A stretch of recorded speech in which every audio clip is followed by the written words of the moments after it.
Mexican.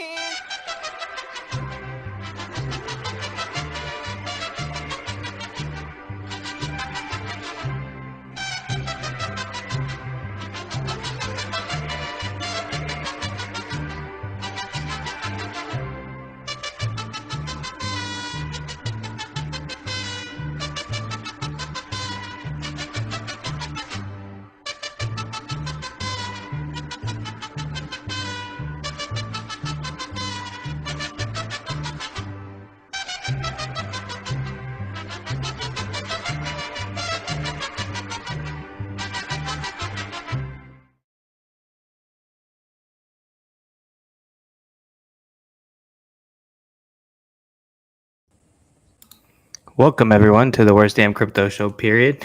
I'm your host, Romanian Dan.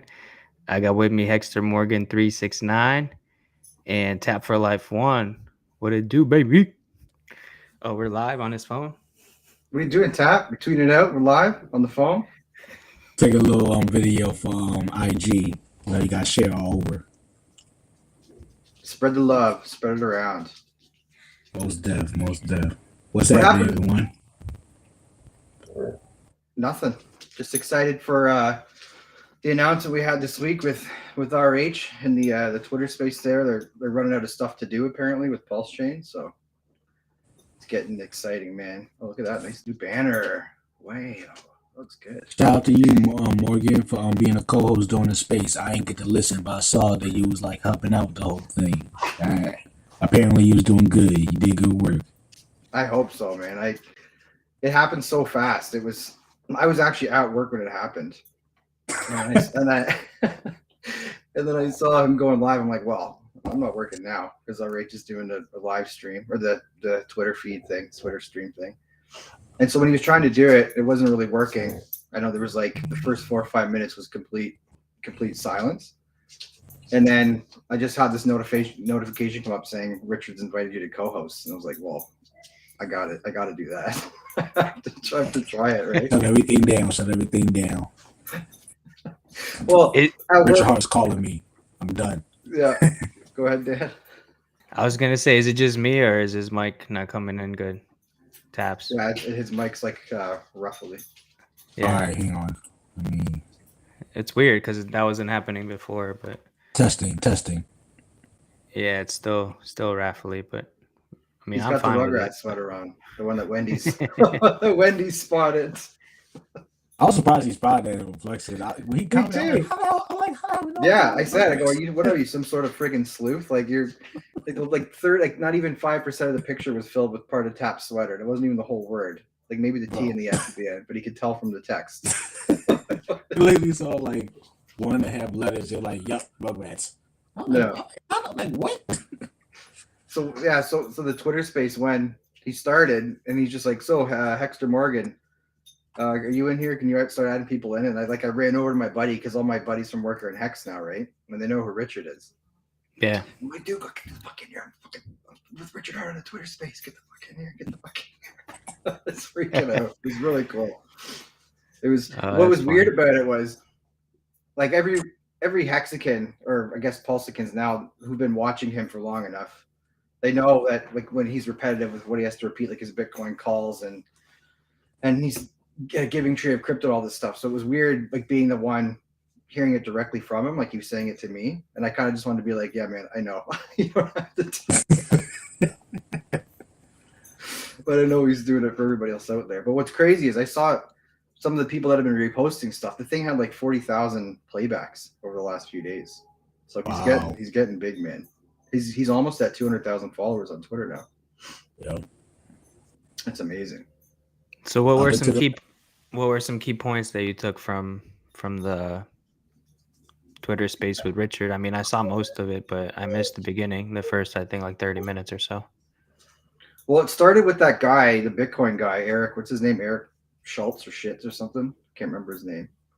But he called out Richard on Twitter for whatever reason. He's like, "Well, why don't you come to Miami to debate?" And then he blocked me after because I said to him, "Why would you want Richard to come to Miami, debate you in front of a Bitcoin conference? There's no way in hell you would come to a Hex conference to debate, right? It just seems stupid for him to Yeah, say it makes no sense. Yeah, to go into the right. lion's den. So the original Twitter space was started just to have Bitcoin maxis come on because the original name of it was like Bitcoin is doomed. People just wanted Laser Eyes to come in there and go at it with them, but no one ever showed up. There was like 2 of them.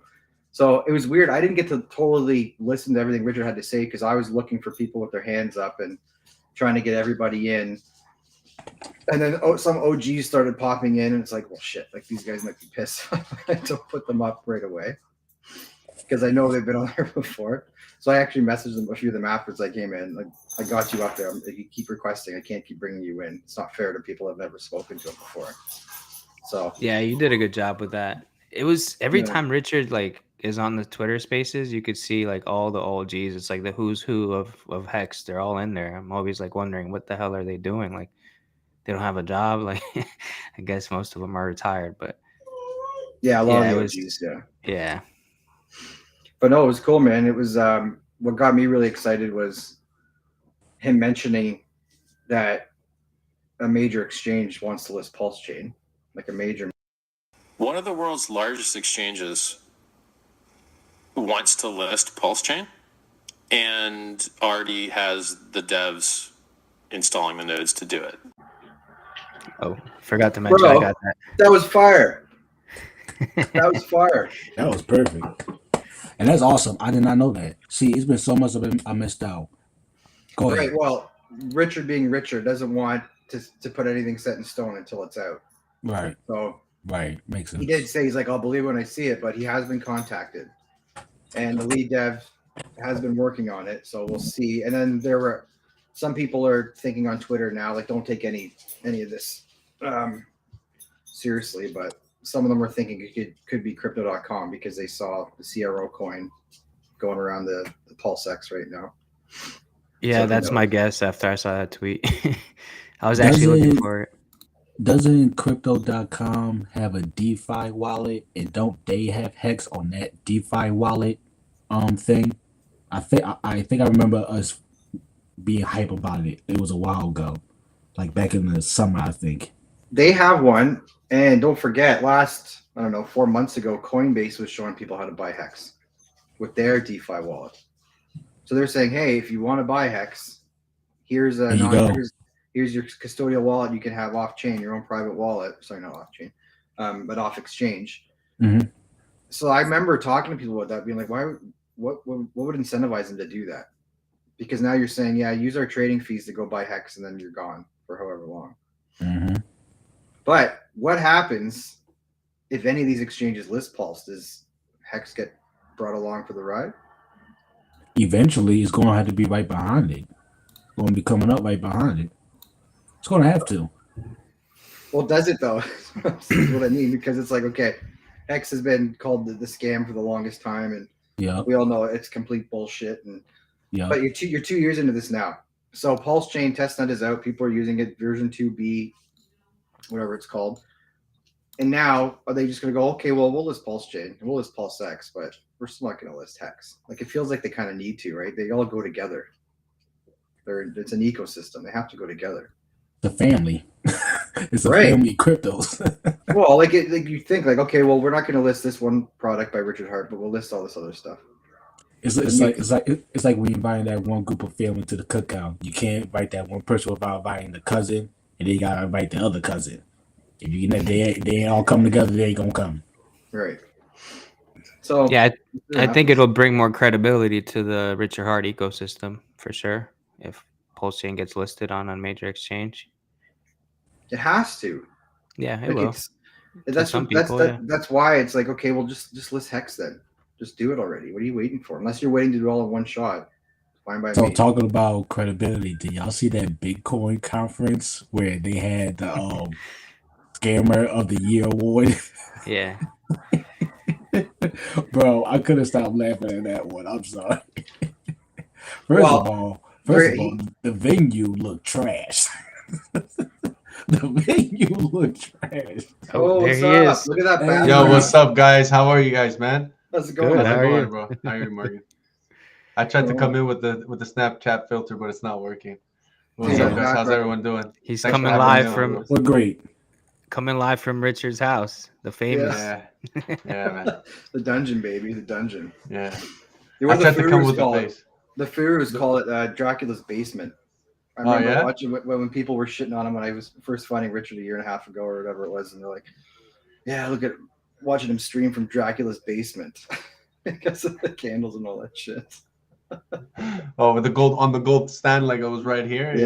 When he had the golden thing, it was just like, yeah, thinking he's all king shit in his basement. Like, With the long hair too, it was really medieval dungeon. It was like I played Dungeons and Dragons type too. Even the pillow behind you. Well, I guess it's part of the background. Well, this one you see. Okay, wait. So Yeah, there's missing because he dropped on the video. I actually took another one. The real Versace one dropped. So he has two of them, right? So like, wait, let me change it. Hold on. He has two pillows. He has a darker one. But it's cool, man. It's nice, man. It's nice to do it, like keep the minds off people, you know, and like it makes a difference, right? And I want everyone to do it because imagine all of us with this background. It'd be dope.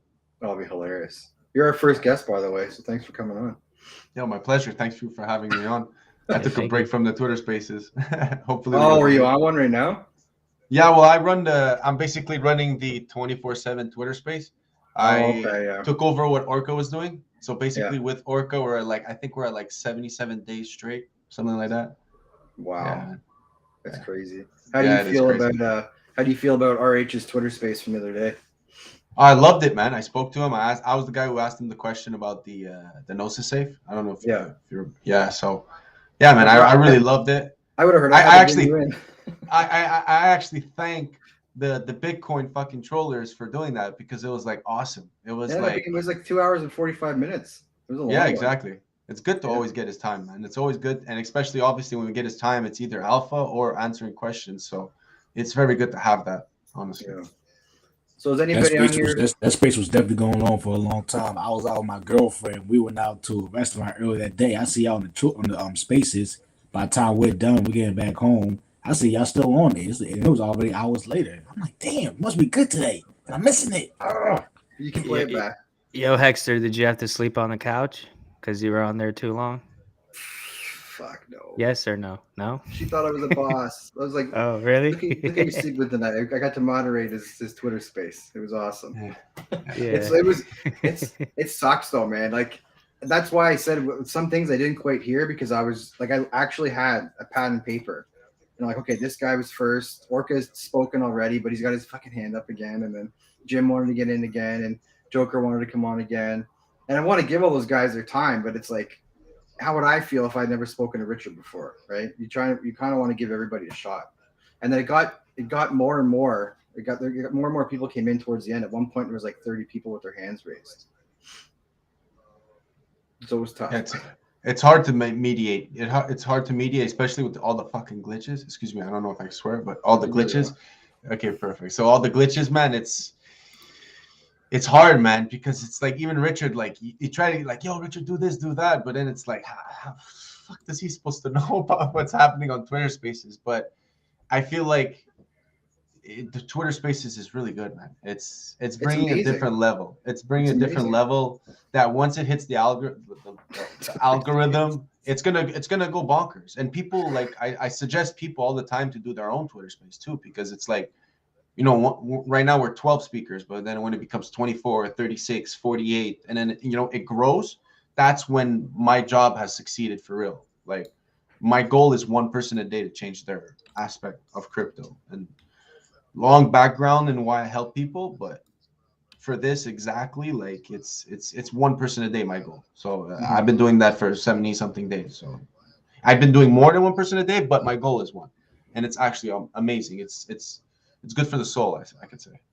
It is. There's got to be people in there that aren't speaking either, that are having their minds changed too. But they're always there, and they're always there, man. And they come up just to say, hey, I appreciate what you do. Thank you. I'll go back down. It's like, oh, no, come up and speak, you know? So I feel like the emotion that comes in, like the Twitter space, is what brings us together as Hexicans, right? The bad and the good, the bad, and the ugly.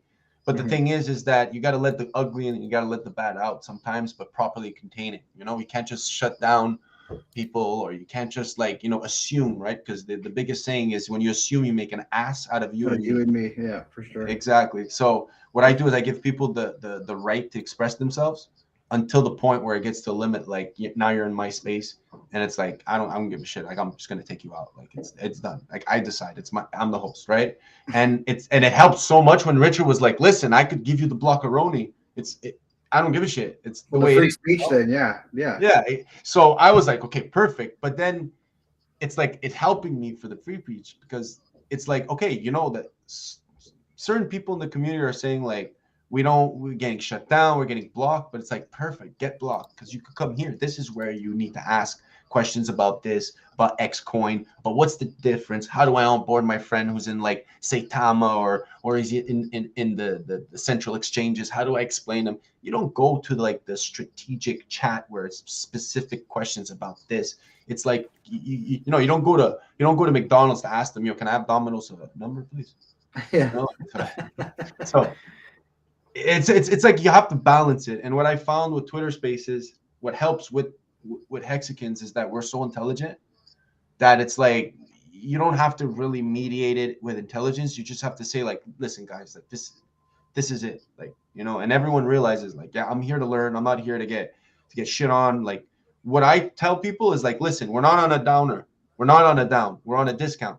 And that's how we feel. Like there's all this negativity. We're like, what negativity? It's all positive in here, man. And we laugh about the negativity. Ask Roman, ask Tap. It's like, and you're more than welcome to come whenever you want, man. And come and join. Come. I've been trying to get these guys in there. I love Tap. the I Twitter know Tap, Spaces, man. Tap. I've seen him for sure, man. He's in it all the time. Yeah, I've actually been into it multiple times before. I haven't been into it recently. Y'all had some popping ones recently, but yeah, some time ago, yeah, I was all over the Spaces, man. I was having a good time. I appreciate it, bro. Definitely. And I appreciate y'all for always having things going on. And he's right. They have the good, the bad, and the ugly on there. And sometimes the bad and the ugly is sometimes what needs to be aired out. You know, because after that, Hexicans already know what's going on. It's a level playing field after that. It's all about brotherly love and helping each other out whatever way. I remember one dude was in New York. He said he wanted to do a whole clubhouse for Hexicans or something like that. But then someone was going against him, saying you're better off just going on the internet. You know, you touch more people. But his argument was, no, I want to physically touch the people, and that's, you know, a fair argument. So it's those conversations we get to have, you know, really figure out what's better, or if you have an idea, how can you improve it, even if it's from somebody who doesn't agree. It's awesome. Well, yeah, and that's why I think that the spaces are so much better. Like I love Richard's live streams. We all love watching his live streams, and there's time for that. But he can get better info across way better on Twitter Spaces, because first of all, when people just send out their random tweets, like you can take them out of context, right? But you get into one of those spaces and people are asking questions where they're not taken out of context because it's not a live stream. The questions are being texted in. You can actually talk to the person one-on-one and get actual conversation going. It's huge. I hope he does more of them. Like I wish he did more more of the spaces than he does live streams, because I know he wants to show off all of his stuff and everything, but it's just amazing having those people coming in. And then even for playbacks, right? People could turn those into podcasts if they wanted to, and release them for when people are driving to work or whatever. You could listen to 2.5 hours of people picking Richard Hart's brain. Honestly, when I was at work today, I was trying to catch up on everything I missed out on. Some Hexicans dropped YouTube videos of some of the chats in the spaces, so I was able to catch up a little bit what was going on. So yeah, people are already doing that, and that already, gives you opportunity to, listen into what was going on, even if you missed out. Even if you don't listen to the whole 2-hour thing, you could catch a quick 16 minutes if you're out and busy. I love that too. So I let the YouTube run for like hours, and it's like if we're in a good conversation, I let it go because it's easy for you to just go boom. Okay, I can go 3 hours ago, be like, hey man, 4 hours ago we talked about this, or like that 7-hour AMA with Liquid Loans, and I don't know if I can start saying that, but Hedron too. It was like very productive. It was very productive. Where like if someone wants to know questions, it's like it's not just strategic like questions where people could say, oh, it's like what the people wanted, what they felt one by one for 7 fucking hours. Shouts out to both of them. They stood there. he drawn better than the other, but I don't want to pick sides. I'm just saying what we have to offer, right? And like Tab said, we have it on Twitch. I have it on Twitch. I have it on Twitter, and I have it on YouTube at the same time. I want to do Facebook. I want to do LinkedIn, and I want to do DLive, but I don't want to take too much when I'm trying to do so much. I also have the website. I have a little like a web app that allows people for onboarding. Man, I don't want to start shilling, but like, fuck, I just feel like when you Hex alert. Go ahead, show man. Go ahead. Let them know. Let them know. So basically, the whole point of the space is that you come up and you ask your question, right? So if you don't like right now, if you go cook, you can't really be on your phone. You can put it on the TV. So I felt like bringing it everywhere and not giving a shit about what's happening in the analytics. I don't care. Why? Because I'm not trying to get anything out of it. I'm putting shit out so people, if they're there, they could get it, and if not, well, they could come in inside the Twitter and ask.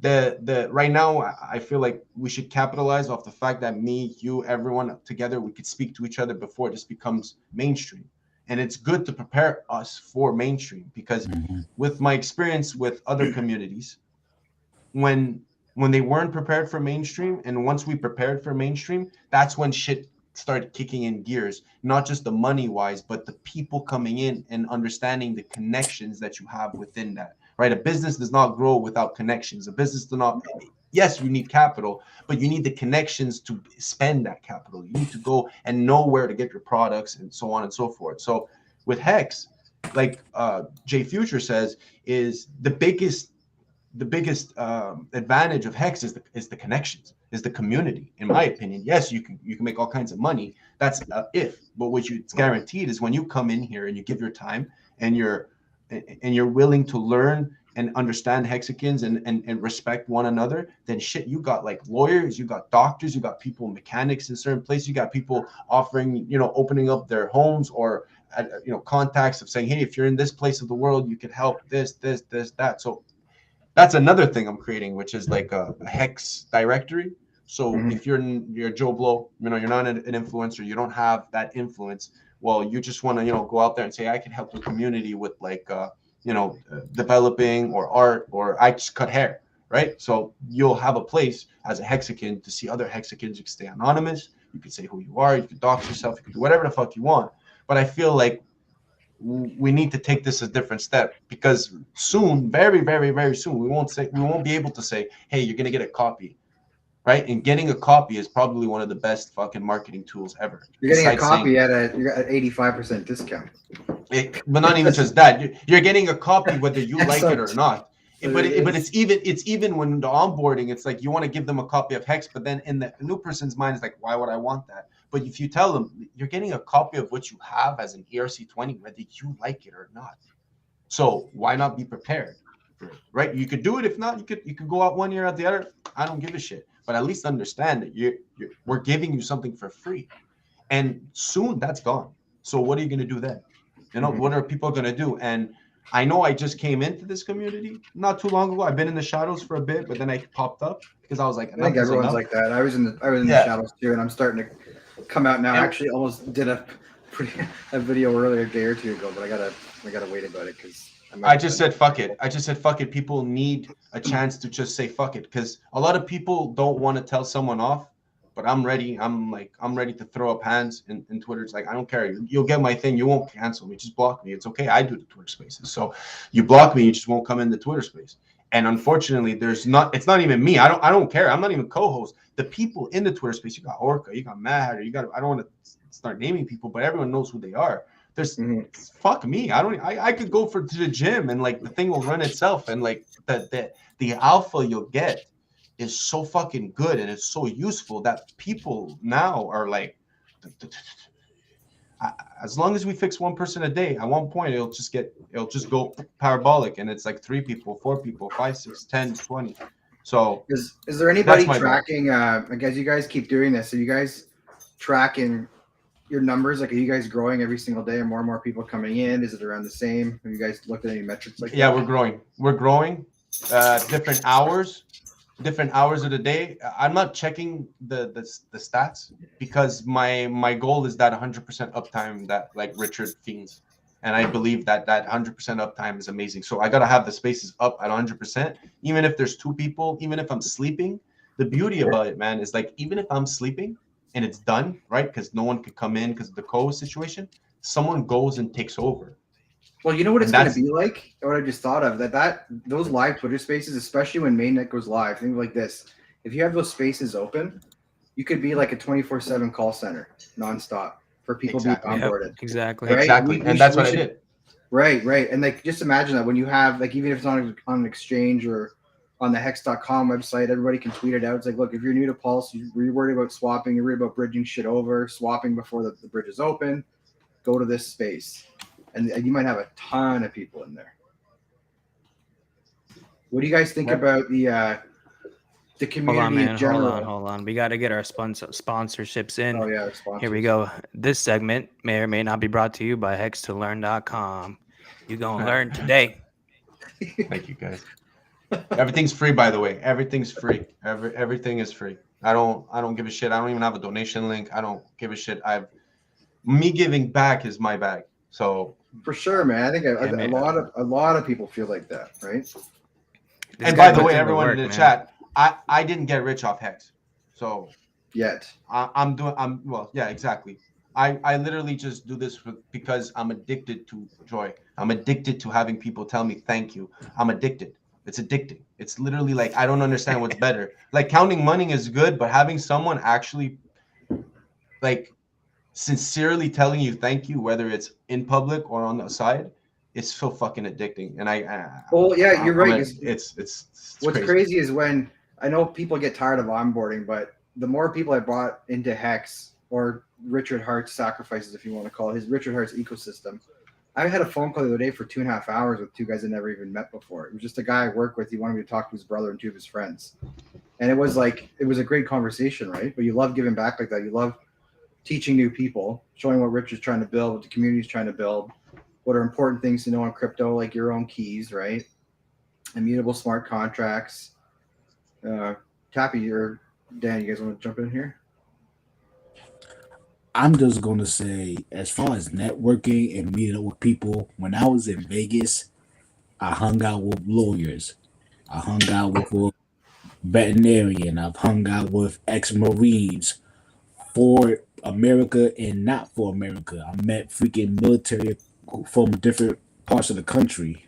I got to meet geniuses like David Feeder and K4K, you know, and I'm also not retired off Hex. I'm also not rich off Hex. The experience I have alone, network with these people, and the wisdom I'm gaining just from brushing shoulders and sharing stories, that's more valuable than any money, in my opinion. Because I'm gaining knowledge that no public school would have ever given me, that no college would have ever given me, no matter how much I would have paid. Getting real life knowledge from other people who's already been out in the world doing different stuff. That's what you get in the Hex community. I don't even see other crypto communities helping each other's out like we do.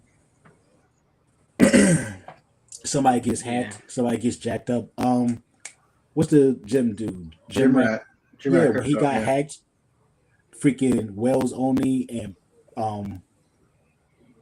Papa B went on stream with him and helped him out, broke it down to him. They was harsh to him, but they was like tough love. Like, bro, like you effed up. All right, what else do you F up on? Tell us everything. Like I've never seen no freaking XRP, no Shiba Inu, no Bitcoin, no Ethereum bros come together and publicly help each other out. Yeah, and how many holders of Shiba are there? Like 1 million addresses? Way too many. You can't grow organically like that if it's just overnight, boom. But you don't even know like if they're actually active. Like, okay, 1 million, like. Well, no, because they keep dust, right? If you have dust in your wallet, like you guys know what, like if you've seen, like when you send a transaction and you have like 0.00023 left. Yeah, that's considered. Yeah, that's considered a wallet that holds that coin. So the Matic has more whales. Matic has more whales than Shiba. So it's like people, I don't know why. Like I actually want Shiba to come over. Like I want them. Like that's one of the coins. Personally, I do think that if something were to happen, fuck Ethereum. I don't think it's good on Ethereum. I think it would do 10 times better on Pulse. And you know what? Who gives a shit? It's a meme coin. People want to buy it, let them buy it. But I think that's one of the best coins to come over that I want right now with potential, because those people are the people at the end of the day that will trade their coins, Yes. and that are going to want the hex. So those are the kind of people, like, a lot of people don't understand liquidity pools, and I don't want to make this all about it. But when you're trading, right, like Richard Hart said, you want to put these ERC20s or PRC20s to hex, because later on they're going to realize, I don't want these shit fucking coins. I'm just gonna dump this motherfucker to oblivion, and I'm gonna get something on the other side. What's that gonna be? Don't make it the ERC20. That's stupid. It's like you're just doing that to maintain value, but it's hex, like you said. If you do that to hex, holy fuck! Imagine everyone takes their coins that are worthless, like Mana, Sandbox, people that don't have a plot of land, or people on Gala that don't have nothing. They come over. It's gonna, Morgan, it's gonna free up so much shit in Ethereum. Because right now people are coming over. People, yeah, there will be people coming over that won't even tell you they're coming over. Yeah, for sure. And let me just say, it's a whole bunch of Gen Z TikTok generation that's all about that Shiba crap. So yes, they're part of the wrong thing, but there's a whole bunch of them with a lot of influence. If we can drag them over here, that'll be such a shift. Yes, but we have to be nice to those people too. We're gonna be nice. Yeah, we're gonna be nice. Yeah, we are nice. We are 100% nice. I just seriously, I've seen the characters on Twitter Space. Come see where the real value is, man. Just come over here. Come on. Like honestly, that's one of my big concerns, because we're at a really interesting point in like Hex becoming the store of value on Ethereum now to here we go, a whole new ecosystem with the consensus network and the marketplace and the store of value. But with that comes all these other people, and for the people that have retired off of Hex or were in day one or day zero, whatever they call it, day one Hexicans, I just hope that we can all embrace it. Everyone embraces this change is coming. We're going to want people on the network. We need people on the network.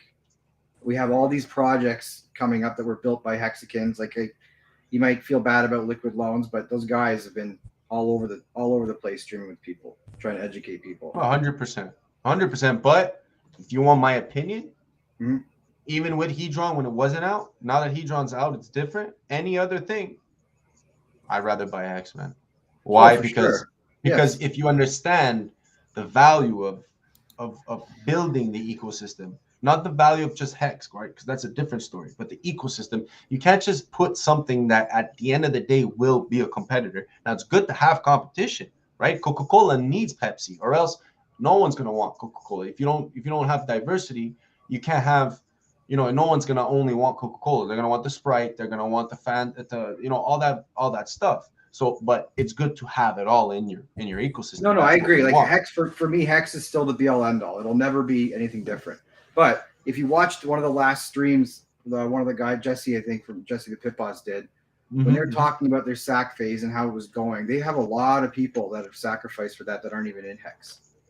So you have to remember that there's people that are investing in these products outside of Hex, right? That are coming to Pulse Chain. And what you want to do is hopefully those people realize the power of Hex and take some of those gains and bring that into Hex, right? So that's what I mean. It's important to embrace these other guys and support them, support these projects, support the new people coming in. I agree, but unfortunately in this space, there's no fucking emotion and no customer service. So if you don't give me, right, so like as an investment, right, you can't, the whole idea of a sacrifice and no expectations from the work of others is kind of redundant, because it's like you cannot put yourself on that same level, right? So I understand what they're doing. It's okay. I would I don't blame them for that. Richard Hart has earned a right to do that. That's what I was going to say. He has the track history. He has, the paperwork or whatever. He has history of, dropping good shit and, being a good businessman, point blank, sure. Period. For sure. So he kind of already gained the right there. Unfortunately, people's kind of just following the theme. And, if you now, again, in crypto, sovereignty, whatever, your money, you choose to sacrifice to a different, 100%. Whatever, that's on you. And if, like you said, ain't no customer service in this thing. So when you make that click, you better make sure you're okay with that click. 100%, man. I listen. I'm just saying that at the end of the day, you got to focus on what the task is at hand. And if we don't build this, because what are you going to pair it to? You're going to do the same mistake people did with Ethereum. You're going to go on Pulse X and just put everything to Pulse. You're going to do the same mistake. The same mistake. You're just going to have 4 times higher the throughput, and it's going to be a POS. But you don't even have the adoption. So now you got to get adoption. So what do? You want adoption for one thing, which is your store of value. Wrapped Bitcoin sucks. Sucks. I don't care what the Bitcoin people say. They know it sucks because they don't put their money there. Mhm. If it was good, they would put their money there. There's nothing there. There's absolutely nothing. It was created to make Ethereum the ultimate place, but Bitcoin doesn't want that. So why would you do that? Hex is trying to replace that whole idea and concept, and people just don't understand that. They think we want to take over and everyone wants Hex. No. Imagine you do it where every coin goes up and Hex goes up. You know what happens to impermanent loss? Bro, you get all kinds of money. You get more Well, coins. if they're both going up, yeah. If they both exactly if they're both in the same direction, not they. But both who's go in down. crypto? Who's in crypto thinking crypto won't go up? Hey, man, if Bitcoin goes to $150,000, whether you like it or not, all these coins, that's what they're holding. That's what all these ICOs in 2017. Why you think they're so pegged? It's not just liquidity. It's the idea that what did you have to buy to get that coin, like liquid loans, or not Hedron, but like any other. I don't want to name them, but any sacrifice when you give them something, you're not giving them fiat. Why? Because you else you would have to do KYC. So you're giving them a coin, so that's going to be in essence their liquidity. You know that their dev work. Well, yeah, and they wanted stable coins too, right? Liquid loans wanted stable coins, which is to not have that parity, which is pretty smart in my opinion. But only that, it's their whole concept. What they're trying to do, it's better to have in the bank and the side, and so like that you could DCA at the beginning, and you don't want shit to just. Anyways, I don't want to get into that. But those sacrifices, they're like that whole sacrifice phase thing. They're popping up everywhere now. I just saw some other one on Twitter like half an hour ago. Sacrifice for something else. Everyone's gonna be doing sac phases. Yeah, and then there's gonna be like shout out to Trap. He's gonna say there's gonna be there's gonna be spaces where it's like just lend me. It's gonna be like the parachains. It's gonna be like no, lend me the money, I'll give it back to you. And then they won't. And then that's the next step. Watch the parachains auctions like in Polkadot. But it's just because if you want to call a spade, what I've heard and what I've seen, you can't go and say something and do something else, right? It's even Richard. Like at one point, it's like, should I not have an expectation? This is, you know what I mean? A lot of people are hypocrites because they're like, Richard, when coins, bro, no expectation. You know, when testnet, bro, it's a testnet. Well, my coins are not the same. Oh, some troll the other day came at me saying that like the testnet's been filled with bugs. So I was like, oh, the testnet, the testnet's filled with bugs. Is that what we're going on about? And they were literally shitting on him. Like, dude, there's a reason for this stuff. Okay, this thing's gonna come out and run flawlessly. We have to go through this shit beforehand. But people are so they want this to fail so badly, and it's not going to. Good luck. Do we have some NFT alpha for Dickens ass? Dickens ass. Okay, NFT alpha. Dickens. Hedron.pro.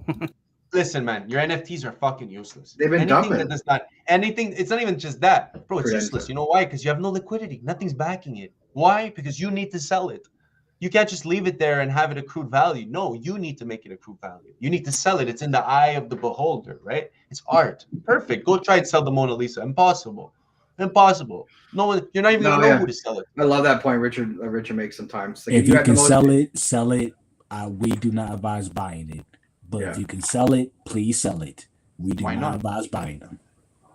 Well, okay, back to NFTs though. Like we got Mintra coming. So yeah, that's awesome. Now, I love it. It needs to be done properly though. Yeah, that's why I get that all the time. It needs to be done properly because I don't care what you're doing. Anything you could possibly want to do is good, but you gotta show me where the bread is, man. You gotta walk the walk. There's no emotion. I don't care that you're doing something nice. I want to see it. You want my money? Right, but no expectations, right? But then why you give me a coin?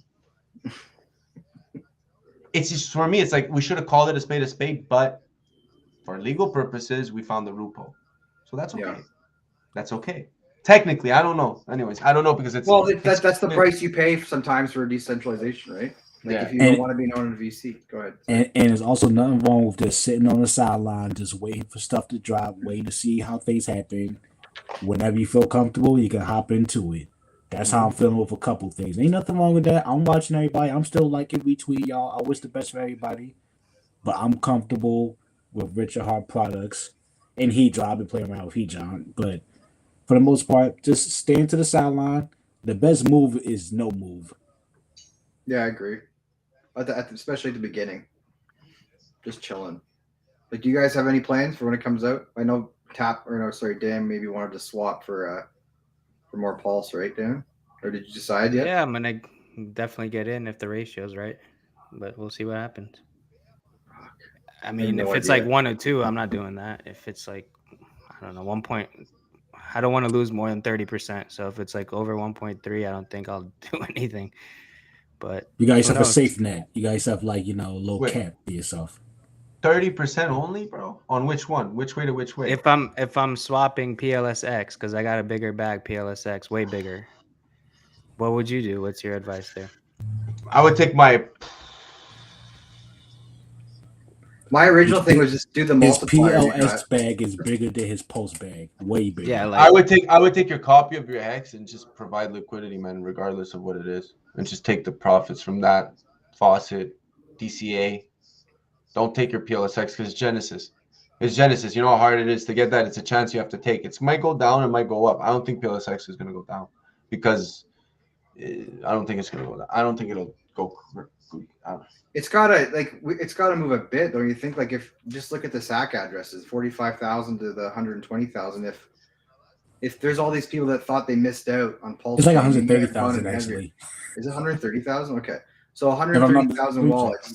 You got to think there's got to be a certain percentage in there that are like, well, shit, I missed out on Pulse Chain. Let me go a bit heavier into Pulse X to swap out for Pulse. Yeah, there will be, and it's inevitable because there's people that haven't learned about the concept in the alpha about like Hedron. If you get it for free, then you can just trade that or provide that as 50% of the liquidity. There's a lot of things I'm thinking about, but I wouldn't suggest that. I would just DCA in, right? Because I mean, I'm already DCAing in, but real quick, do a certain 136,000 wallets, 136,000 wallets for Pulse X. Wow. Go ahead. Because look, famous. I got like out of 100% bag, I got like 92% in PLSX, right? So I'm thinking maybe I can take 10% if the ratio's right to bring it to 82 and whatever 18, and then DCA. And I'm already DCAing into Pulse Chain once it comes out. That's so you're gonna take 30% of your bag. You're gonna take 30% of that 92. No, maybe like 10%. So I'll have 82. 18. Are you going to bridge over if the ratios?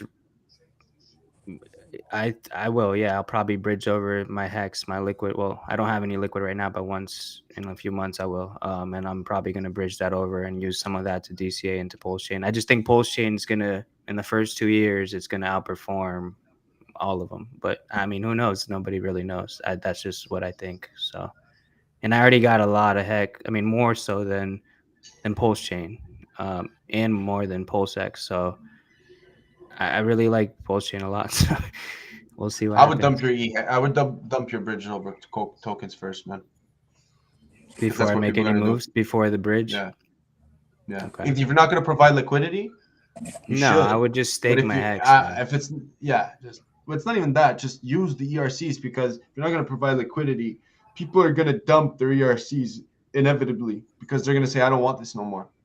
And there's going to be pools that are going to there's definitely going to be pools for the ERCs because people are going to think that it's more valuable. Just like Morgan said, there's going to be people that are going to trade PLSX for PLS, whether we like it or not. It's inevitable.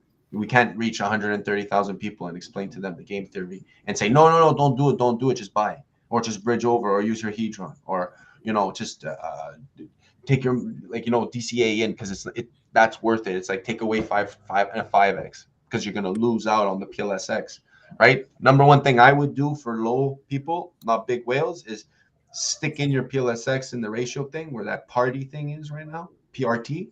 The incentive token? Is that the staking pool? Yeah, the buyback pool or whatever it's going to be. I suggest put that in first because the T-shares, I don't think the T-shares are going to go bonkers that much on the PLS side because people are going to need to burn the T-shares for it to go crazy. So you could wait for that a couple of days. Put the PLS first, then do your stakes, and then look at the ecosystem and say, okay, what do I need now? correct me if I'm wrong, but because you know it's gonna be so early, would it be nice for a low person to just get all them T-shares? Because right now they're worth nothing. In the future, like when it drops, it's gonna be worth basically nothing, right? So would it be nice to get a whole bunch of nothing until it's actually worth something? But that's just my pleb thought thinking. You know, I'm trying to keep it simple. After the fork or before the fork you're talking about? After the fork. On Ethereum, you mean? On Pulse, I'm talking about the Pulse Hex T-shares.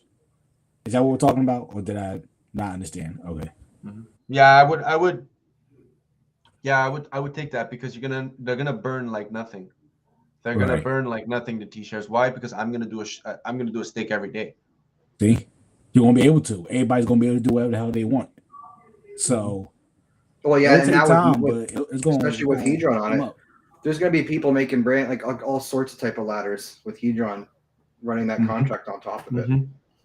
But don't forget, right? Like it's fun to speculate, but it's called game theory for a reason, and all of these coins have game theory involved. And now these products that are like back to liquid loans for a second. If the interview with B Roots from last week, they were talking, he's more bullish on Pulse than Pulse X because of if this thing really takes off and people actually do not sell their Pulse, even if they are 1,000% collateralized, like Pulse could run.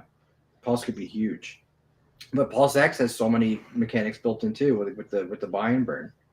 And I think now it's someone has to go in every day and do it, but anyone in the community can do it, I think.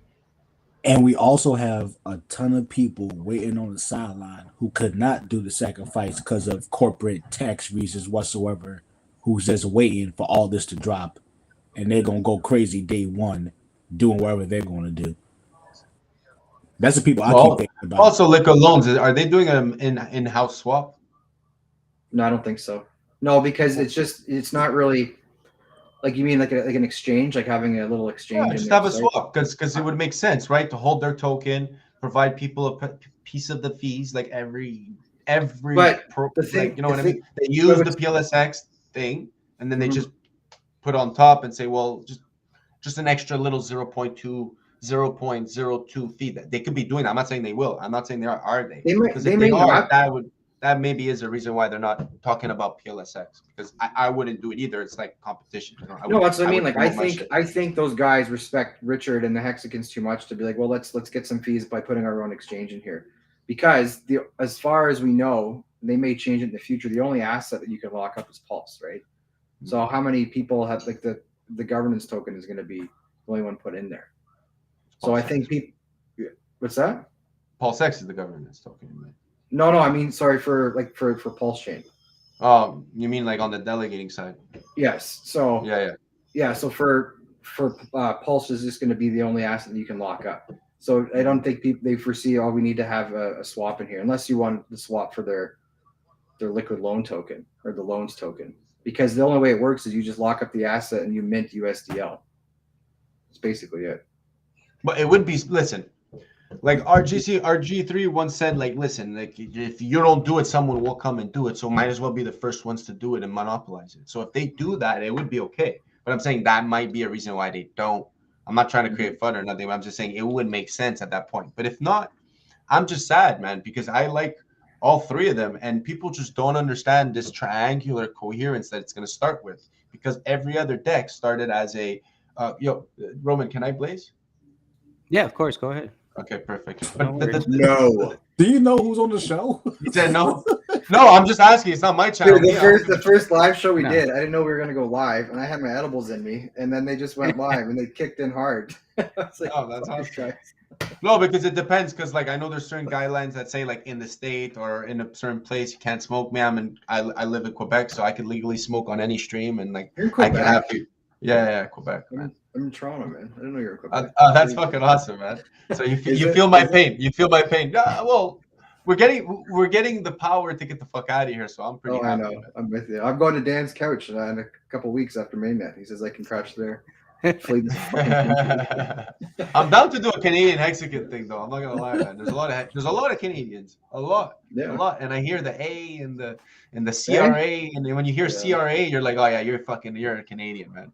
Yeah, I know for a fact. Let's go around the room. Nardo's in the house. Wow, what's going on? What's up, Nardo? What's what's everyone most excited for when mainnet comes? If you can think of one thing. Dan, PHEX. go for it. PHEX? Dan, what about you? To look at all the graphs. Oh, come on. OTAs. It's got to be Change my one answer. thing. Price go up. I It's gotta mean, be I don't one know. thing. We'll see. Change my answer to PT shares. PT shares. PT shirts. What were you famous? Me, it's personally just to be able to do something every day. So Yeah. it doesn't matter what it is, right? I could like stake Hex for a day because there's less people. Like, you know, it's like, Mobiles, yeah. Yeah. He's bro, right. like, we got a lot of time. I'm And there's gonna be able to another get my concept, grandma to click. and I know I'm gonna be able Tap to and get my Rome. grandma to click. You know what I mean? That's another thing though. But what I'm saying is more like, because like this whole concept that I've been thought about, which I didn't hear anyone think about this. Maybe they have, but they didn't put it the way I do. Is cycles. So I'm thinking about like, okay, everyone's just thinking about day 5,555, but it goes on more, right? So like all of us together right now, although we didn't start on day one, we're gonna start all together on the second cycle on day one, which is day 5,556. Oh, that's true. Yeah. So there's like a certain mathematical thing where you got to think like, okay, right now I missed 2 years. How are we? We're day 800 something. Day I haven't looked at 841. my- I haven't looked at my 841. station. 841. So right now, if someone does a 555, they're missing 841 days of the second cycle. So you're able to get to stop there, and then like you're always going in. So you got to think about. I personally think I'm going to be alive for 43 cycles. Maybe I'm lucky if I don't shit my pants. Right, 45 years, man. I'm already 30. I'm gonna be 75. I don't know if I'll be shitting my pants. I don't even know if I'll be alive. That's why we So- said raise money for charity, man. That'd be good. It's 100%. So I could give it to them, but I definitely won't. I'll put it in the ground like Pablo, if anything. But you know, it's you know, God only helps those who helps themselves. So the way I think about it is, I could do as much as I can, and I know I'm good. I'll die happy. Like I think I'm a good human being. I know I'm not perfect, but you No know, one's charities. perfect. There's no one Unfortunately, charities, man. Bad experiences with charity, and nah, man. They could do good, and you know, all good to them. But nowadays, the way the world works, you don't really. Well, yeah, Tap could elaborate on that. I don't know if Famous has heard your story about the shit in Vegas with Aubrey. Did you hear about everything's going on with him and the whole Sense Foundation? Well, I don't really.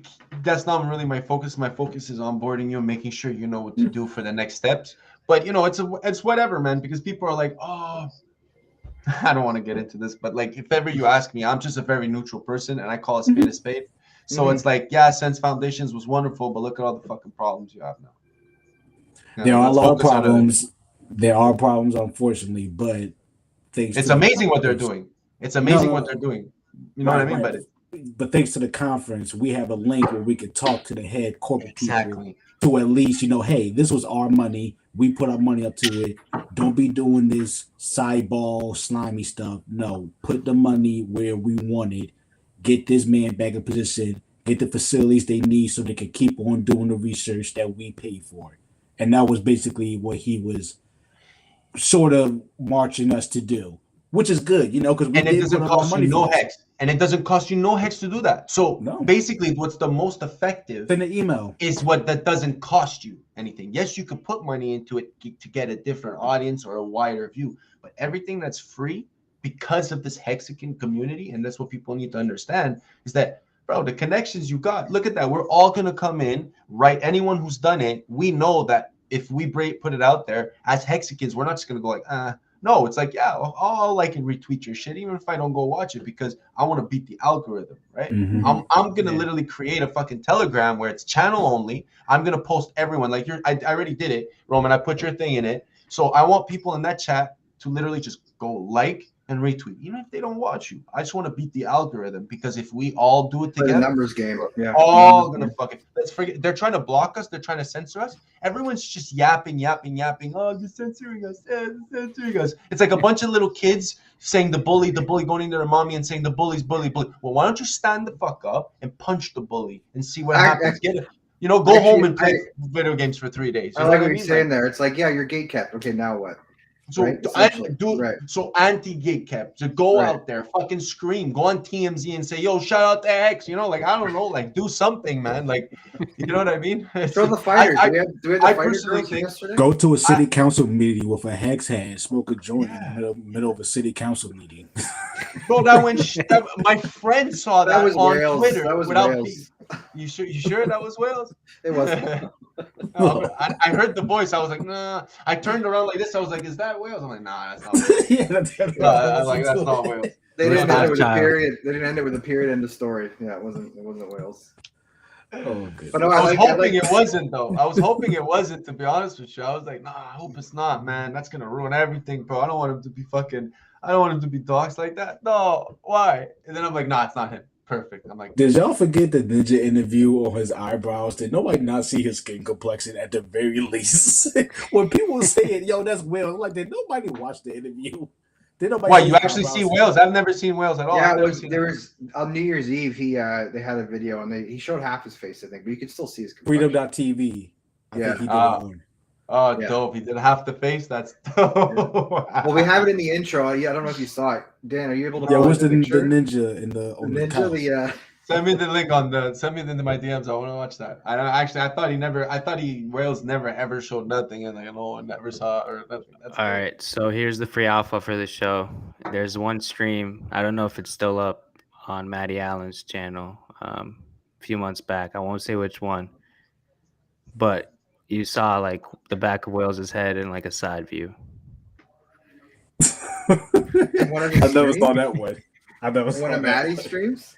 One of Matty. Oh, yeah, one of Matty's streams. Yeah, but let me see if I think I got the picture on my computer. Let me see if I can pull it up. 1 second. Like Not that picture, but the someone one did the him wearing the Ninja ski Turtle thing mask. with him. Just called him, said he was from the Foot Clan or something. I'm dead. From Ninja Turtles, he looked like fucking Shredder. Freaking Shredder. But what the hell were we talking about? Well, yeah. So I didn't get to my thing. My favorite, or the thing you're looking forward to the most. when it Yes. launches. And I'm kind of with you, Tap, just to see what Hex does on Pulse. I'm so excited to see that. Yeah. Because Because I have like that's no gonna idea. be the truest Hex. That's gonna be Hex how it was meant to be. Yeah, man, for sure. Exactly. And the other thing I'm looking forward to seeing is once all these ERC20s that get copied over that aren't Hex, what do these exchanges do when people come asking for their money? Oof, I love that you asked that. I have two And things.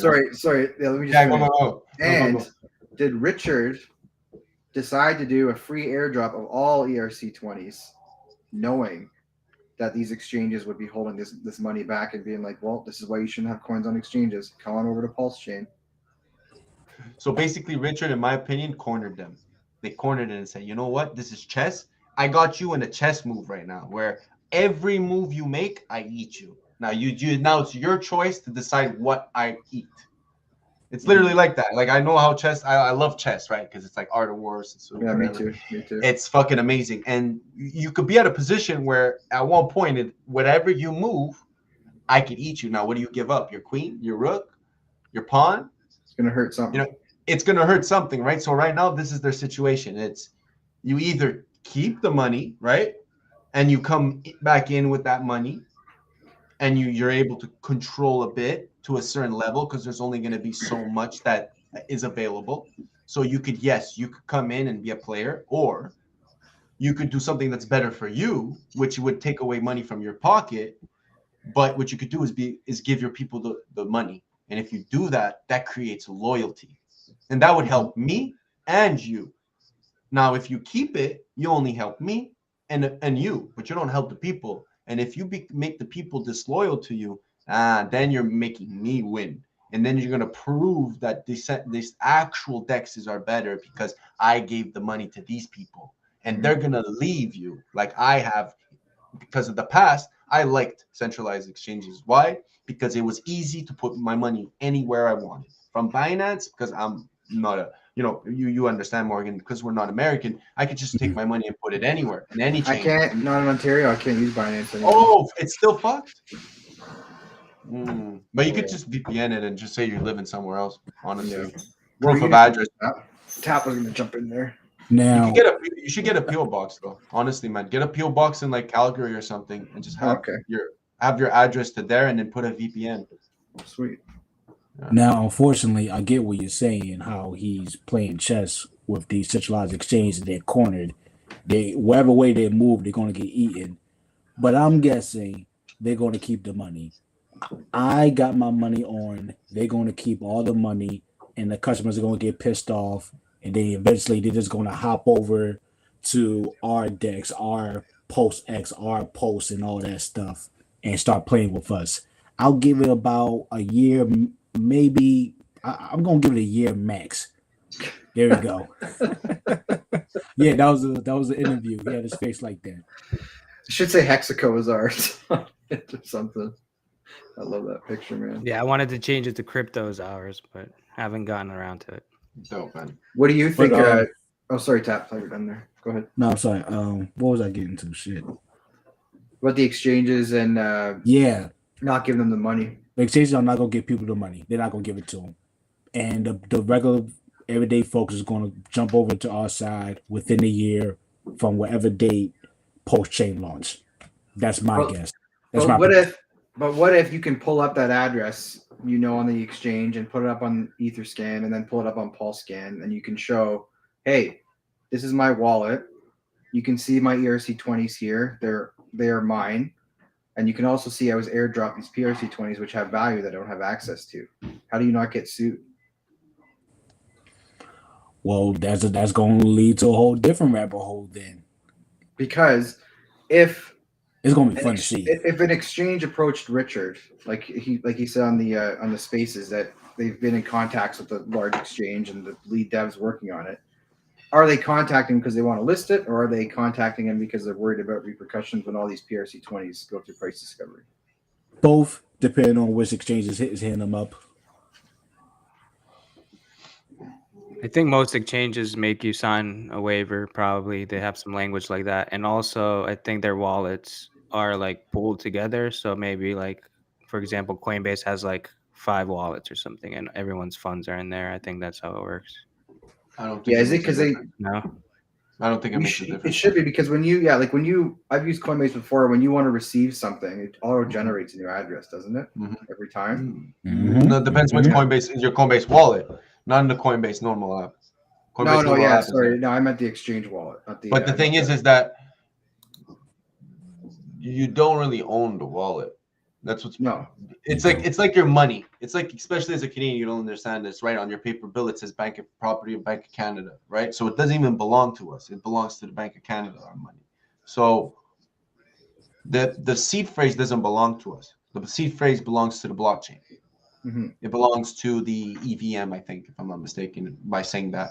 I think it's the virtual machine. So the virtual machine is what could create 63 to the power of like 264 wallets per second. And those wallets, you don't really own them. You have access. You know it. Therefore, you have access. You're the private key is the key to access the wallet. You have ownership by blockchain because you have access. So you have the keys. So technically, it's like saying like, well, do you put your MetaMask in a divorce? Well, no, because like it's none of you don't have proof that I own it. So just like the exchanges, I don't think they'll give it to us because they'll say, well, they're gonna work that around. It's none of your fucking business. It's just like the reason why we can't make money off of our credit cards or our mortgage. We have to pay money for that. Mm-hmm. But the bank is making money off that, but they're loaning us the money.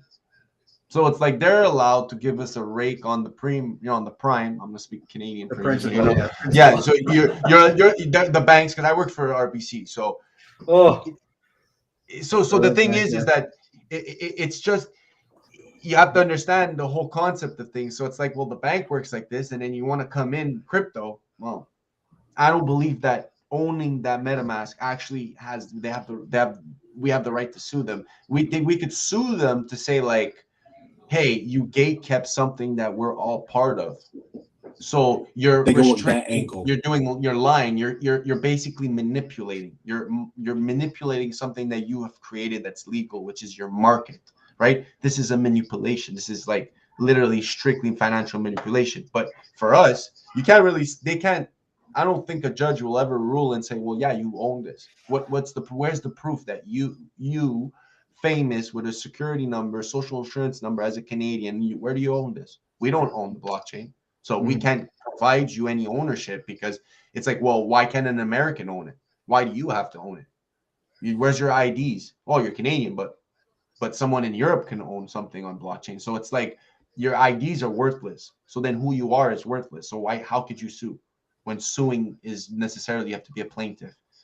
You have to be a plaintiff or the defendant. You have to be someone like just saying something, and you have to be someone on the receiving end. So if there's no one to be on the receiving end, because there's no actual legal name, like a door can't sue someone. You know, a cat can't really sue someone. It's the owner of the property that could sue, because a cat is not necessarily doesn't have rights. It depends if you identify as a cat. We don't know. No, no. Cat isn't. Well, yeah. I don't want to get into that. You're gonna get shut down if we get into this. So real quick, we already get into it.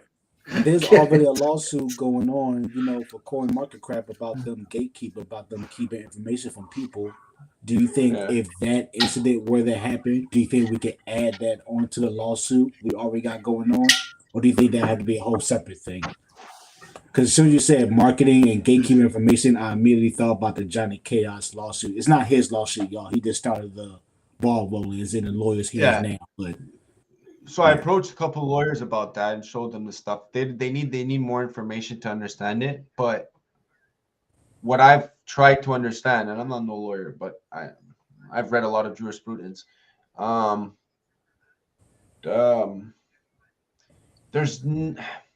could we claim the settlement? That's the issue for me. Because we could create a we could go and as a community. How do we claim as a community? They said if they can't claim no money, they can take their assets. What's their assets? Their websites. So we can't get no money. We can get their websites, all the VPN numbers, IPN, whatever the address numbers is. Who gets that technically? It'd have to be like a signal. You could sue someone and make them have repercussions, but you can't sue for damages because it's technically not you. It's like I could literally, like, if I see you hit someone and do a hit and run, and I take everyone's number down, I could bring you to court and say you hit that person, so you need to pay him damages. I don't know how it works in the States, but as a Canadian, I could do that. I could literally arrest a cop if I want to. That's why we can't bear arms, but I could legally arrest a cop if I want to. I could control him. I will have definitely repercussions if I can't prove why I arrested a cop, but I could technically arrest a cop if I want to and not have to do no problems, because it's called a civilian arrest. Because at some point the person is anyways, I don't get into that. But in law, there's always something that says like, well, how do you claim that? So I would really want to learn more about this, that I would want to read it and understand it, because how can we claim the settlement? We could make them settle something where it's like they have to give up the internet site, but who gets it? Who? Like whoever sued, no? No, but who? The developer? It would have to be whoever's suing, right? From my understanding, it's supposed to first go to Johnny Chaos, and he himself is going to dedicate who gets access and what happens to this website, because he was the one who initiated the lawsuit. From my understanding, that's who the assets will go to if we do wind up winning.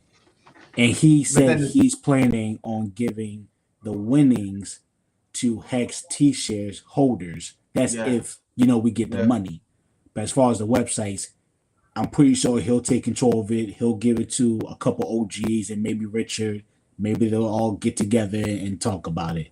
They don't know as far as all that. In all honesty, they don't really know, because we're still in the middle of the game. Well, if you win, that could be a use case for the incentive token. You can vote. I don't know where it goes. Well, we could do anything with that incentive, with the PLS, with the DAO, with that token that's going to be governance. We could do anything. It's amazing. It's going to be amazing. And there's going to be those, no one talks about it, but the PRT is basically a pausable and ownable thing. So we're going to basically have more under, like, I feel like there's going to be more single staking options because of as the opposed fact to just the Pulse X. Because you see the time is what, okay, if someone were to go on PancakeSwap and check out the PancakeSwap pools, the IFO, then there's the automatic compounding and the yeah. So the IFO, if you read the contract of it, it's ownable and pausable at a certain extent. So that means that you could time it and do whatever you want. So I am assuming, so I'm speculating that we might see more stakings, like single staking things. So you could stake the PRT token. Well, if anyone was on the thing, it's not really existing, but he calls it the party token. That you could technically, at the end of the day, stake the party token to receive the other tokens. Yeah, it's just going to be an endless. So Mintra, Liquid Loans, Edron. Yeah, it's going to be awesome. Well, it's funny, right? Because all these hexagons, we're so good at staking and so good at delayed gratification. So everyone's groomed for when this new network comes out. It's like, what do you do with your coins? I'm gonna fucking do anything. I'm gonna stake it all. Our TVL is gonna be insane. Insane. It's gonna be the value locked. Oh, I don't even want to know. I don't even. Bro, it's gonna beat. We have to beat 4 billion. That's it. That's all we have to do is beat 4 billion. It's just and we're the second best. And we're the second best. Yeah. All we got, and I don't even, and the Uniswap, even at that Uniswap, I don't know how much is locked in, like what's TVL, right? Not liquidity. What's TVL? I think on the BSC network, the highest TVL is like number 3 or 4. That drip thing, or whatever it is, or something in one of the pools. But already, it's not PancakeSwap anymore. PancakeSwap, in my opinion, because everyone uses their protocol. Ban. Sorry, for a DeFi project. For a DeFi. What's up, Bob? To DeFi. I'll be seeing you over there in my comments. Bob the guy. Oh, it's Marion's there too. Bob the guy. More people tonight. If anyone in the chat ever wants to jump in, let us know. You guys are more than welcome to come on. The TVL is going to be huge. It's going to be insane. It's going to be awesome. I can't wait. I honestly can't wait for the first year to fly after it launches. I honestly just want to get the first year out the way and just have all the fireworks settled. There's gonna be some crazy fireworks. It's gonna be wildness. 700 days, man. That's what usually it takes. 700 days till 10,000 X. I have a picture of it. Hold up. I'm gonna share the screen. Give me a second. So while you're looking that up, do you guys buy into any of this bullshit FUD I've been hearing about? Like some people sacrifice just to dump the price. I don't buy any of that stuff. Where did you hear that? Sacrifice. Oh, I just saw it reading through threads and stuff. I'm just wondering what you guys think. I heard about it too in the Twitter spots. I mean, some people have a crazy amount of money. Maybe they are just bored and they got way too high, way too drunk, and maybe they did just F around, say, haha, let me just sacrifice this and drop the price another 3% on everybody. There's a lot of people who's not us that's involved in this crypto. So you have no idea what somebody else is doing. How high can Pulse Chain go? Oh, I love this chart. This is the one. This is the average of 1.5 years. This is one of my favorite charts. Yeah, this right here shows people look at this CELO. Come on, guys, 14.22x. That's your X's right there in 469 days. And who the fuck goes on CELO, man? Please. Marco, what's up, buddy? Marco's in here. Marco, you see my flex yesterday, bud, with the Burberry cologne? Yeah, man. I'm coming hey, yo, that was funny. That was funny. Yeah. I was like, what the hell is this dude gonna pull out? At first, I wasn't listening to the volume, so I was just looking. I'm like, what is he doing? And I'm looking. I'm like, what is that? What is he taking out of the drawer? And then I'm like, oh, the Burberry cologne. I'm like, and then I listen. I'm like, oh, yeah, that's good. That's a good troll. I'm like,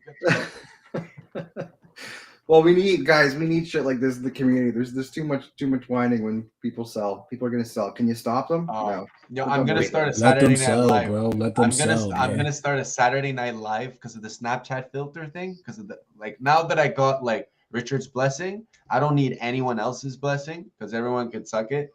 But Richard is good. I'm gonna create a whole SNL skit for Saturday nights, and it's gonna be everyone in the chat's gonna have a Snapchat filter that I'm gonna make. Yeah, everyone could go on hexlearn.com at the bottom of the page on their mobile. There's 4 of them. One of them is by Hex Luther. The other ones are by me. You could go add that to your Snapchat and just use that. And we want to create this this is a rumor, and I'm probably leaking something where we might do a giveaway for something where you're gonna have to do a contest, and it's the best Richard Hart snap, and you have to post it. You have to post it on Twitter. So you have to save it and then repost it on Twitter. I don't give a shit anymore. I'm gonna start posting more and more all the time. People seem to like them, so why not? Yeah, we don't have People anyone. really like it when you do your stuff, Morgan. What's I that? show my girlfriend sometimes, and she be laughing at it. You just see my wife filming it. Like when I did that Valentine's Day video, I should really do the outtakes. I've told a million people I will show the outtakes, but I legit yelled at her a few times because she would start laughing as I was doing it. I was like, "What the fuck? Like, what the hell's going on? That was a good take. You can't do that. You can't be laughing while I'm doing this. I'm trying to make art here. I'm trying to take people's attention away." Showing it, just laughing it off like, haha, this is cute. This is fun. This is fun. I'm with my man. This is fun. I'm gonna do another Tom Gillespie one. I was actually, I'm gonna do another Tom one. Yeah. Tom Gillespie's due for another one. It's gonna be great. And I'm actually gonna do, like, think about it, man, guys. Like SNL with, like, even Kanye face, like just bullshit, just comedy, right? Just to get our minds off things. It's good. It's good to, like, anyways. But the chart, guys, look at this. Okay, I just want to point it out, guys. It's Phantom, Luna. Forget about Solana, because Solana's not really an EVM. No, and it's off half the time anyway, so we're good. Yeah, well, regardless, but it's still an adoptive mainnet, right? Yeah. So my whether even make we like it or not, Solana. That's it. I could really make fun of Solana if you want me to, bro. Doesn't my even 3,000. 56 years old, and he be making fun of Solana every time I tell him that it's down. It's so bad, bro, and it's getting expensive, man.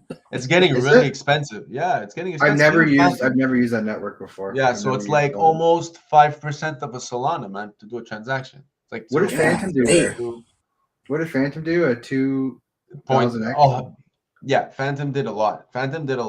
It was very worth it, very lucrative. People could have been like on Miner Gate back in the day and just mined on their shitty computer some Phantom. It would have been, he would have 2,000x, so it would have been like 2,000 times more mining. Anyways, so it's so cool how early adoption in crypto, if you would have just done the stupidity, it would have made you money, like literally Faucet Doge. You'd be laughing right now. But you guys have seen the free pulse, obviously, right? We talked about it. Yeah. I'm literally a living example of fauceting is very helpful, and crypto would not be where it is today if it wasn't for the fauceting. Guys, people don't realize that the giving away things, the giving back for free and stuff. In the muscle memory every day, if you got a no coiner going in there, you're like, hey, let me set up a MetaMask, go into this thing, click it up. We get to send them some pulse, obviously, right, for the fees, but if they get the habit of going in there every day, clicking, getting a few bucks a pulse, and then all of a sudden a year goes by and they got a couple $1,000s in there, like you never know if they get $50 here, $50 there. It's amazing, and it's in perpetuity, right? It's forever, or it's perpetual. Sorry. Well, they want it to be like that. Yeah, they say that it's gonna. They have enough to last forever, and they're gonna have enough to do a lot of stuff for them. So it's good, man. And what I like about it is that it's going straight to my wallet. Because when back in my day, I could only cash out when it was at this. I could only have when it was at this. So yeah, check it out, guys, at the bottom, freepulse.io. There's also How to Pulse is going to come out maybe with a faucet. There's a rumor. I don't want to say there is or there isn't, but there's a rumor of that. And yeah, guys, just look at the AVM. So forget about Solana, but look at AVAX, BNB. Like if you were in day one in all these coins, well, you would have got all those X's, and it would have been in order too. So it would have been first BNB, then you would have done CeeLo, then you would have done Atom, then you would have done AVAX. Then you would have done Phantom, and then you would have done Luna. Well, actually, Luna and Phantom at the same time if you would have DCA. But you know what I mean? It's just constant X's on X's for just holding. Did you wait a sec? Sorry to cut you off. Did you just say the order in which these chains came out, like their X's are going higher out and higher every time? As you get to a new chain, or is this the order they came out in? Well, this is at 245 days. Oh yeah, I can't see the number. It got a 33x. At 329 days for AVAX, it hit a 56x. Yeah. At 600, so usually 700 days, where you get like something that's very, very, very lucrative. And like CeeLo, man, I'm sorry, man, but it's like, nah, man, no. I can't believe that people are doubting it when this did a 15x in 500 days. Like, no. You know, it takes 1.4 years to get on average. And in this average right here, you went on averaged out 656x in 1.4 years. What's this Quick question: did any of these chains have a sacrifice or IPO type thing? Yeah, of course. ICOs for sure, bro. Yeah. Back in the ICOs. days, it was like, hey man, you want my coin? Well, give me Bitcoin, Ethereum, Litecoin, XRP, XLM, Okay, cool. Zcash. So That's when it. all that happened, were any of the dollar amount number figures anywhere close to where Post Chain and Post X is at? No.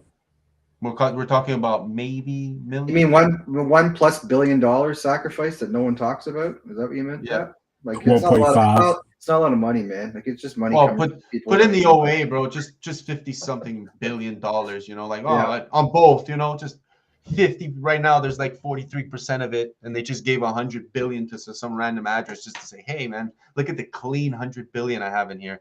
Oh, Well, this is why I think people are still underestimating what Pulse is going to do. Yeah, This of course. ecosystem's going to do. Like it's the great. thing's going to launch, and it's like, okay, we're here now, and they're all going to be sitting there. Like that first day is going to be exciting. I'm going to be glued to Twitter, glued to live. Yeah. People are going to be live streaming. I'm sure there's going to be tons of people live streaming, watching the transactions.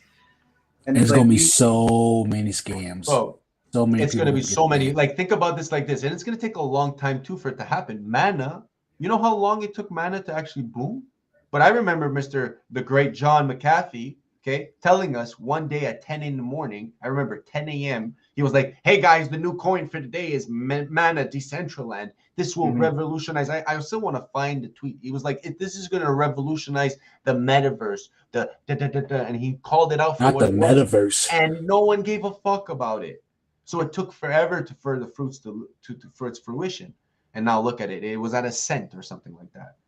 Forget about it. You got to be Diamond Hands. It's just like Hex, right? Diamond Hands, man. In my opinion, yeah, but everyone's we're lucky. ready though. Everyone Lucky 1.5 years. Holy fuck. Luna too, man. All these people did Phantom's been out for a long time, but like Luna, like all these coins, in my opinion, everyone's fucking lucky, man.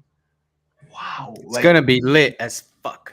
And it's not done. It's not done. Like Bitcoin, look at what Bitcoin did. Like it, and it's like, yo, it's gonna be 10 times better, guys. There's so much more utility.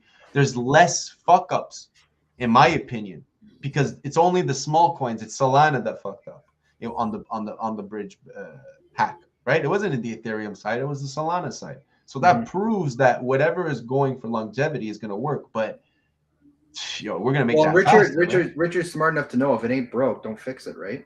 Yeah. Take what's worked. See, he did the same thing with the bridge. It's like the bridges have worked fine. The code hasn't been messed with. Bring it over. Yeah, he's doing what the Romans did. Yeah. It's the same shit. Literally, I take your shit, I copy it, and I make it better. That's it. Yes. That was the Roman tactic. man. He loves them. I do. Well, I know history. It's no, because it's great because the Greeks were at one point they were like the masters of naval fighting, and one of their biggest if anyone knows history, it's like one of their boats was like it had the tip was like a tip that went frontwards but in the water, so when the boat would come, it would like not destroy their boat, but you could like it would take them out of the water so they couldn't move.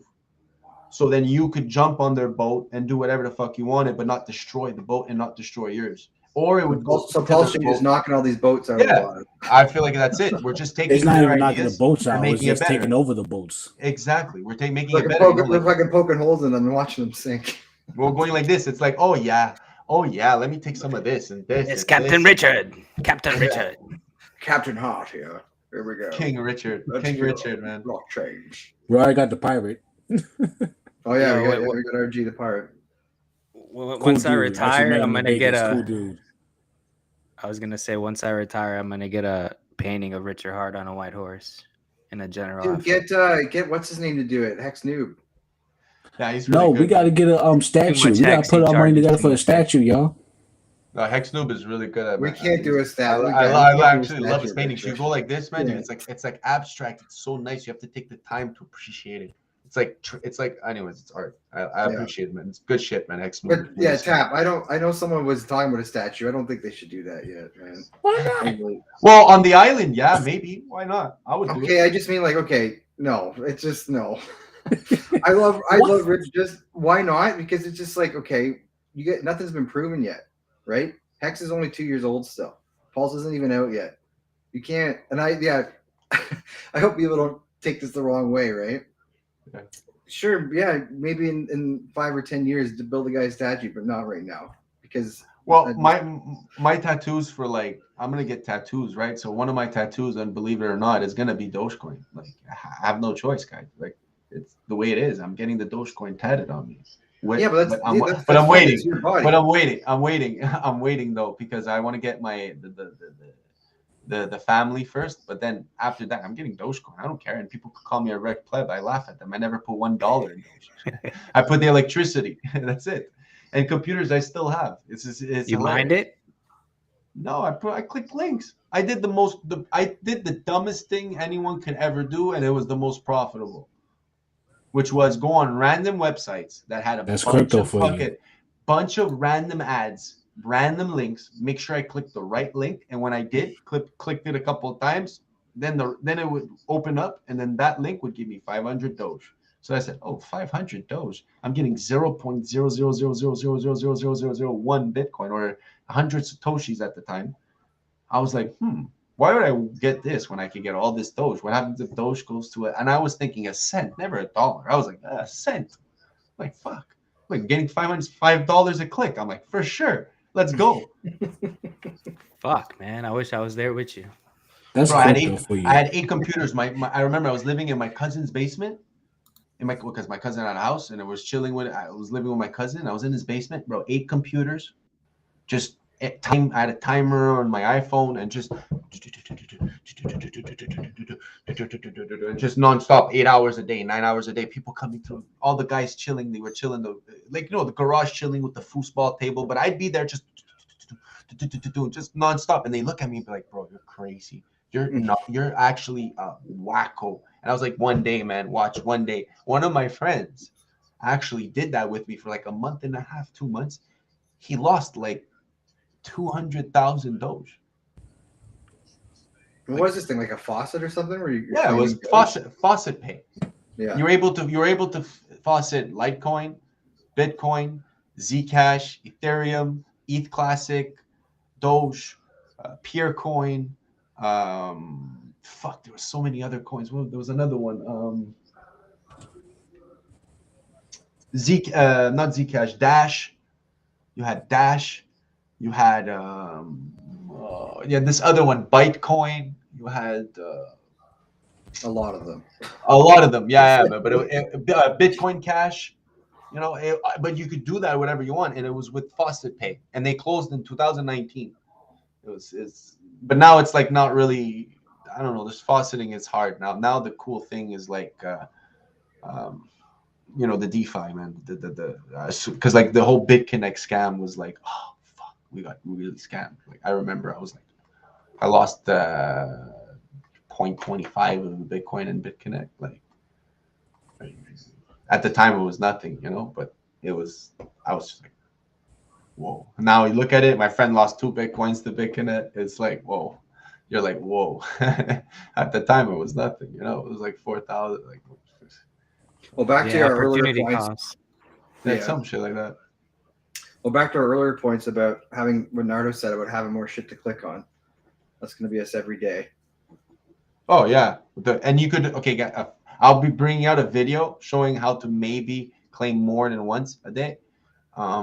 Or once an hour. Isn't the Pulse, the free Pulse.io, isn't that every 2 hours or something? It's every hour, but if you want to you could VPN it and change your time zone or something. Yeah, you can create wallets. They don't mind. They actually said they don't mind that. They're like, yeah, do it. What do you guys think the wallet would look like if Richard does do this? Because there would be another coin obviously for it. If once all this stuff comes out, I wonder if he's going to take a break or if he's just going to keep going full throttle here. Oh, he said he said he's still going full throttle. He still got stuff on his checklist even after all this launch stuff. I saw him say that a couple different interviews. He still got more stuff he wants to do that he got to do. He doesn't want to stay still. He got to keep on working. Well, if Mintra does well, that'll take care of the NFT thing for him, right? NFT play. I don't know if they've talked to him or Jordo, but yeah, like wasn't there also the hell did he want to do? Did he want to do something with leverage trading, possibly? Possibly. That I think that's further down the road. 2 years, I think with V3. You think it'd be 3 years from like after mainnet? I said like 5 or 6. 5 or 6. Yeah, wallet his own exchange. There you go. Yeah, because the wallet. What if you were able to do it? The wallet. What if you were able to do it like, well, isn't Liquid Loans taking care of that in a way where you could short? But that's not a Richard Hart product. So yeah, but like Morgan said, like Hector said, like there's a lot of people. If it's not broke, don't fix it, right? So like it's not Richard Hart, but why would Richard Hart want to do that? He doesn't like that. He wants to get into it. He wants to do it because like why not? But if it's not broke, why fix it? You know what I mean? From my understanding, Richard Hart wants to make his own wallet. The wallet's a different story. He literally said it on when we were on the thing. He's like, someone asked him. He said it's on the shelf or whatever. Yeah, he's like, "Are you still?" Something big will happen.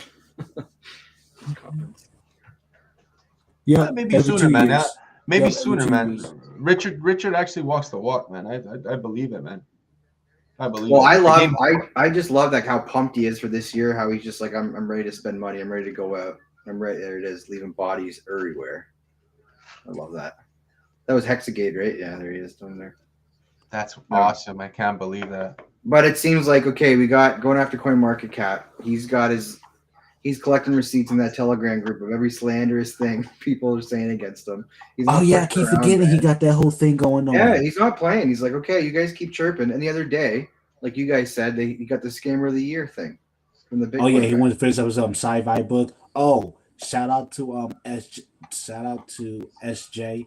She's doing her own voiceover for the whole book. I believe she's probably on chapter 3 or chapter 4. Check her out, SJ.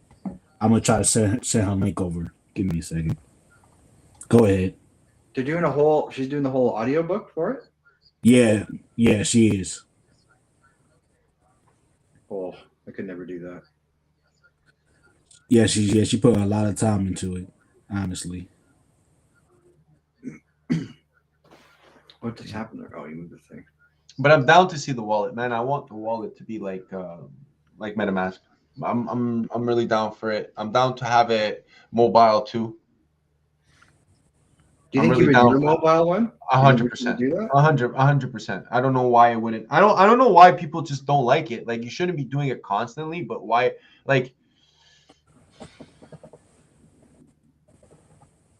digitally, you have to. It's inevitable that if you want to reach the masses, the mobile is in essence, it's key. So you need. Well, that's what's interesting with those guys. That they're doing that. What the hell's it called again? The digital internet money. The internet money guys. Mm-hmm.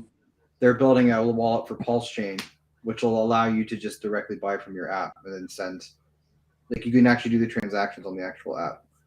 So, because I agree with you saying, right? They're saying we have a problem. Everything's done on mobile now. It's not enough to just have a laptop and show people to go, okay, put in this Chrome extension and then do this and copy and paste this and send to this address. A lot of people do most of the stuff on their phone now, like you're saying. Yeah. And I think the reason people don't like it is that you do run more of a security risk whenever you're on your phone. Because unfortunately, it's not as secure as a Trezor wallet or being on a crypto dedicated laptop or computer, which I'm not saying it is or not. I'm saying that's how people feel.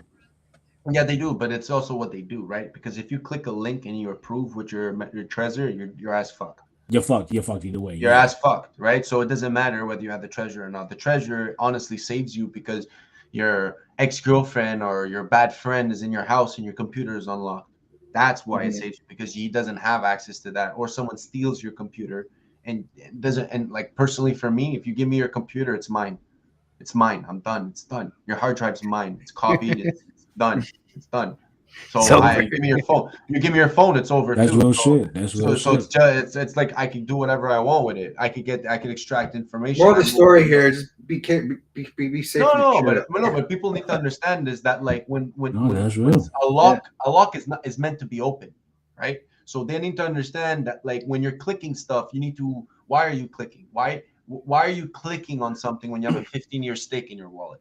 Right. Mm-hmm. I asked Richard the ultimatum, the secure ultimatum. Yeah, secure ultimatum. And he said something about the phone. He said, no, phone is good. Why? Because you could make a MetaMask, do what you got to do, and then delete it. It's done. Who's gonna touch it? Right? If I find I see what you're saying. Yeah. and now I'm not gonna lie, right? You want to take less statistics, right? Let's talk statistics. If someone's gonna rob your house, you want to have less proof that you have crypto. So having a seed phrase and the fucking ledger just makes more chances that I'm gonna go through your house. Well, I always say me because I don't care. I want people to realize this. I'll go through your house, find the ledger, and say, "Oh, where's the seed phrase?"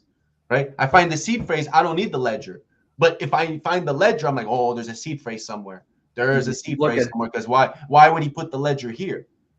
So I'm sorry, and you know what I mean. So why would you do that?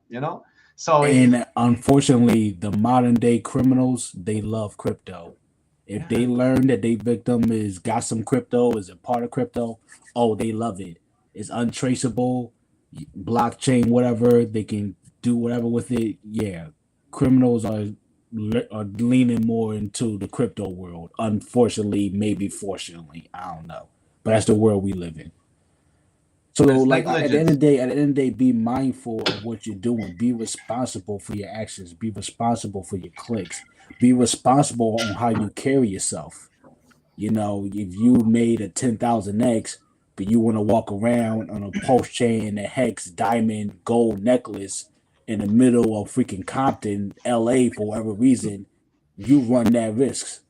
So, let's have common sense at the end of the day. Let's try to practice common sense. Yeah, man. Just be careful with your stuff. I saw a news article that some crypto dude and internet speaker, 33 years old, shot in front of his house or something because he had on like a Rolex watch or something. Yeah, I saw that. It was a crypto influencer, right? Yep. Yeah, and he had like a $200,000 watch on, and people knew him from YouTube. Richard Mille, yeah. Yeah, man, that's crazy. That just happened like a week ago, something like that. Idiot. Well, the scary shit I've seen is that when they're cloning your what the hell is it called? Your SIM card clones. Oh yeah, that's. But they actually need to get your SIM card for that, don't they? Or do they have to be within a certain radius or something? Miami, yep. Damn.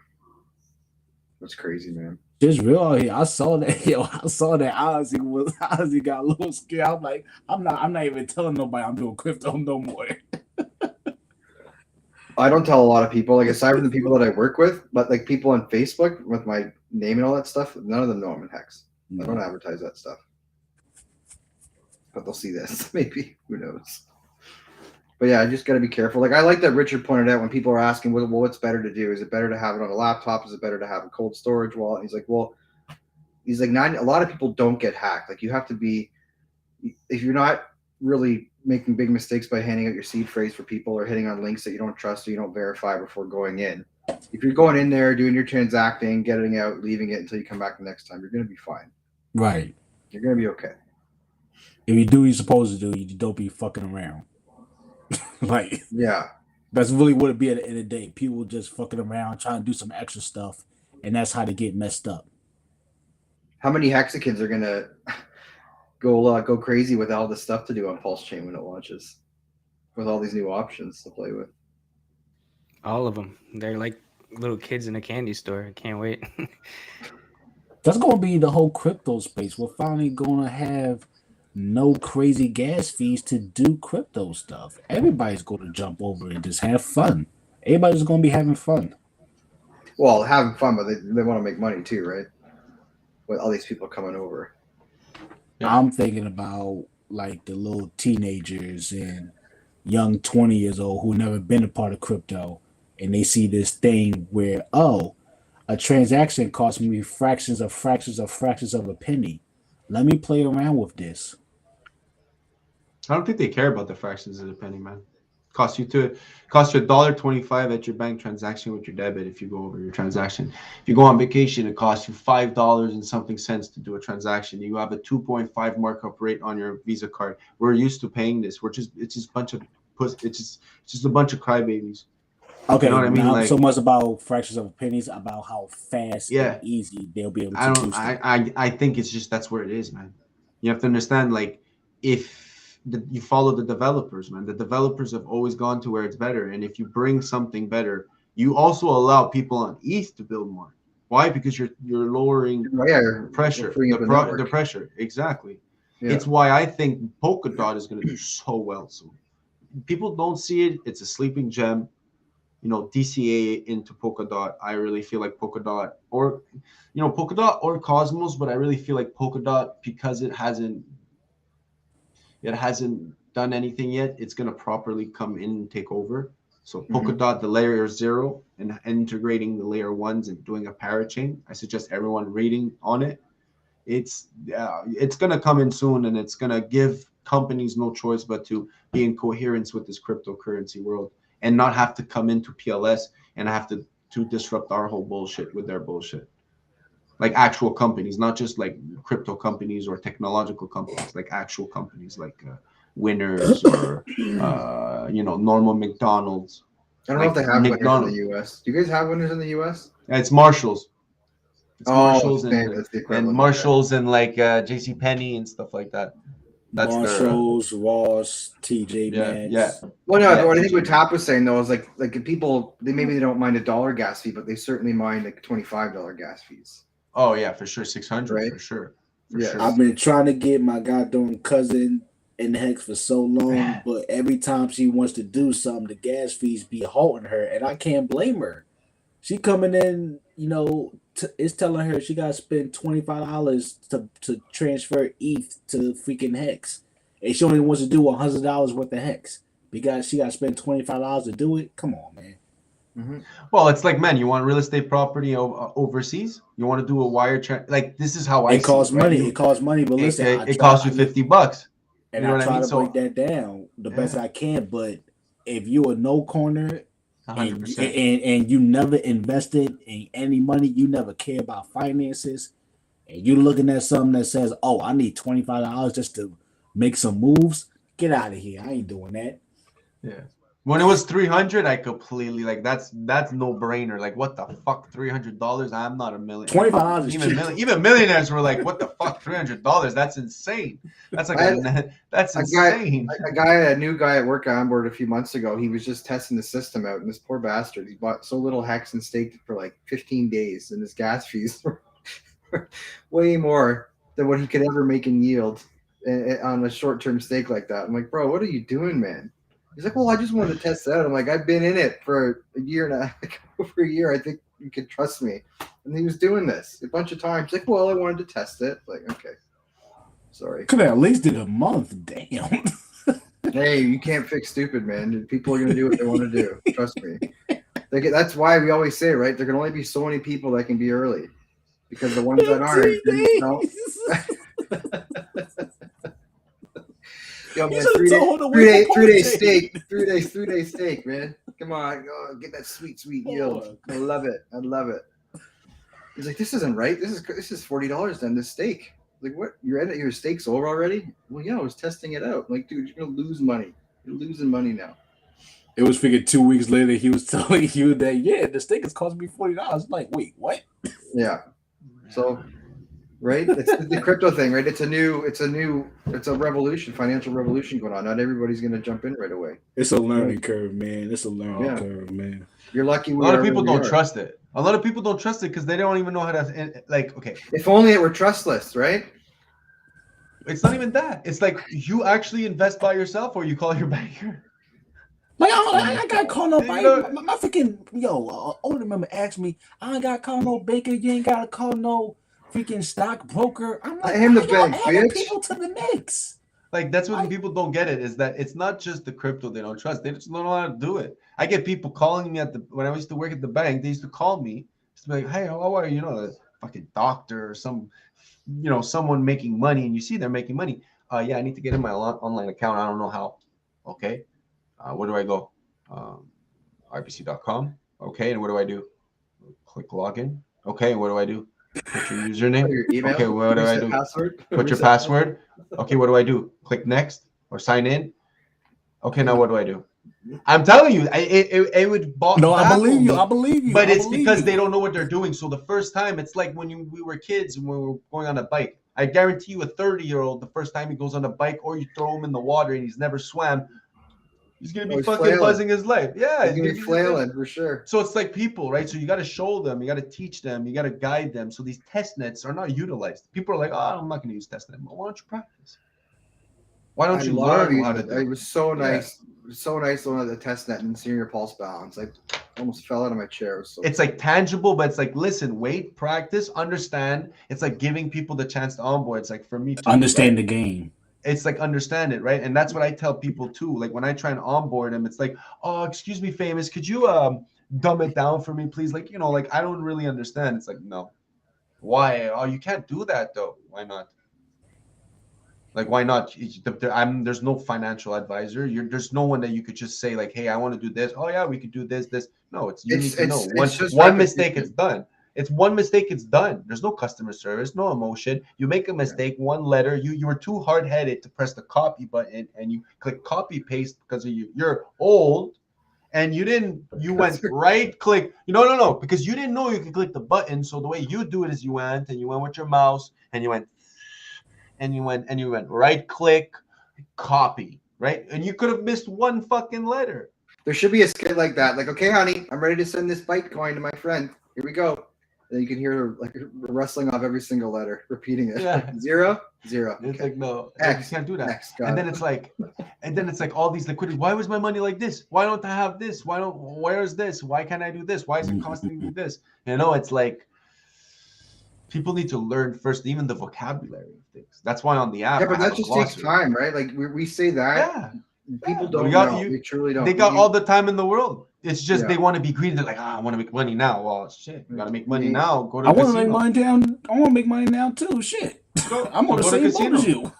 Go to casino. But we know coming into this new ecosystem, the way that we've been doing it with Hex is the same. It's going to be the same thing. You're going to sit on it and you're going to let it work for you. You're going to stake it. That's all it is. Right? Like whales it's hilarious. It's the fastest moving asset class in the history of the world, and you have to sit on your fucking hands. That's all you gotta do. Truly. No matter what you do in life, me sitting on my ass is more financially beneficial than whatever you're gonna come up with in your life. That's why all the older people who don't try it are just like impossible. I tell my dad like that. He's like, impossible. People make that much money. Like, what do you mean? Well, they just look at the yield farming, like APYs. You can get yield farming. He still thinks to this day I scam people. I'm like, no, man, look at this. Look at the appreciation. He's like, nah, man. I'm like, I definitely did. Technically, I dumped on people's hands. Yeah, I understand. But like, it's like, it's just like an asset. It's like, what? I scammed someone because I bought an apartment for $150,000. I sold it to him for $300. You know what I mean? It's like sometimes it's like you need to sometimes get over it. And I find crypto does this where it's like, no, you can't sell. You can't take profits because you're fucking people over. Then why are you holding it then? Then what's the point? Why are you in here? It's like you want to make the life a better place. Well, then shit, go do it. Why are you buying crypto? You know what I mean? It's like, I don't know. People are like, no, I'm here not for the money, man. I'm not here for the money. No, so why are you here? I want to make life a better place. Perfect. That's awesome. Why didn't you dump all your coins then and just go and do it? Yeah. Well, people, like you gotta take profits. I know, we're at a weird time right now with Hex because we had so many new users coming in right in the last 6, 7, 8 months, and it's just like, what's all this selling? It's like, look, it's a cycle. Like we come back and find our floor at 10 cents, and we bounced off of whatever it is 3 times. We're in a good spot. We're ready to push back up. We might go a bit lower, but you got to sell at some point. We're not going. And lower, now, what's that? So we're not going lower. I don't want to hear that. Well, I hope we don't, but we could. And if we do, we just good. Go lower. We can't stop people from selling, right? So as we go forward, if we like a thing like Hex we talked about, where if you're in it for long enough, you're not going to be selling your principal. You're not going to be needing to, and that's the point. The point where you can live off your yield generating assets is the point. That's what we're trying to do here. And people want to dump early on. Go ahead. Not even your yield generating asset. How about the free assets you get just for having this one asset? Mm-hmm. Yeah, Well, what's his name? Trayvon, I think they're doing an airdrop for Hex. More token. Yeah, his more token. Yeah. The more I think he's doing it also for Phantom people too. If I'm not mistaken. I don't know. I think I don't know about that. But it's cool, man. Airdrop, it's good. Do what you got to do, man. It's a hustle. They it's a sure hustle, can't right? stop you from selling Robinhood and Coinbase. They stopped my friends from selling multiple times when their Shiba coin went up. They stopped them from selling real quick. Oh yeah. They was blowing up my phone when that happened, man. That joke was so funny. I remember telling them a month before that happened. I said, "Yo, Shiba's went up in price. Y'all should take y'all money out because they might, try something with y'all." What does that feel like? It was like, what would that feel like? Say again? Does that happen? What would that feel like? Like, has that happened to any of you guys before? Like, you're just like, yeah, I made a couple profits here. I'm gonna cash out, and transaction declined, and it keeps just saying no. You ain't selling. Nah, that never happened to me. Cause I had never had my coins on those bullshit ass exchange. So no, never happened to me. I just don't know what I would do. I'd be furious. You'd feel helpless, wouldn't you? Helpless, mad, irritated, pissed off. Some people damn near depressed. Well, like I'm pissed. For me, Crypto.com, like that stupid 24-hour whitelist, that pisses me off now. Because I'm like, I love. Oh yeah, that happened to me. Yo, Morgan. Yeah, so Morgan now got basically bad history with them. So basically now in order to you want to send someone money, it has to be whitelisted for 24 hours in your wallet. Like what the fuck? And I asked them, not only the same address. If you have one MetaMask and you're bouncing between chains on that MetaMask, it doesn't matter. Yeah. If the token's different, you got to. Oh yeah. You have to add it. Yeah. You have to add it. Motherfuckers, I completely agree with you. I posted the screenshots of that when I was like, so I'm sending. I literally only use Crypto.com to get fiat in. I could do a bank transfer, send it out right away, and that's when I started having problems with them last year. They go, well, we're pausing your funds. Well, why? Well, we don't know if it's from a different account. Like, what do you mean? I've been sending from the same bank account for the last 6-7 months. Really? Either way, Crypto.com. This is crypto. We do what we want with our crypto. Why crypto was invented? Crypto.com. No, but I understand because it's like e-transfer and shit. Like you're probably e-transferring it, right? Through Crypto.com? No. So there's two different occasions. So first it was the same e-transfer like every couple of weeks. Send the same amount of money over. Payday, whatever it is. Send the same amount. But what I was doing was as soon as it got there, I would convert it to ETH, USDC, whatever, and get that shit out of there.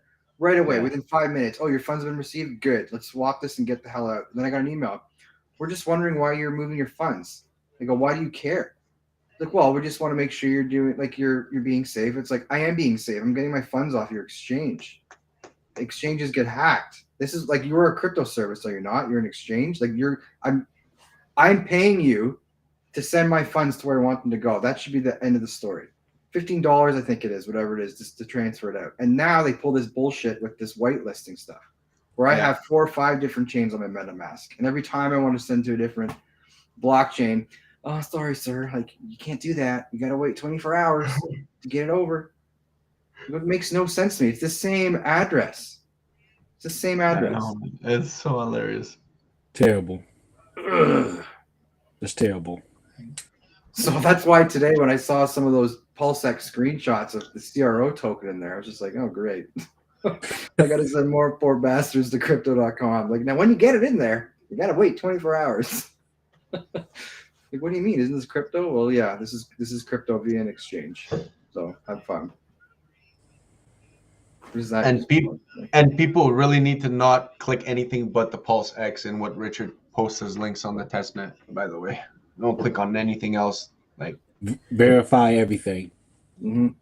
Yeah, verify everything, man.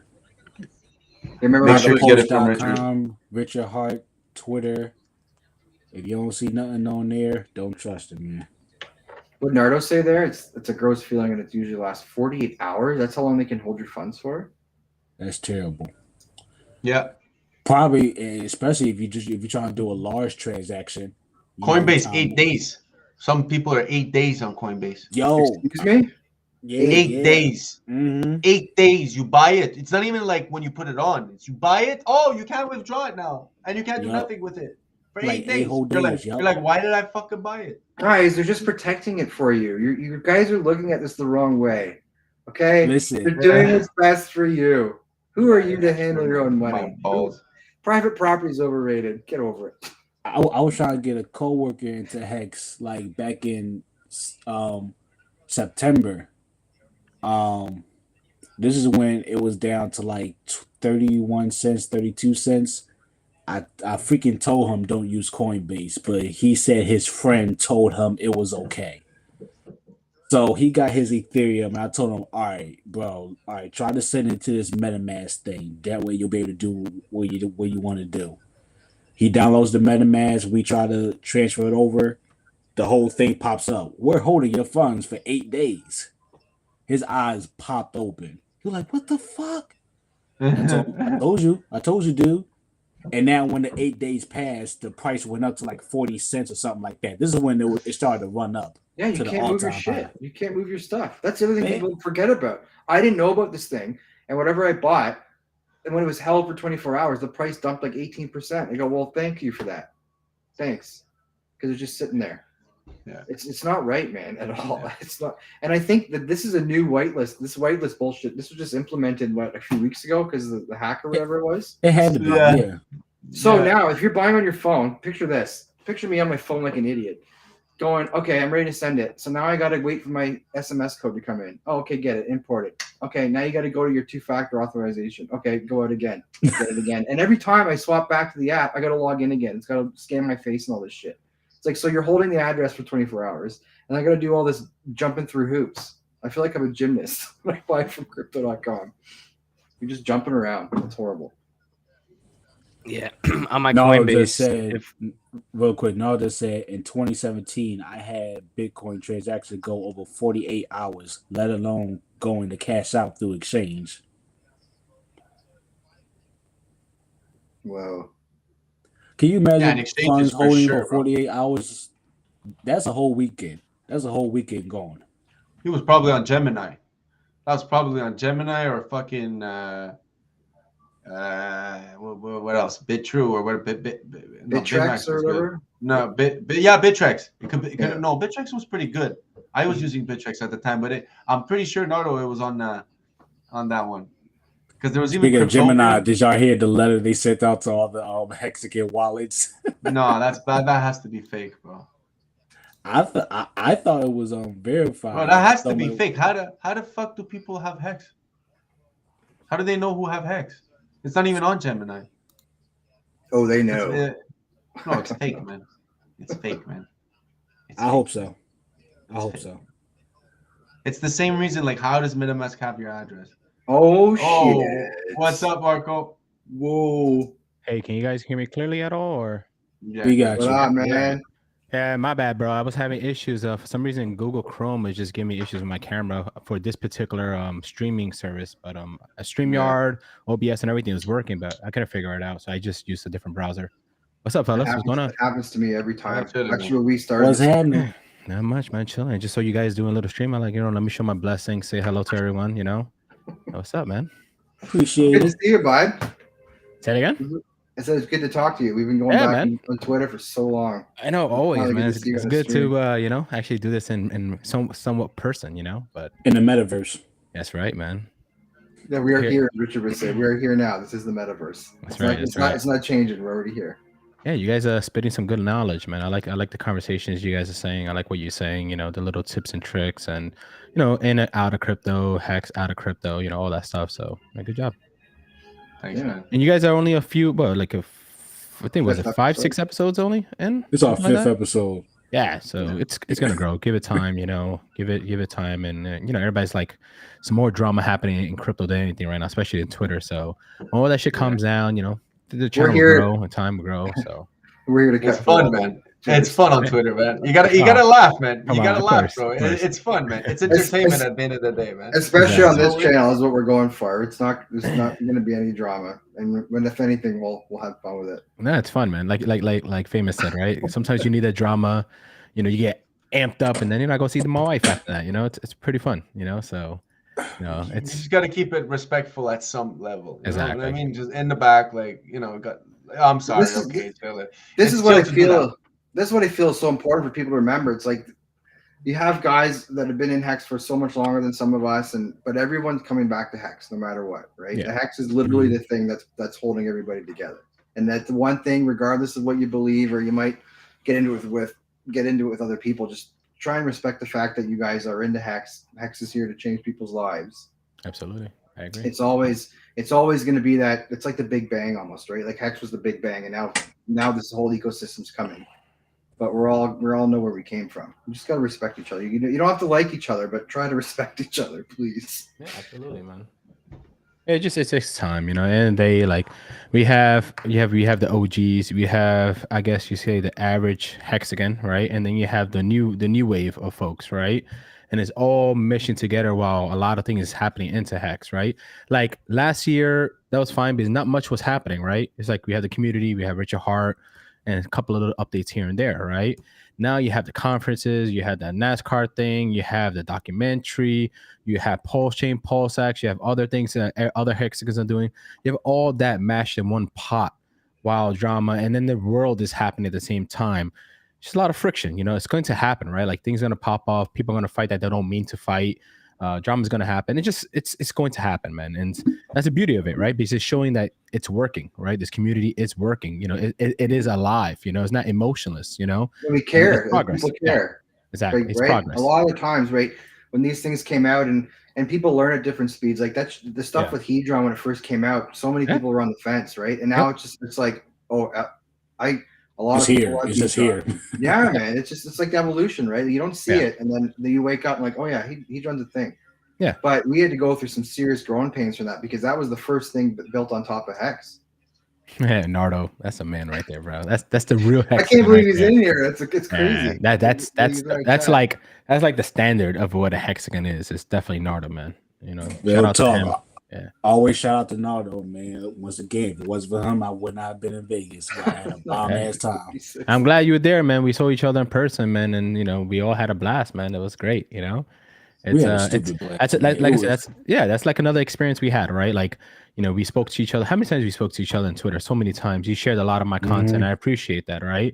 And when I saw you, I was like, dude, come over here, give me a fucking hug, dude. Like, it was just a beautiful moment, right? Like, it's real. And this, like, I went to Vegas a second time, and people don't know this. So I went, not to be a speaker, not to be anything like that, right? But it's more of a validation for myself, right? To say, who am I? What have I done in this journey with the community, and what I experienced with this community? Like, I need to see it one more time in person to say it's valid. Like, this is real. This is everything I have pitched. Is it real? Is it working? Is it touching people?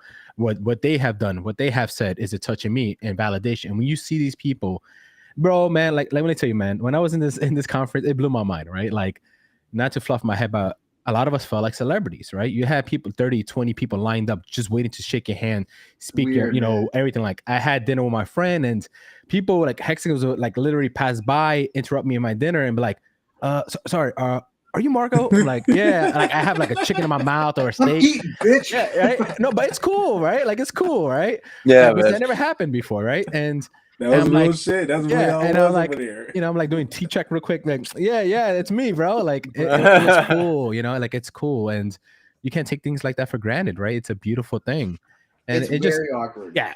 I think the most a big awkward thing, thing for me was I had dudes like UFC looking dudes, big brolic motherfuckers, right? And they come and sharing their story and saying, "Hey, you made a big impact in my life," and they have tears coming down their eyes. I'm like, what the fuck? Nah, this is an actor, bro. There's no way.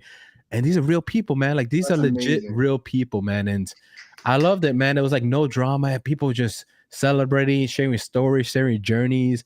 It was just a beautiful thing, man. And then the penthouse parties and all that stuff was extra validation, right? You have OGs, originals, even newcomers inside those parties, just sharing a journey, sharing an experience that we just won't forget. It was just, you can't say much, you know. It's just, it's the best, man.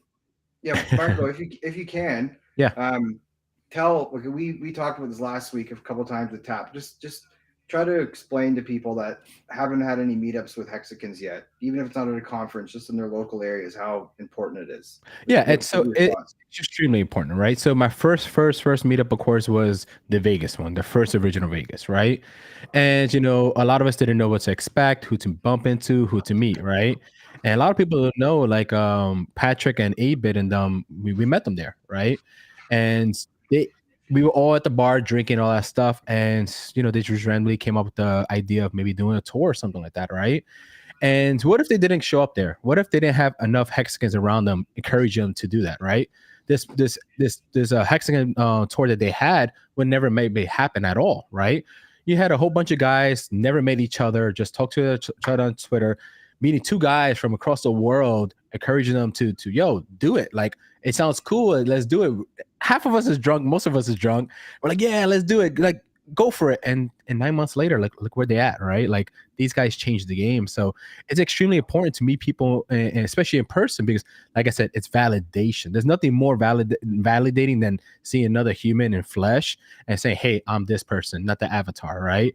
And they see that, right? Because it brings the the relationship to one more extra level, right? Well, it's more substance, right? Yeah, exactly. It brings a lot of substance to it, because we're all back and forth on. Yep. That was my London experience. I went to London. The first guys I met, the Hodl Dog and the Cryptomatic, and it was like, man, this is so weird, because you see them on Twitter all the time. And then I had people come up to me and they're like, oh, I know you from Twitter. I was like, what? And London, fucking London, man.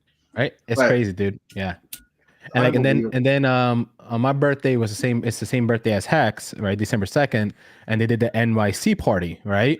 And we were dude, it's fucking nuts. I would legitimately show my ID and block certain information, but I don't lie. It's literally my birthday, December 2nd. That's right? awesome. That's awesome. It's like, right? Whoa. I'll show you my ID in a minute. Like, I swear to God, dude, no bullshit, right? That's awesome. We went there, right? And I met a couple of people. Nardo was there. A couple of guys was there. Some people I've been dying to meet was there. Freddie Coates. A lot of these guys. And there you go. You see another validation. So I saw the first level of seeing these folks. Everybody was quiet. Hex was still beginning, all that stuff. Then months go by. Hex changed people's lives. It updates our knowledge of things, our view of things. And next we meet each other again. But now we meet each other in a different type of level, different conscious level, right? And it's cool, right? And then you go to Vegas again. And then all the people you've seen the first time to now, where they were and where they are now, it's mind-boggling. Like, me and Patrick and Abe, all of us, we was drinking at a bar, just chilling, just like doing nothing, right?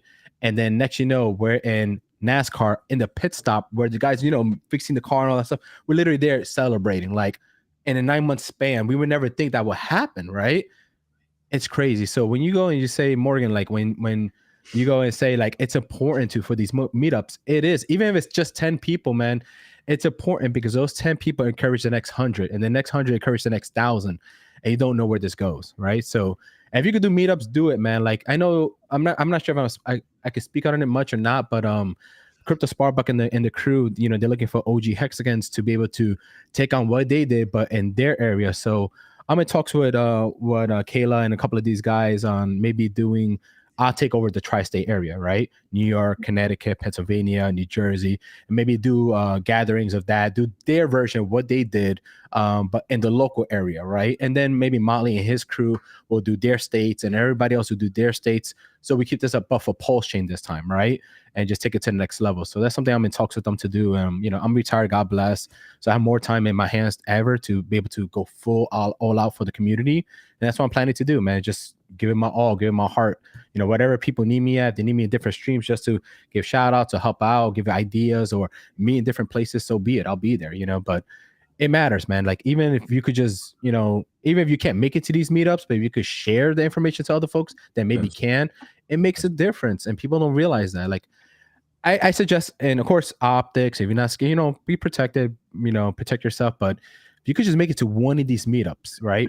Whatever size it is, I guarantee when you do it and when you get home, you're going to have the biggest smile on your face, and you're going to look up on the internet once the next fucking meetup, and the next meetup, and the next meetup. It becomes an addiction, right? Like, when you guys make this first show, right? I'm not sure if you guys have been to a lot of shows in the past, but the first time it's a little nerve-wracking. It's a little weird. You gotta find your groove. Yeah, gotta right. find It's the like, truth do you and- want to do this? Do you not? Does it Yeah. make sense? And what happens, man? It's like you can't wait to do the next episode and the next episode and the next Yeah. episode. You know, then you want to be everywhere, right? It becomes second nature, right? So, yeah, man. I know that's a long answer, but people No. need to hear it, right? Like we need to do these things, and people it. also need to realize, like what you said with retiring. People would be surprised how much these guys that are retired are working even harder than before, but it doesn't feel like work. Yeah. And that's really important to understand. Like you do not want to, like retiring with all this money and then doing nothing is a waste of your time, right? Like, yeah, you could do that, but I really think with this community, the way, how tight knit we are and how many streams we get on to support each other. If you do get to that level of retirement, just know, like, you're going to want to give back. I hope, like, obviously, do what you want. Everyone does at the end of the day, man. Yeah. Everyone wants to, but the thing is like, what I tell people is like, you know, biggest thing was my dad. Like, he's not even fucking retired. So I looked at him and said, why aren't you retired? Yeah. Because I don't want to. I understand. And I go, so how does it feel to be a retired, at the time I said, how does it feel to be a 29-year-old retired man? Yeah. I told him. I go, you have no fucking clue because at 29, you just finished school. I go, the thing is that for me, I'm not going to stop and do nothing anymore. I'm going to hustle. I'm going to go and hustle, but I know that deep down inside, I have less anxiety. I don't have to, but that's the 30-year-old retired man. He still hustles. I've never met someone who's successful, right? Let's call it successful, because retired at our age, I think you could agree with this, Marco. You want to do more. You want to, of course, even if it's just like I'm Italian, so even if it's a garden, like I can't have a garden because I'm in an apartment. But bet you when I get my house, when I move, I'm getting a nice garden. I'm gonna learn, probably do videos about, you know, the family culture, about growing stuff, cooking, and all that. You know, I'm a Latin, right? So Italian is still Latin. So like I feel the whole culture, the whole family thing. So it's you know, important. it's what I want to bring in, and I want to tell you this straight up because the first time we met, unfortunately, you saw something really bad. So hey, it happens, man. It's okay. It's okay. Like you said earlier, it's Twitter, man. It's Twitter. It's good, but the emotion, I want you to remember that forever, because Of course. the same emotion is the same reason why I go for 77 days, 24 hours a day, and I answer all these guys' questions. Yeah, and you I do make work, man. and everyone does that, not just me, bro. I'm showed people, and people thank me, but I wish one day that they thank the whole community, because it's the community that saves my ass when I'm asleep at 5 a.m, 6 a.m, and and the thing's still on. But if you want to do a difference, and I saw that tweet that you made after Vegas, and I loved it. I liked it, and I retweeted it, and I was like, "That's awesome," because I know you're about that, and I know when I see you on, like, you know, Quant Gang and stuff like that, you see it. You preach a lot, and your wisdom is very important for all Hexicans to understand, and that's why you're very appreciated in the community. And we need you, and we need you in the Twitter spaces. I'm not lying, man. Not because we need. Because you are exactly what the people have become, but you are the OG. You are Mad Hatter. You know, you are CSX Turtle. You are those. I'm not an OG. I'm a crypto OG. That's why I bring it. I say OG. Like, and listen, first, I appreciate everything you said. Right, like it means a lot. Right. Before I get to my topic, what I'm going to say. When I mentioned the word retire, right, and I'd say this to family and friends, right, and they're like, "Oh, so you don't have to do anything in your life again?" I'm like, "Yeah, I could choose to do that, but that's not what I'm telling you. I'm retired from working for the man, right?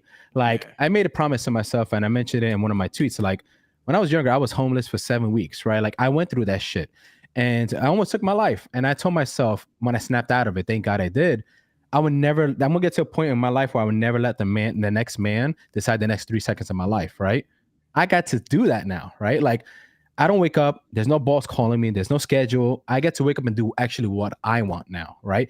I could go 9 to 5 hustling all day for something I want to do, not for a corporate or for the next man or the next agenda of somebody else, because it's something I choose to do. So that's the word retire for me, you know? So a lot of people don't know, like, I'm planning to come up on my own channel, right? I'll say a little bit of it. So I'm planning to come on my own channel, and a lot of people don't know I like to work with my hands. So I like to do apparel like I was younger. I like to work with wood, leather, all that stuff. So a lot of people, they see my hats, they see the shirts I wear and stuff like that, like where you get it. Well, I can't tilt the camera, but half of my room is actually a workshop, right? And in the future, I'll put it on. So I want to make a channel that has to do with everything crypto, right? In and out of Hex, majority of Richard Hart's ecosystem. But while I'm doing that, I'm actually making my hats live. I'm making my shirts live. I'm carving wood live and stuff like that. So I can educate people on that while I'm talking crypto to make it fun, make it entertaining, a little bit different. while doing giveaways. And I want to use my channel too to be able to promote other channels. And what I mean by that is I've been doing nothing but super chats forever, right? I think I spent like over 10K in super chats last year, right? You always like super chats. How can I do something besides super chats that can matter? I'm like, all right, fine. Why do my channel on the side, maybe once or twice a week, I could choose other channels that I could donate 5-10 different hats that I personally made from my hands, right? Shirts or whatever I make, and be like, hey, give this to your group. Do a giveaway for your folks. You don't even have to mention it's from me, but it's marketing, right? When you do that, they get more touch to you. They get prideful when they win things. They like to go out and show it and experience it. So it's more like direct marketing in some type of sense, right? That's another way I want to use my channel too. So how can I do these for other channels too, to provide these type of things? So, it might cost me a couple of dollars out of my pocket, but it doesn't matter, right? I'd rather do that than do nothing at all. So that's something I'm going to be coming out with really, really soon. I'm just waiting for a couple more equipments that's coming. I think one more equipment comes like in 3 weeks or so. So when that comes, I'm going to make my own channel, go out live, and just do what everybody else does. So that makes sense when your hats are so fucking fly, bro. Thanks, man. Yeah. So like it actually makes sense. You're the one who makes everyone their hats, right? I'm presuming. Oh, some. So like this one right here, one of my boys has his own embroidery shop and stuff. So when I'm bored, I just go to his shop. Like, yo, dude, I'm gonna use your machine. He's like, go right ahead. And then I just, I grab the logo that somebody made and I do it myself. And I do side ones, I do back ones, I do a couple of different ones. So, but now this time around, I'm actually gonna have my own machine. So when it comes to like pure embroidery, I'm gonna have that's what I was gonna say. You could see the hems of the embroidery in it, like it's not a sticker thing or whatever. Exactly. So to do that version, I had to use his machine. So I only could do those once in a while. I'll do an order through him, but not to give away too much, but I'm gonna be doing leather patches. I'm gonna be doing the regular heat pressed on. I'm gonna be doing wood types. There's a couple of cool different ideas I'm gonna come out with. That's gonna be kind of unique for Hexicans and for anybody outside of the Hex world. But it's like I said, I'm not here to replace any other websites. Like I'm gonna tell folks like hexmerch.com, use them 99.9% of the time. But there's things that they're gonna make that I would never be able to make, and I don't plan to make. It's just something I'm gonna make personal. I'm gonna have a small little catalog of what I make dear to my heart for the folks, right? And if they want to purchase, go ahead. If you don't, it's okay, right? I'm still gonna do what I do because I enjoy doing this. This is something I could do in my own free time to pass on time and to just. But like you said, you can make it. You can help channels grow, right? And exactly. That's the main. It's like the goal, idea that right? I wanted to do was a Telegram channel where it's like it's not information. It's not like pump and dump news. It's literally the Twitter post or the tweet that someone posted, like, hey guys, check this out, or retweeted someone's video. You put it there, and everyone that's there just go like and retweet. That's the free marketing you can give. You don't have to, because it's like a lot of people are like, well, what can I do? I don't want, but in their head they're like, oh yeah, I'll put $50, but they don't want to put the $50. But at the same time, it's like I tell them, don't put the $50. I do all of this for free. I didn't pay to have pro add-ons. I did it on purpose, Marco, because I want people to know that you don't have to do that. You could do it for free. You could take your time. I understand, like especially in the last 2 years, it's a shame because people had the time of their life. They've been home, and nowadays it showed us that you need more time. We've realized we should stay with our family more often. So, the Twitch, the online, the streaming, like all of us, I never thought that this would be like the biggest thing where it's like crypto. It's like all these people, like around the blockchain. It's such a mess, but it's like the concept is so good to have multiple people come in and explain their point of views. But it's like they need to bring it all over the place because they don't have like us, a concentrated of just Hexicans. Like literally, we could fill up a stream of probably like 50 minds and just like easily game theory for fucking days. Look at the spaces, man. The spaces are always filled with hundreds of people in there. Yeah, man. Sometimes even close to 1,000 people. Just when Richard comes on, if Richard were literally just to come on and say, "Hey guys, take care, bye." 40,000 replays of that space the other day. Yeah, man, it's crazy. Yeah, it takes time. I have to get going here, guys. Mad, Marco. I wish I could have stayed on longer with you. But hey, no worries. A quick question: so do you guys do this stream like every other day? Is it a time thing you guys do? We're trying. I think Dan, like we're always swapping. We're trying to do Mondays at 8 o'clock. Mondays at 8 o'clock. Yeah, same time every week, and that way people don't have to worry all the time. But famous, awesome to meet you too, bud. I got to make sure I have you on Twitter here. Whenever you want, come by the spaces, bro. I had I gotta keep watching when I get off. I gotta get the dogs out. The wife will kill me. No worries. But it was a pleasure meeting you boys. Yeah, next week I'll jump on, just to talk to shit with you guys. It'll be fun, I enjoy things like this, so it's fun. Right. All right, Dan and Tap. It's a pleasure, boys. Dan, Everyone in pleasure, chat, Tap, thanks a lot. always. Take care, Morgan. Thanks for everyone in chat Yeah. coming on. See you Stay guys safe, later. bud. Later, man. See you guys. Bye. Nice. Yeah. Get him So on. like it's Another sweet, quick man. thing. Another quick thing. About all this drama in the world in the Hex community. There's never anything wrong with this stepping to the sidelines and living out your life. Be with your family, be with your loved ones. Yep. Go get a hobby. Go outside and start to get a little bit nicer. Just go outside, touch some grass, man. You ain't gotta be on your phone all the time. Yeah. It's fun being on your phone, but you ain't gotta be stuck in there. Yeah, like last time, I think it was like a month or two ago when we were dipping really hard. Everybody is freaking out. I'm like, guys, like I told my wife, I'm like, yo, let's just grab some pizza. Let's do a little picnic with the kids, right? Like just chill, right? Like sometimes you need that. Like just get away from things. Listen, if you believe in your project or the product, or you believe in these things, right? What does this month or next month matter, right? What does the next 6 months matter, right? Unless you need to sell. If you need to sell, you need to sell, whatever.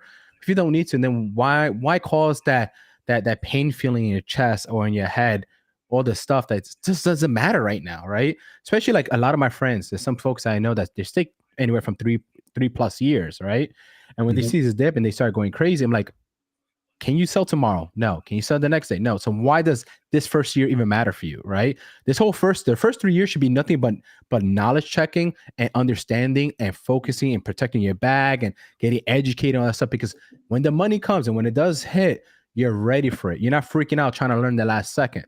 This is something some folks got to understand. So, it's just people, man. I call it an emotional market, right? It's more emotional than anything, right? And that's what it comes down to. Just control your emotions. You'll be all right. You can make better decisions. You'll be fine. If you can't do that, you lost already. Might as well ES, all right? Like you lost. 100%. Yeah, man. It's a simple game, and don't get me wrong. Like, I see friends and family in this market, out the market. It's a scary time, but at the end of the day, like you got to understand what you're doing. You can't just go blindly for what I say or what you said or he says or anybody else says. Like, grab pen and paper, have a plan, know when you need to sell, not when you need, when you need to hold, how long you could hold for. Like, people don't get me wrong, people get excited, like, yeah, 15 years and press that button. And then 2 months later, they don't realize what they did, right? Nothing wrong with it, but it's 15 years. It's not 15 minutes, like it's 15 years, guys, right? Like it could come by quick. Look, for my life, it could go by quick, right? I have a wife, I have 2 kids, they're already 5 years old. To me, I felt like I just had them like last year, right? Time goes by fast for me, right? So some folks, a year could feel like forever for them, It's all about your lifestyle. Is your lifestyle a hyper lifestyle? Is it calm? Is it a neutral one? Everybody's different. Your plan is going to be different than mine. People need to understand that. So, and then you got to have a plan, man. You don't have one, that's the first thing, you're going to get wrecked. That's the first thing. So, just have a plan and take it day by day, So, that's how it goes, man. It's not going to be the first time too. And it's funny because, I've been in so many dips with Hex, right? And I have a lot of folks of my friends that did. And you see the cycles. You see, like, I have different stages of friends, right? The ones that have been through a dip or two, and they laugh at this one, but they know where we're going. Then you have the ones that just recent did a dip. They recovered, and they're not too scared, but they're still up in the fence. And you have the one that never experienced a dip before. So it's just funny because, you know who you need to pay attention to, try to help out with, and you know who's mature enough to understand what's happening, how it works. So, end of the day, it is what it is, right? Like, as long as you have a plan, your mind's fine, and you didn't wreck yourself because you didn't throw every single penny you had and that's all you had, then you should be okay. Just give it time. It's a market will do market things. That doesn't mean, like, I don't care if you was in crypto, I don't care if you was in hacks, if you was in the regular legacy market, you got wrecked too. Like, everybody got wrecked. If you're in a different country, you're getting wrecked right now. Like, it's the name of the game, right? Like, people need to wake up to these things. It's fine. Like, this is when people make the biggest bags.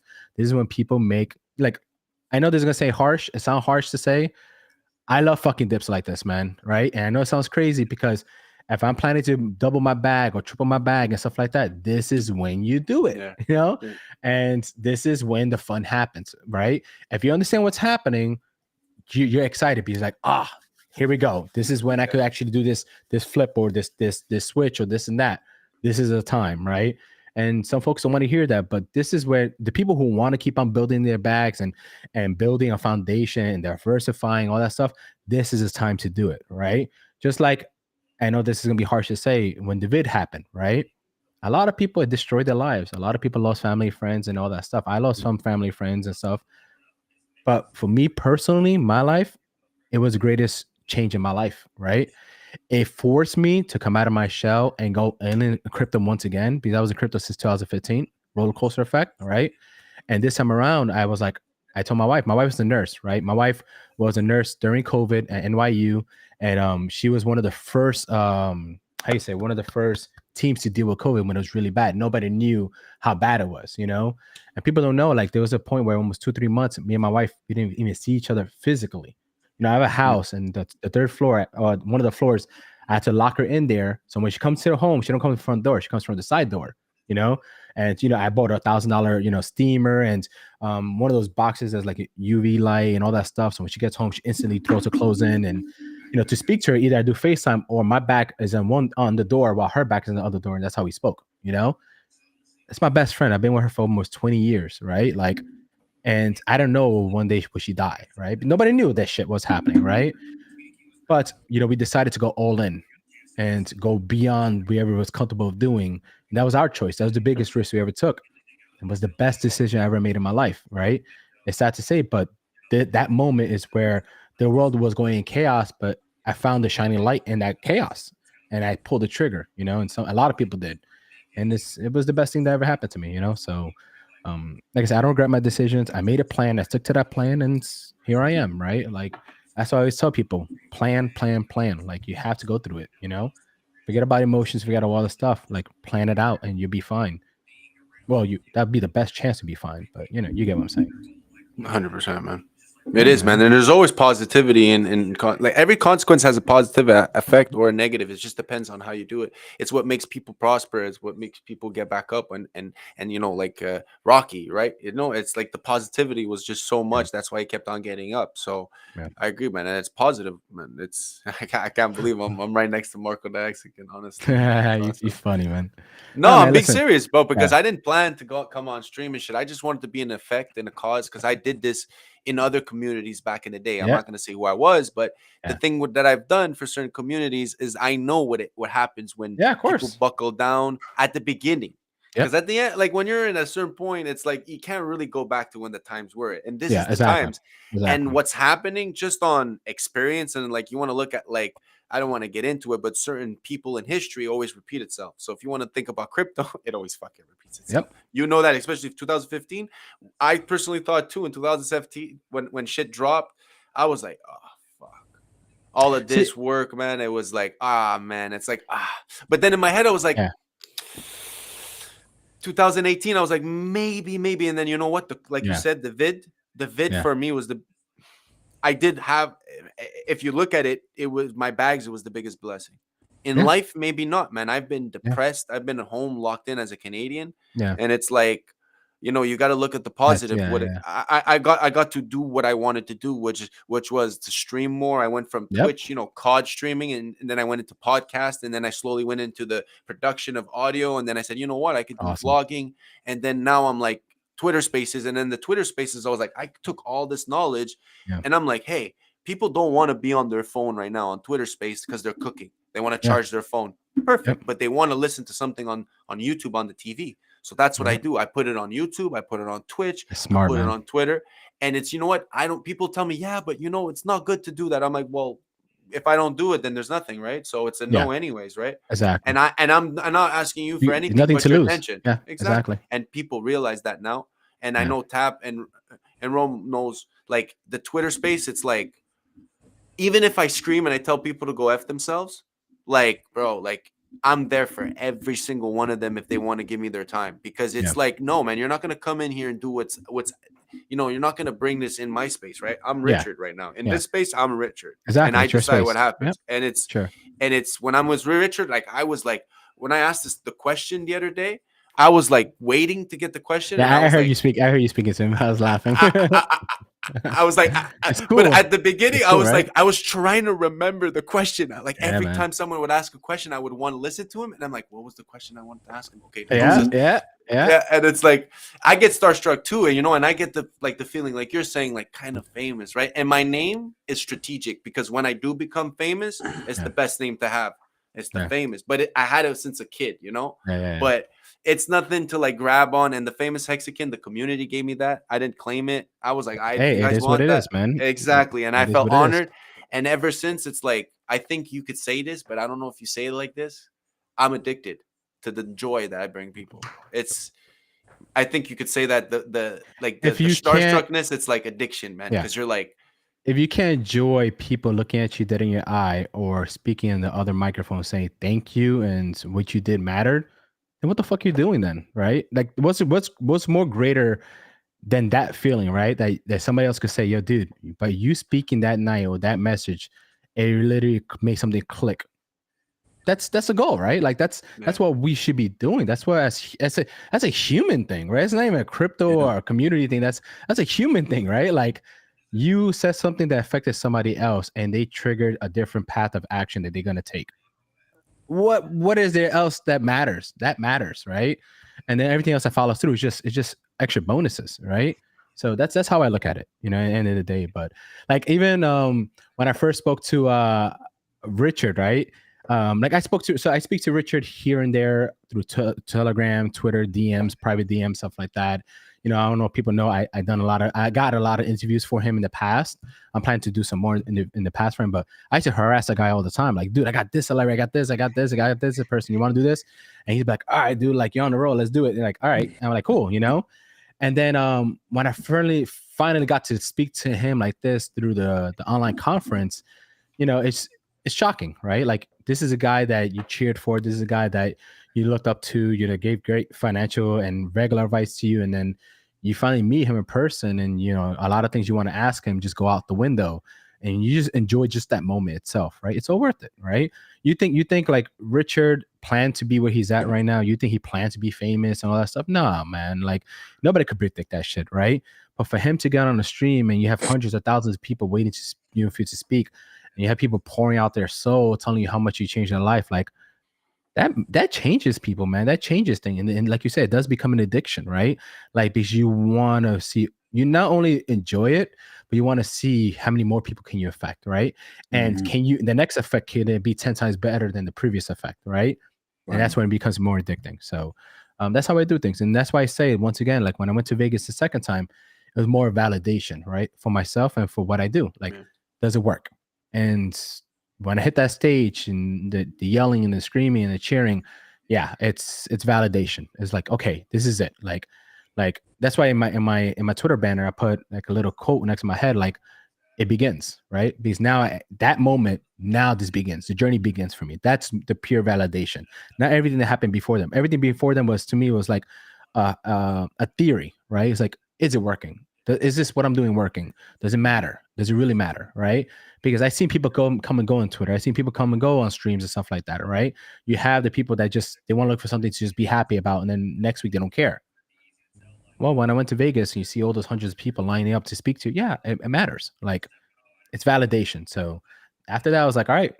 I told my wife, this is it. Like, get ready. This is what I'm going to become, and this is what I'm going to do. And if people think they understand me now, they think they see my energy before, they have no idea what's coming. Like, I'm going to be out there, and I'll be there. I'm gonna be out there in Times Square. I'm gonna be chilling. Like, I don't know if you damn, what's that show? There's a show, Billy in the Streets. You guys ever heard of that show, Billy in the Streets at all? No, man. It sounds familiar. It's a guy that he was basically always in Flatiron in New York City. And he had a microphone. He would ask people like random fucking questions, and they win random prizes, random shit. And I was even thinking about one point, like maybe in spring or summer, like I just go on in the streets with a microphone and with my boy, and just randomly bump into people, in the city. I'm like, yo, this is something crypto. Are you into crypto? Blah blah. What you currently invested in? Yeah, you want to give a quick shout out, something just to keep the people going, keep it engaging, right, and make it fun. It's promotion, and it's promoting. I'm gonna be wearing a Hex hat, Hex shirt, whatever it is. Yeah. The camera will probably have a Hex sticker. My boy will probably be wearing it. It's an idea I had, right? Like whatever you could That's do, smart though. matters, right? Like it matters. So people need to understand that. Yeah. Just try something. Especially in New York, man. And that's in New York. Goodness. That's in Times Square. Like even like if you go to New York and Times Square, there's about maybe 5 different groups. They always doing break dancing, all that stuff. And remember, they get crowds of 40, 50 people at one time for a good hour or Easy. two, right? And let me tell you something. I even talked to one of my boys. I'm like, listen, if you want, man, we could go half, or if you don't want to, I'll go all in. I don't care. But I was willing to sponsor these guys, right? Buy their gear, buy them clothes, like nice looking gear, but they're gonna have a Hex logo on it, you know. Maybe have like a pop-up stand that has the Hex logo there, you know. Their bucket that they're getting money in, whatever, it's gonna have a little Hex logo in there. So people, it's always visual, right? And I don't mind sponsoring these guys. Like, yo, like every week I give you guys $100, whatever, something, you know, just to sponsor these guys, and at least they're doing something. But I have Hex there. I have something there, right? So that's another one. So, and they're all over the place, these kids, you know, and it's good because, you know, not only are you doing it for the community in Hex, but you're helping somebody out, right? Those kids, right? Like they're out there, they're dancing, they're doing what they love, and you know, they're being sponsored some type of way. So why not, right? And another thing that I'm kind of working on. So I met a Hex kid. Her name is Georgia. And so she, you know, like EA Sports, like the tournaments for like League of Legends and all these gaming, it's like the gaming industry, the big tournaments. Yeah. Or she's doing something like that. I think it was us. No, it's not Australia. I forgot the country. I forgot the country. I'll find out the country. But so one of the countries, apparently her and her family, I guess they built something like that before over there, right? As young kids, they're really good at gaming, tournaments, all that stuff. And she was telling me it costs us only like $2,000 a month to sponsor that whole team, meaning the equipment for the kids, the coachings, the computers, all that stuff for only $2,000, right? I know a couple of OGs that will easily support that shit. And now you have a couple of, you know, what if you have a group of kids, the Hex group, right? Like being sponsored. You have the Pulse Chain, you have the Pulse X, and these kids are going at it with everybody around the world. You never know when these kids might make it big, you know? And not only that, you're helping change lives. These are third-party, third world country type of kids, right? And not only they're sponsoring, they're helping us out, but helping them out too, right? It's a beautiful thing between each other, right? And that's something too. So there's a lot out there that we could do to help support other folks or sponsor or keep things moving, right? Like it matters, you know. So you know, there's a couple of things I'm planning to do in the future, and you know, like hopefully other people hear this and you know they try to do something. Bro, I can't wait to tell you the idea I have, and I'm doing it right now. You just no, I'm not joking, bro. I did everything. I'm thinking. I even did fucking Richard Hart fucking Snapchat codes. There's the hextolearn.com right now. Snapchat, and I want to get the Joker to do like was that you? giveaways. Was that with you that did the bottom Richard Hart Snapchat filters and stuff? Yeah. Oh, dude, that's me. Awesome work. Yeah, but go check out the website, man. Hex to Learn. I have a web app for onboarding with QR codes.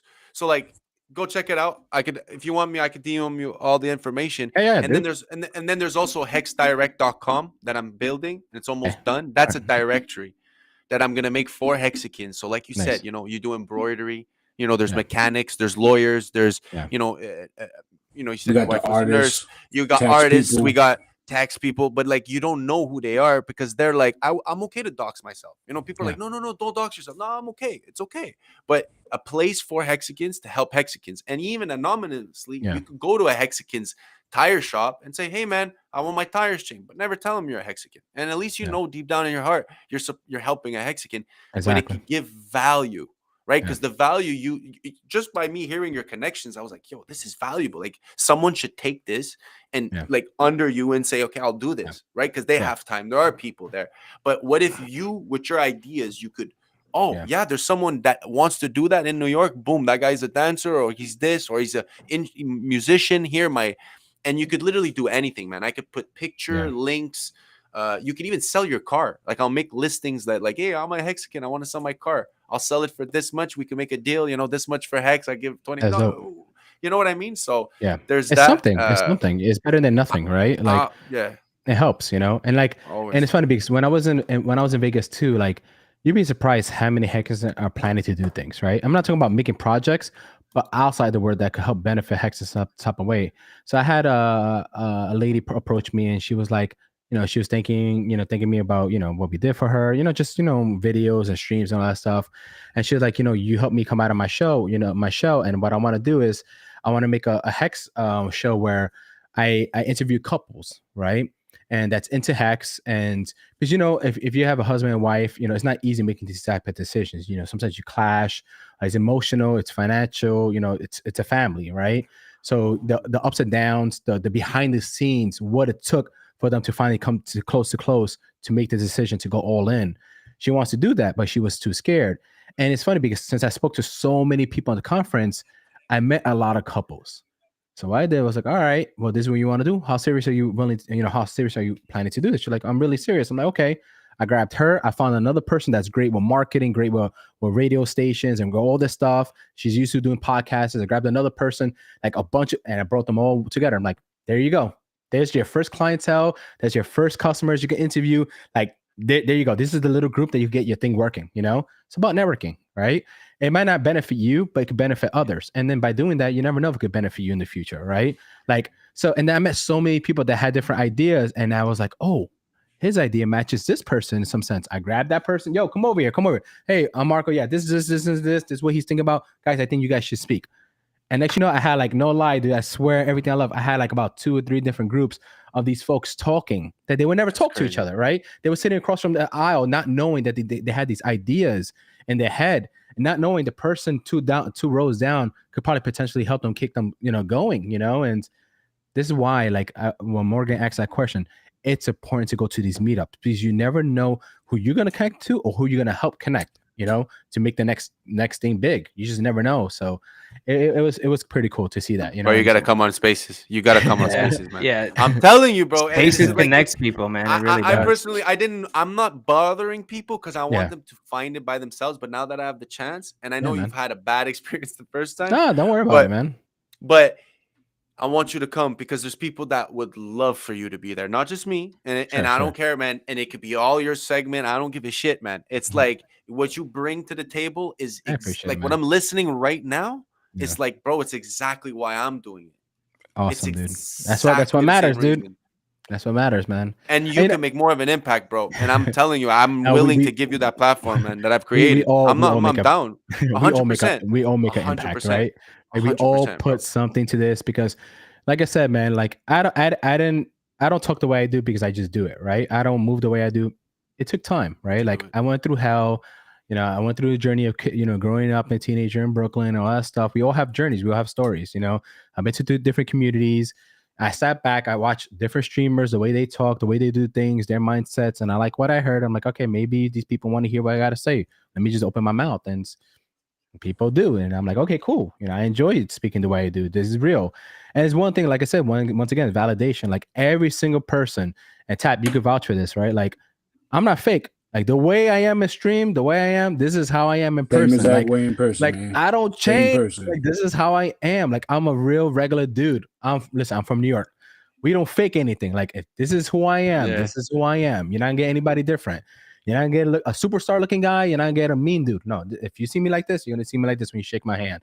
Even if I had beef with somebody on Twitter, and there's a couple of people I met, we had like a little clash on Twitter, but when they saw me in person, they're like, you're really that real dude. Like you're really genuine. I'm like, yeah. Like, what do you expect? Like I'm not gonna lie. I was looking in the back and I saw Marco talking to a couple people. I'm like, did he have beef with them on Twitter? Hey, and they was smiling, shaking hands. Oh man, like as a hockey player, bro, I break people's heads on the ice. All love over here. Yeah, 100%, bro. You break people's heads on the ice, but outside, it's like that's the rule, bro. It's like, yo, you break people's heads on the ice. It's not. You don't take it out. It's done, man. It's like shake their hand. It's like even the best is UFC or like people in combat, how they have respect at the end, but they'll break each other's face. Yeah. It's like, just you get a respect. Like you're always gonna have some type of beef with somebody, right? Because it's not, and I want always people to understand this. And every time, especially when I argue with somebody, I always let them know it's not personal, dude. It's something happened at this week, at this day, at this hour that we just didn't come to agreement, and that's okay. That's human, right? It's going to happen. Doesn't mean the next month or two we can't be friends. We can't talk. Like we can't come to a mutual agreement on something, right? Because we could argue about this bottle for like the next 2 hours. Doesn't mean like that's it. Our life is set over this 2 bottle. Like who cares, right? Like life goes on, dude. Like it's fine. Like I don't have to love you or like you for everything you are. I could like you for a lot of things you are, and people don't understand 100%. That, right? 100%. Like that's real. So when you can only hate someone as much as you could love them. Exactly, right? That's the fucked up part about this shit. Yeah. So if you hate the motherfucker, then you could actually take the time and actually love them, because or else you wouldn't hate them. You'd just be like, fuck this guy. Exactly. I mean? And if you do, you invested time into that person. People forget this, right? Like it takes time for me to even look at you or tweet at you or anything. It takes time out of my energy. It's energy, right? I don't get that shit back. People tend to forget that. Same thing the other person too. Yeah. And like I said, it's okay to disagree. As long as you said famous earlier, you never cross that line that you can never go back to. That's a different story. You never cross that line, right? Never cross that line. 100%, So 100%. Yeah, when I meet these 100%. people in Vegas, people I clash with and stuff like that, a lot of them come up to me, they're like, dude, they're like, this is not you. You're not this fucking genuine. I see you. Like, they came to me like, I watched you talk to these people. You're motherfucking genuine. I'm like, yeah, this is who I am. Like, what do you expect, bro? Like, I am real. Like, this is real. Like, I don't fake this shit. And it's cool because then they're like, yo, dude, listen. I'm like, no. There's no apology. There's no need for it. We had a disagreement. That's okay. I'm glad because now it brought us to this moment so we could talk about other things. Let's talk about other things. And we talk about other things. That's it. Exactly. Next chapter, next page, right? Like the first page don't decide the whole chapter, right? Like you read on. You never know, right? It could be the next Don't cry over sentence or spilled something, milk. Yeah, Don't cry man. over Like, spilled milk. come on. Like I said, as long as you don't cross that line, it's fine. Like this one beef. I don't like to say beef. It's just little drama, right? And I'll say the person's name. I don't care. Like me and the Joker's going at it right now a little bit, right? But one thing is this, it's very simple. And I say here and I say this and I have screenshots on the stuff. I tell the Joker all the time, dude, I highly respect who you are as an individual. I know you have a beautiful, beautiful heart. You mean well. You're intelligent. You have an amazing cast. You're really good at what you do and stuff like that. But I personally think the direction you go in at certain times is not good. It's a bad path to go to. You're going to make a lot more enemies than friends, You're going to burn a lot more bridges going this way, This is what I'm going to tell you. I don't bite my tongue for anybody. I'm going to tell you. Why? Because I care. If I don't care, bro, I'll let you burn the fucking bridge all you want. I don't care. Like, it does nothing. But that's what for you me. represent too. You're someone Right? with a positive. It's Exactly. like, listen, man, if I don't do this, then I'm a hypocrite to myself. Exactly. If Because I cannot turn need to around help and you. be like, hey, dude, you have Don't gasoline jump off all the over. bridge. Yeah, like you have gasoline exactly. all over you and you're holding a match. Be careful. Yeah. If I don't say that and I see you go up in flames without you realizing it, I'm no better than anybody else. That's horrible, right? Because I see something happening that I can't warn you about. And some people take it differently, some people not. And that's why I mentioned like in the tweets, and like I said, dude, I don't have no beef with anybody, right? If I go at it with somebody, it's because of that moment or something that happened at that moment, right? Like even his partner, Luther, right? Hex Luther, like, we went at it a couple of times, but in Vegas, we shook hands, we spoke our piece, he understood. And the first thing I said to him was like, dude, nothing's against, nothing personal with this guy, blah, blah. I love his work. I was one of Joker's biggest fans when he first came out, right? Because I loved him. I love his entertainment, right? It was a way to get away from the bullshit, right? That was out there, right? Like, it was literally, I was like, oh, here we go. Like, when he did the shark filters, all that shit, it was all fun. I loved it all, right? It was a good way to get away from the bullshit. But then when I started seeing the mingle of the conflicts and the drama, stuff like that, I'm like, like, this is not what people come for, right? Like, we're not Hex Police. Like, let people's drama be drama. Like, let it be whatever it is. But at the end of the day, like, I still got love for my people, right? Like, what he does helps pumps out bags. What I do helps pump out bags. Well, everybody does, right? But we need to understand, like, there's a mutual agreement to go there. Who is that? Mark. Yo, what's up, Marley? Shout out to Molly's the man, bro. boys. Molly's a man. So that's why, like, I have these. Sometimes if I ever come out of character or I try to come at it with somebody, it's because I care, right? If I don't, like I said, I swipe. Yeah. I don't care. I need to intervene. If I intervene, it's because of something. Either you're saying something that's not right about somebody else that's genuine, or what you're doing is you're a genuine person, but what you're going at, the way you're going, is not really genuine. I don't think that person realizes it. So that's why sometimes I intervene into these type of things. But like I said, dude, like famous dude, and you're gonna see drama on Twitter. You're gonna see drama in the community. Oh yeah, this is what we're about. This is what's going to happen. It's going to happen, man. It's fine, But my actions speak louder than my words. I don't give a shit. I'm laughing. I'm just telling people, catch up. Yeah. Catch up, because I'm gonna come. It's like I did this much in this little time. Yeah. Wait, man. Exactly. Wait. It's like I can't wait to pump your bags, Marco, and everyone in the chats. I can't wait, bro, because this is what I was put on this earth to do, is to help. Yeah. Like, it's like I'm gonna help you guys, and it's like I felt like because I used to do one-on-one, and then it became like I was like, why isn't the one-on-one popping? Why can't I? Because it wasn't what crypto's about. Crypto's about being together. So then when Twitter came out, I was like, ooh. And I went in the NFTs communities, and I was getting like 10 people against me telling me like, yo, what are you talking about? Volume's the best important thing ever. Yeah. What are you talking about? Fuck that. What do you know, I have my keys. I do this like that. No, this is better. Ship to Oro, this. And I was like, yo, okay. Then I found the Hexicans, and I was like, oh. And then It's someone different, man.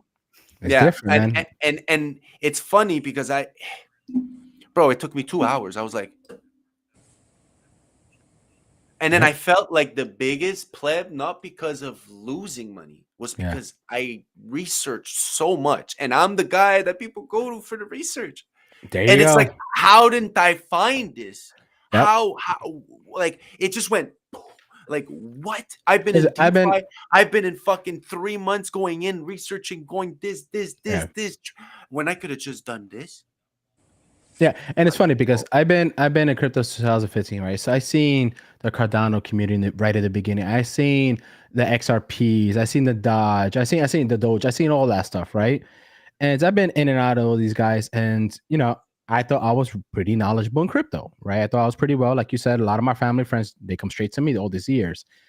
And when I entered the space of the Hexicans, right, I was like, okay, I have a lot to learn, right? Because you have so many big brain minded folks that know everything inside and outside of this world, right? Like in all different categories and all different aspects of life. And they've been through certain things that you would never experience. I'm like, holy shit, I found Pandora's box of knowledge, right? Like, and it's for fucking free. Like, what else is better out there, right? Like, you have a community that is real community. We're gonna fight, we're gonna love each other. It is what it is. It's a community. That's validation, right? It's working, right? But the knowledge and the free knowledge we get amongst each other and how we share it, and how we look out for each other, and then not only that, but how we try to help make each other make money. Like, what? Like, it's fucking awesome, dude. Yeah, like, I've never seen anything like it, man. Never. We was talking about this earlier. We was just talking about and making projects with each other and all that stuff. Like, come on, Go ahead, Tab. I'm sorry. What you said? No. Go ahead. I was just saying we was just talking about this maybe a half hour ago. Honestly, we was talking about like how it's so great that Hexicans help other Hexicans. Yep. Like you don't see other communities really taking shirts off their own backs for somebody else. I forgot what's the gentleman's name that Rags to Riches and Crypto Heartbeat did the quick stream fundraiser for it. Like just right off the bat. Was it for Lit you're talking about? Was it Lit one or somebody else? It was before the Lit one. I think his name was John. John. Okay. It was John something. Right. And look, in the community, what happens? Instantly response, right? Instantly. Like I know a few Hexicans that had, unfortunately family members has passed. And not to blow his horn, but Vince, donated money for their funeral and stuff like that. Like, who does that? Phenomenal, right? Like pure human, like does that. We help each other out. Like, not saying that you have to give your money to all the people for every little thing that happens in life or big things happen in life, but we reach that level where we can, right?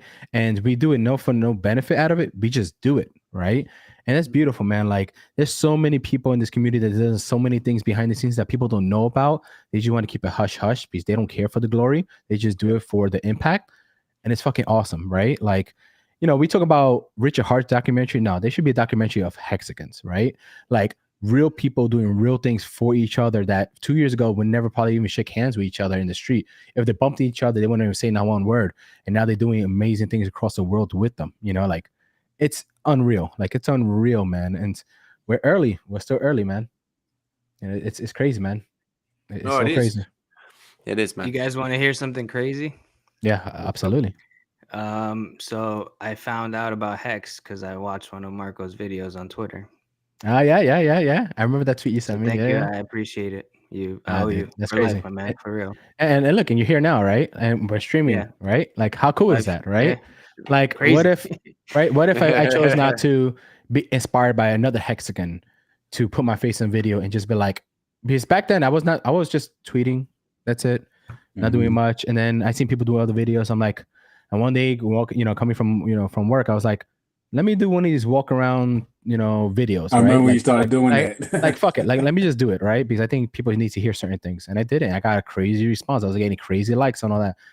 And I said to my wife, I'm like, it's funny. Like, these people, like these folks, they're they're responding to what I'm saying. Like, and I talk like this all the time. My wife she's like, thank God you found this community. So you shut the fuck up with me, you know. Just go speak to them, right? Like go speak to them. Because I'll be at home. Same way, bro. I'll be at home, like my friends are like, boat, stop. same They're like, boat. stop. They're like, stop. I don't want to hear this shit no more. I don't want to hear crypto no more. I'm like, what do you mean, bro? I've been telling you since fucking. I don't even want to say it on stream, but I'm like, bro, just do this, boss it. Like, and they still don't listen. So you know what?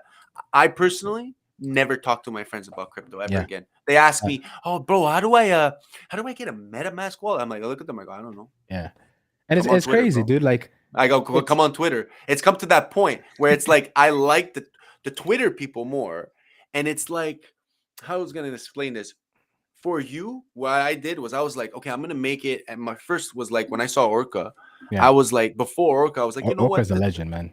100%, and we got the world record Twitter space of 77 days straight. That's fucking insane, dude. He did. I can't beat his record because fucking Twitter, excuse me my language, but Twitter doesn't fucking allow me to fucking go more than like 20-30 hours. I think right now we're at like, I'm doing the stream. I don't know. I have to check. I think we're at like 30 something, but it's the most I've ever had. And I know I'm gonna get rugged. It's probably gonna get rugged very soon, but.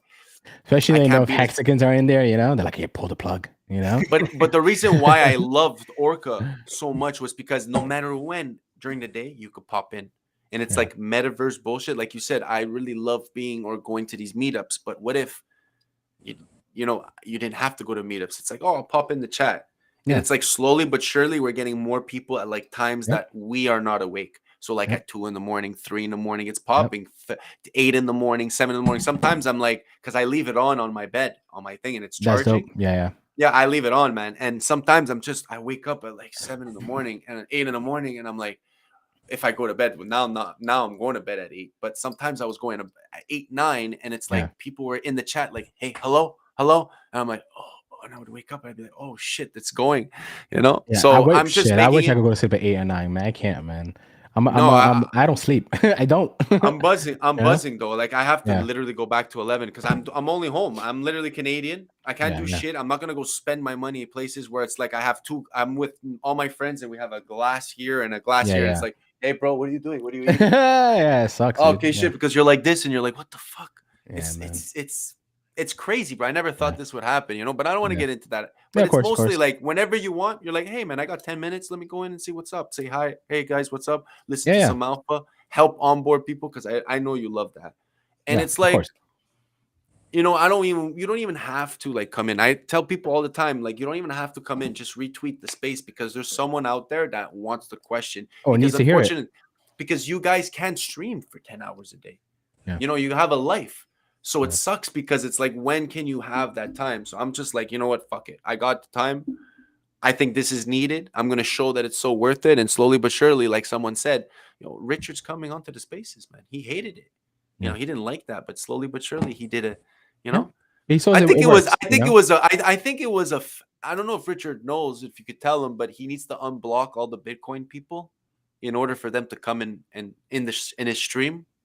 Because if they're blocked, they'll never come in the space. So when he was like telling them like, hey guys, why aren't the Bitcoin people coming in? Why aren't they coming in? It's because he blocked them. So they can't see him. Because is that how it works? One of the guys turtles said that he was telling people, he went into spaces of Bitcoin people, say, hey, you guys want to battle Richard Hart? It's your chance, man. It's your chance of glory. And they were like, yeah, but I can't get in.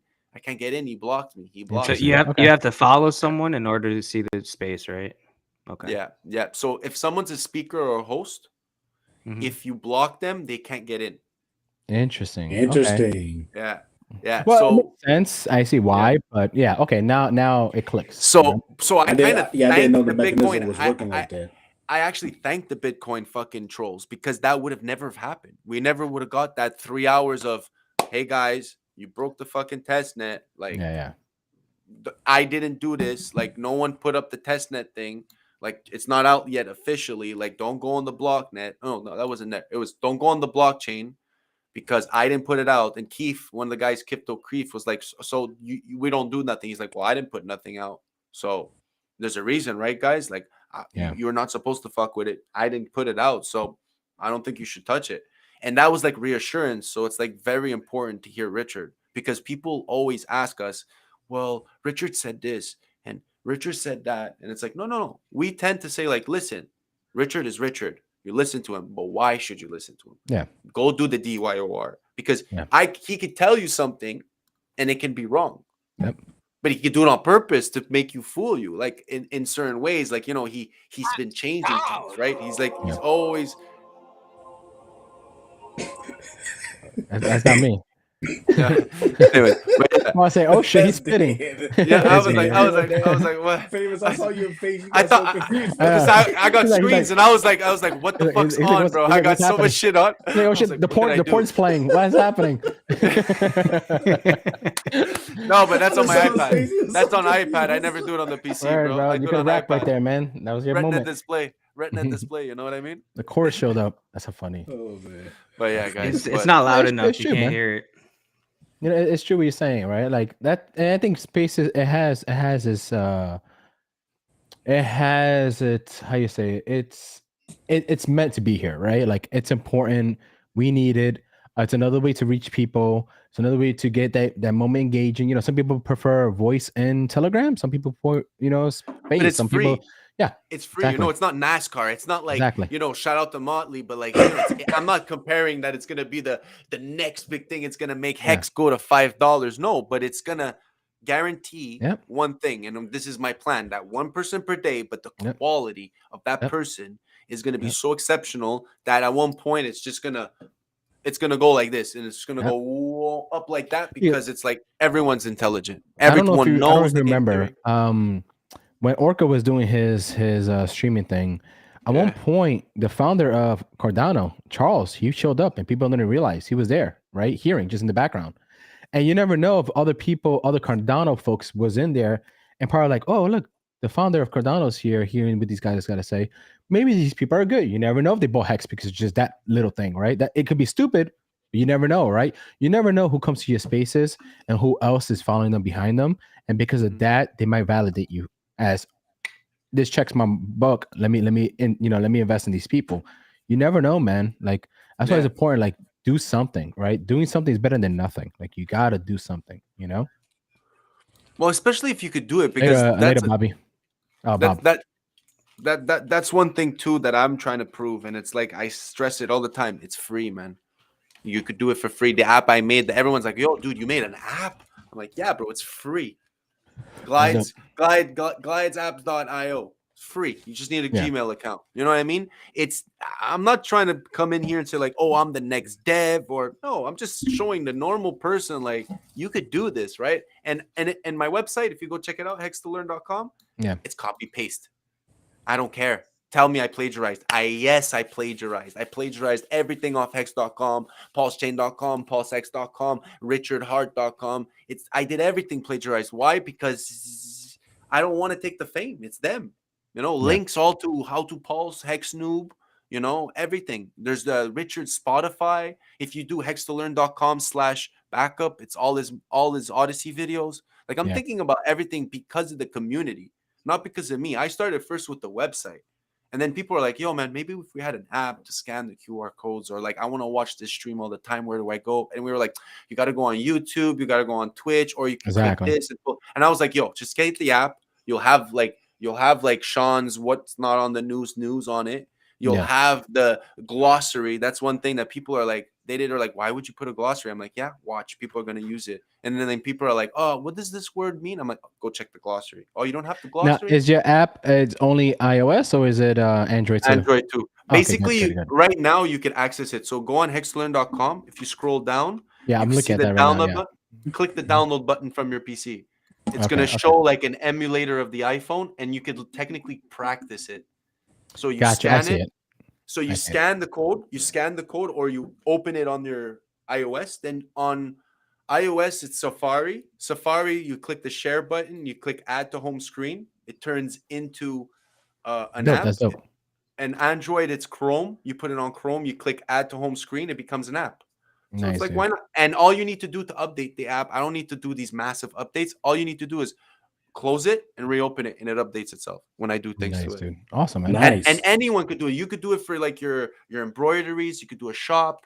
everything. It's like I don't know why people are not going online to utilize these free tools. And it's like I understand if you have the money, you can get the pro tools, you can get the pro version, you could buy this, you Sure. could buy that. But that not everyone could do that. You know what I mean? What's the free things? And that's what this community is bringing. And it's wonderful, man, because it's like all these ideas. You know, we have a Hex Alpha chat, you know, where only ideas, it's like marketing ideas. Then we have the Hex Live chat. So like when you're on Twitter, I figured out that you could switch on your phone, go on Telegram, and go on a video call, but still listen to Twitter. So you could talk on Twitter, onboard someone, but then I could share my screen on my PC on Telegram, and I could show you what I'm doing. And Yes. I just really so it's like it's hard, but I'm trying things, right? And then like the Snapchat filters, I'm just trying to get this. It's like, different. It's different. That's free, what's man. good. It's like, It's hey, something go that's get the- different. Yeah, exactly. Yeah. Exactly. And like I said, you never know. And you know what's crazy that one too, person is gonna Famous? spread it. Like you're starting all these different ideas and stuff. It might not be the best, but someone will probably see what you're doing, and they'll And have to know it's how gonna to click. make it jump in Exactly. and just That's take it what to I a different want, though. level. That's Yep. what I want, though. I want someone to come and say, it's like the Romans, bro. I want you to come in here, take my Yeah. shit, copy it, and make it better because Yeah. I don't know how to dev. Yeah, exactly. I personally, I want to retire. I don't want to do this no more. I gotta go to Europe. I got properties in Europe. Yeah, I gotta take awesome. care of shit, and I can't. Why? Because I'm Canadian. I'm stuck here for 180 days. I don't like. I want everyone to do this, but if it takes me 24 hours a day for the next 3 years, well, so be it. I'm down because all the communities I was trying to build, they didn't appreciate it. They were like, oh, this, that. But here it's like everyone's willing to do more, Yep. willing to put time. It's not like, oh, if I'm not there, everyone shuts it down. It's like, oh, he's not really 24/7. No, they're like, no, Famous, I kept it going because you were sleeping. It's okay to Yeah. sleep. You know, that's the community. That's love. That's like, that's family, you know? So, you know, no matter what your skin, your color, your race, where you are in the world, I don't give a fuck. You come in here, you're sad. One guy the other day got kicked out of one of the chats on Telegram. He was pissed. Mhm. He came in, started venting himself. You know, he vented like, "Oh fuck, this is so stupid." Yeah, the Everyone Telegram was chats like, get a little wild everyone was sometimes, yeah. messaging me, kick him. And in my head, I was like, no, I'm not kicking this guy. I'm not kicking. What's his name? Because he's very productive. He comes in sometimes, gives alpha, helps people, does that. I said, I'll let him vent. And I didn't tell no one I'll let him vent. I'm just like, I'll let him vent. I'm decide if he gets kicked or not, right? No co-host. I'm like, I told the 2 co-hosts, let him go. Let him vent. Let him vent. He vented. Next thing you know, he calms down. I'm like, okay, chill. He's calm. Everyone, he's allowed to be mad. He's allowed. What did you sacrifice for Pulse? Why? To shut your mouth or to have freedom of speech? Yeah. Right? But then we explained to him on the other hand, listen, man, you can't do this. If you're pissed, you can't do that. You got to do it like this. And you know what? Next thing you know, now he's co-hosting. He's helping people. Hey, listen, man, you could go check this out. You see that? And he now says, thank you for giving me the What chance. if you would have Thank kicked you. him out the first time and he would not, you know? You never know. Next month, what if he brings another 100, 200 people in, right? Like, you don't know. And let me tell you something, man. I love those Telegram chats.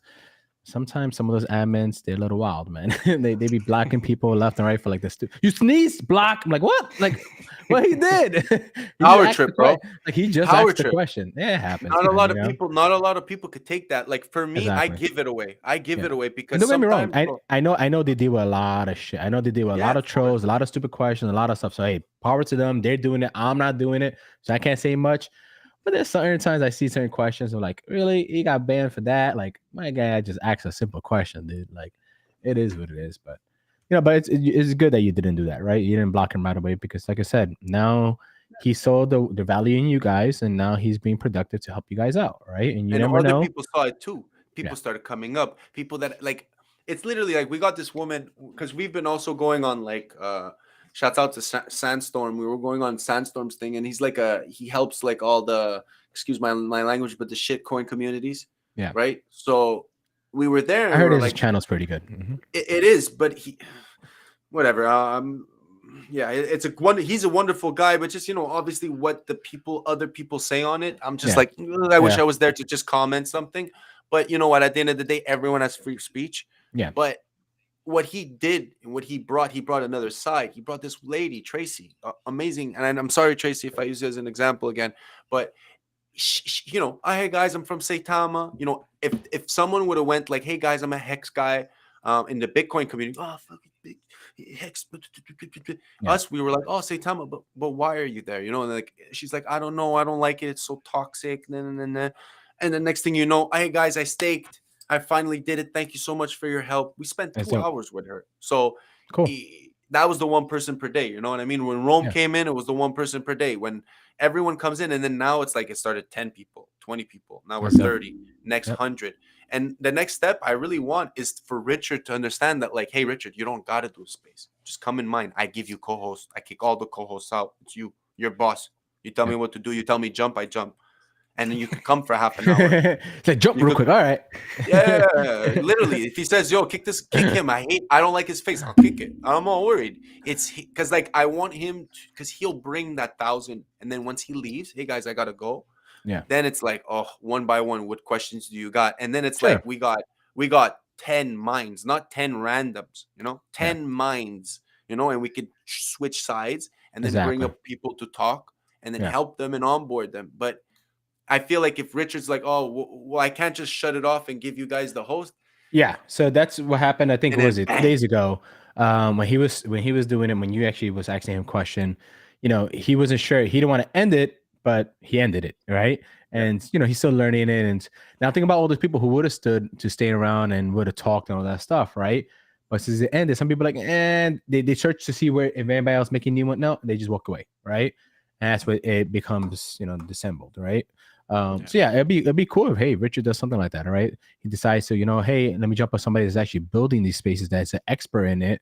I could come in, control it for that moment, and then when I peace out, it's still running. All the hexagon ask questions, you get the ball rolling, and the ideas going, all that stuff. So yeah, man, I would say show him, hit him up on Telegram and all that stuff. I did Twitter. For me, I'm not busy. For sure. The best I could do is ask someone like you, hey, listen, just make them aware, make your people aware. If you see my shit, retweet it. This is what I'm doing. I don't do nothing. I have no donation links. I don't care, man. And it probably won't have it. I probably won't monetize because I'm gonna prove to people that you could beat the algorithm. Because that idea of this algorithm, no. You could beat it. It's there because it's easy. It's steroids. You don't need steroids to get big. You know what I mean? So the most of the people, when you start off small, the algorithm never really helped you. It's your content,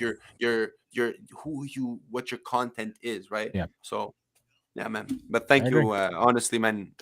Thanks for everything in the past. And thank you for allowing me to do this because it's people like you at the beginning. Hey, don't thank me. This is your guys' channel. I just jump on. I enjoy this. I get this and I understand because it's like it's people like you that started it with no, because I remember streaming Twitch with 0 followers, and when that one person would come in, he'd be my whole world. You know what I mean? Dude, it feels like that, right? You never forget your thanks first. to that sacrifice, but it's thanks to that sacrifice because there are people that have no one and they grind and they at the beginning it was them, you Hexologist, Whole Dog, all the originals. When you try and go back, it's like okay, I understand. And it's like I see the transition, but it's thanks to you guys that allow me to have an easier transition. So thank you for that. No, man, I appreciate that. That's and like I said, Tap could verify for this. Like when I met him in Vegas, I saw his name badge. Like it's Tap. Like he's like Mark. I'm like, get the fuck over here, bro. Why? Because I see him always sharing and retweeting my content, all that stuff. He don't have to do any of that, right? It's not like I pay the guy or beg him or anything. He does it on his free will. And I noticed this shit. Like I look at him like, oh, he shared it again. Oh, he shared it. Hey, babe, this is a guy that he likes to follow me. And I like it because seeing people like that, I'm like, I gotta be careful what I say, how I do things. Why? Because I have continuous followers that watch what I say, watch what I do. You gotta be careful what you say at times. Of course, speak your mind no matter what. But you just gotta hold yourself to a higher standard. And and not only that, if somebody's gonna share what I say, it puts a certain stigma on them too, right? Because now you're sharing something what I speak about and stuff like that. So what I say could affect you because you're sharing it, So I always think about stuff like that too. So like I say, I'm always grateful for what you do, man, what you share about my stuff. And Dan, same thing, like the message you put out one time about that. And by the way, I still owe you a hat, man. So when I get my shop ready, dude, I got No you, man. No, worries. I promise you that, dude. You got the hardest No. hats in the game, man. For real. I love 'em. No, honestly, You know, I yeah, appreciate it. And honestly, but it makes let this sense be now. You're doing said, when, embroidery and shit. I was Yeah, like, yeah. oh, okay, that makes sense. Yeah. Okay. So like shit, I got you, bro. I got you guys, fellas, too. Like I'll definitely get you something once everything's set up. I got you guys. But well, let me and know. like I I put said, you on the website. I put I it on the appreciate it, man. website. Like I if appreciate you're it. doing like Appreciate it. like Yeah. you know later on, if That'd be cool. anything you do, whether it's a shop, whether it's like Yeah, that'd be content cool. creators, I put Yeah. everything anywhere. That's cool. That's cool. I appreciate that. Like I said, I'm not trying to replace any other website that's out there because, like I said, my niche is very small, very simple. 90% of the stuff, get it from everybody else, guys. I'm not gonna build those things. I'm not gonna take revenue from anybody. It's not about the money. I'm good with that. It's just something a hobby I like to do. That's really all it is, and it's cool, man. Like I said, like it's Well, then important. let me know that- any charity you want me to. I'll send you the receipt of the charity, bro. I don't mind. Cool, man. It's you know what I appreciate that. mean. Yeah. And let You me know- just add to this. When Marco said, he appreciate me sharing all that stuff, he noticed me sharing his stuff. This Yeah, is it's before important. I made my little videos, before I started making my little content. Yep. Whatever spot you're at in your crypto journey, your hex journey, if all you can do is like, retweet, and share stuff It helps. to folks, that's more than enough. Yeah. That's more than enough, and people will notice it and appreciate it, because we are regular humans just like you. Yep. Talking to anyone watching who Yep. just got into hex, who's probably not sure what they should or should not do. Yep. Sharing is more than enough. Yeah, And we're gonna do giveaways, man. So I'm gonna message you after, and we're gonna do something where I'm gonna ask you how much for the actual cost, because I'm gonna want for the Twitter Spaces, because people want to donate for like the people who are on it and helping, and like there are other people, and it's like if we're gonna take something, I want to at least give it out in like t-shirts, hats, Yeah, and that'd be stuff cool, like man. that. Yeah, So we'll we'll definitely talk, talk, please. man. Yeah, That would be it's really simple. appreciated. It's very simple. It's a very simple thing. That's the goal I always had. Is like, so this is one quote I always said in my life, and I think I made this up. I have never seen it everywhere. Yeah. I've been saying this literally for like people who knew me like 16 years ago. They'll tell you this, right? Sharing is caring, but also leads to success, right? And that's how I live by, right? I live by karma, and I die by karma, right?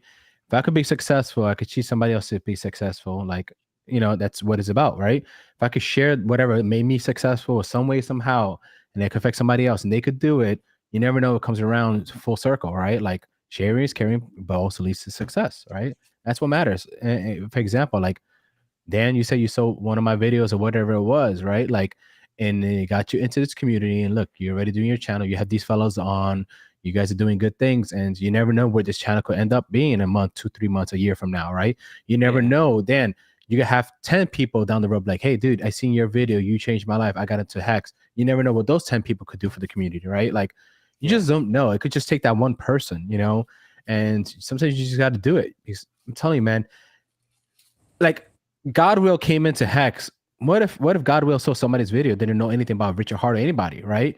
And because a certain individual, he came in and did what he did. Now look how amazing, what he did for us, right? I'm not saying everybody out there is Godwill, but you just don't know who you're gonna affect, who you're gonna reach out to, or you don't know who they know. So just do it, man. Like, what's the worst case scenario, right? Like we out there in the real world, we interacting with people. I just had a whole situation with my car. I had to go to the Enterprise rental spot. Okay. I talked to this young lady. She was a mom and everything. We was talking about the finances of the world. I had a whole bunch of hex cards on me. I was like, here, take this. Check out this. You never know what that could do for her. You never know. You never know. And what's funny, she hit me up like literally. I returned my car not even a week later, and she called me before I left. She said, "Hey, I checked out that hex thing, and I actually made a stake for 3 years. I want her to do more." Yeah. A young lady, young child, never did anything about crypto. Yeah. Now she has a 3-year hex stake. Look at that. Right. You changed her life, man. I'm pretty sure she doesn't even know about post change, so she doesn't even know she's gonna get the copy. So right. I'll probably have to go back. What and if something that to her. what if something in 3 years happens, right? God forbid, and she needs life-changing money, at least something that could literally make a big impact for her. Now she has that sitting there, right? She don't have to run down to the bank and give her life away or sign a devil's contract or do all this stuff. Molly is a genius. Like, he knows what he's talking about, right? Like, you did something for her that in 3 years now, it could be the life-changing well. It could be something that could help her get a house, something for the kids, a college thing. It could be a loan for her. It could be whatever it could be. But the beautiful thing is she don't have to go to the government or to the man to go get it, right? She made the decision herself because of what you did, right? That's impactful. That helps. You never know who you impact, right? It matters, man. Like little things matter, you know? And let me tell you this, when we was in Vegas, man, a lot of people was hating on like the OGs renting out cars and doing this and doing that. They have no idea the onboarding these guys was doing all over the place while partying. Some of these guys was half drunk, half fucking wasted, still onboarding people, man. Like they onboarding. Let me just say bro. real quick, at the freaking car show, when they had the DeLorean, the Tesla, everything out there, I saw easily 20 random people just walk up to the crowd just to say, hey, what the heck is going on? Yep. What's all these crazy cars coming out here? Why are y'all so hyped? Yep. I definitely saw Freddie Quotes talk to a couple teenage dudes. You know, he was already lit and stuff. He's still onboarding folks. Like, bro, he was in this. Weren't you in the slingshot, the blue one, right? I was no. I wasn't. I was in the DeLorean. Oh, okay, yeah. The DeLorean. We're taking the pictures. Okay. Yeah. There was about what, like 4 or 5 different cars there, something like that. About 5, yeah. About 5 when everything was said and done. Yeah, dude. It was fucking cool. Like to see everybody around there, you know, shaking hands, telling stories. You even have the workers there, like, what's going on here? Like, what are you people? Like, what are you doing? Like, what is this? Mm-hmm.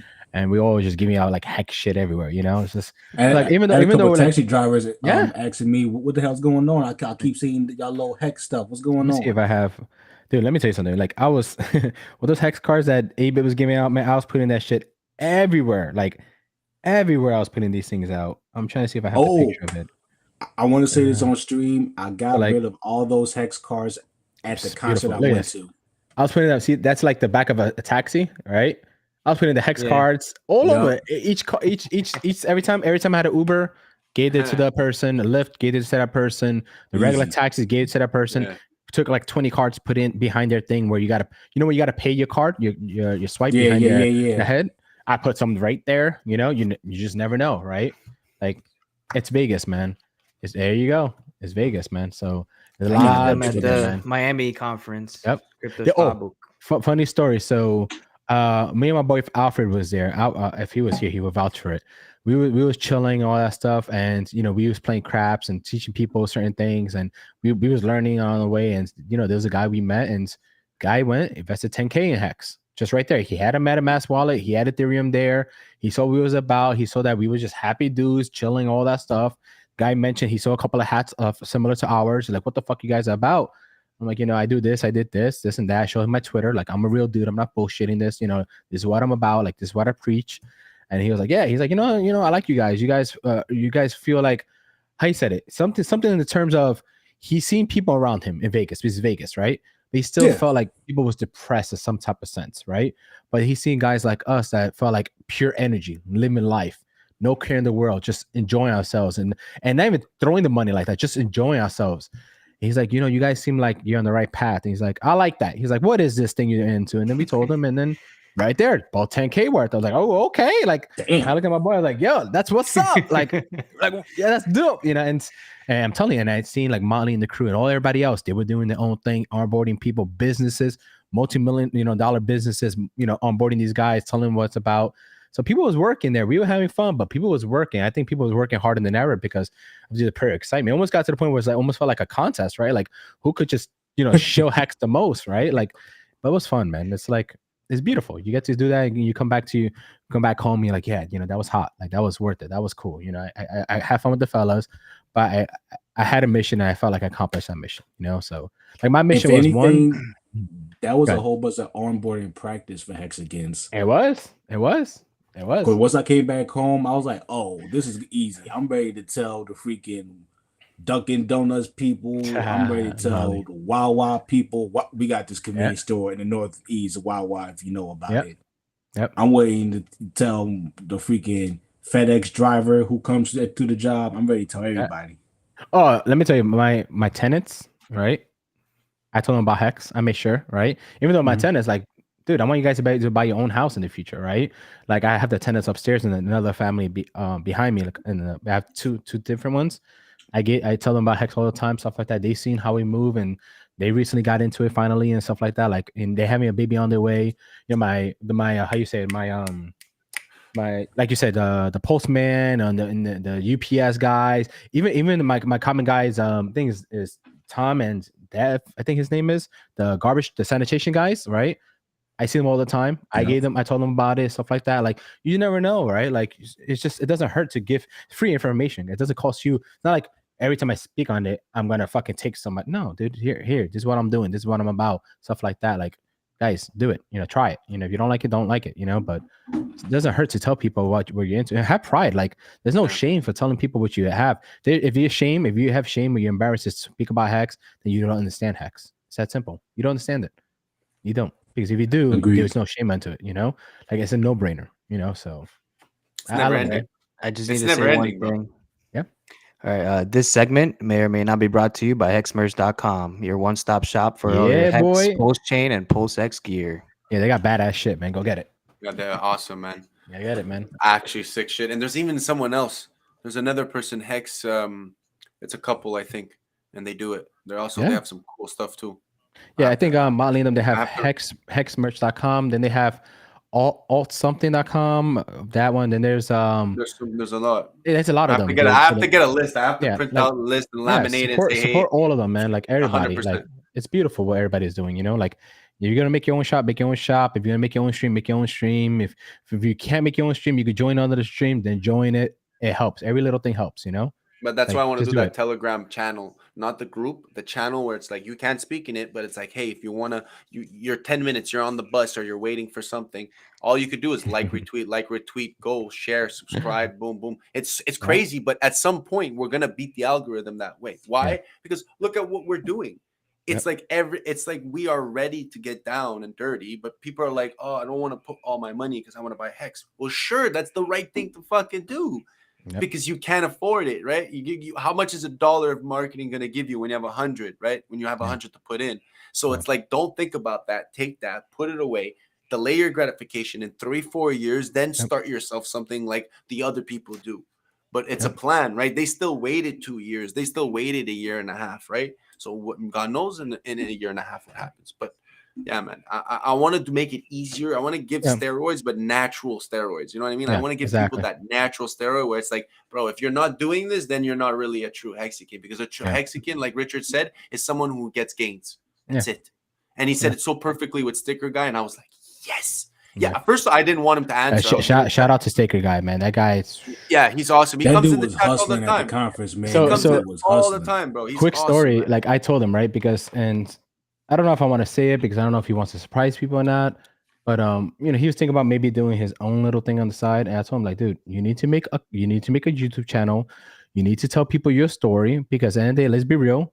You was that guy that was in the corner that took everybody's fucking time asking Richard Hart 1 million questions, and now look at where you're at right now. Like, you went from that to helping out both conferences, taking over this shit, helping out, and everybody loves you. Everybody knows who you are. Like, you're literally a story for every single person out there that's afraid to open their mouth. You did it, dude. You need to be on stream. You need to tell your story. You need people to follow you. You're like, and he started smiling. He's like, you really think so? I'm like, dude, like, I'll be your freaking first subscriber. Like, make the damn thing, you know? Like, you need to do it.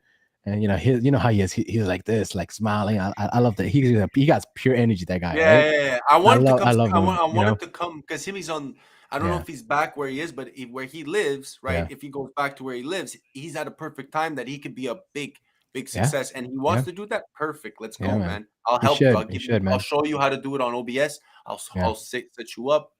He should. He's awesome. He's awesome. And that question, it was the best question in my opinion, it was the best question of the conference. Yeah. The best question that someone that came up asked him, because it was something that was needed for every fucking Hex. He's real. That's a real dude, man. Yeah. He doesn't care who he interacts with. He's awesome. He's awesome, man. The questions he asked. Thank you. Nice. Okay. Yeah, because I know he was just lost, like what he should do, like what should you talk about. I'm like, dude, talk about your fucking journey. Like, your journey is really a cool journey, dude. Like, really, really cool journey. Like, you absorb Richard Hart attention in that whole hotel room. Like, you absorbed it. Like, you was the main focus, and now look at where you at, right? Like, it's fucking awesome, dude. So cool. Like, it's so cool.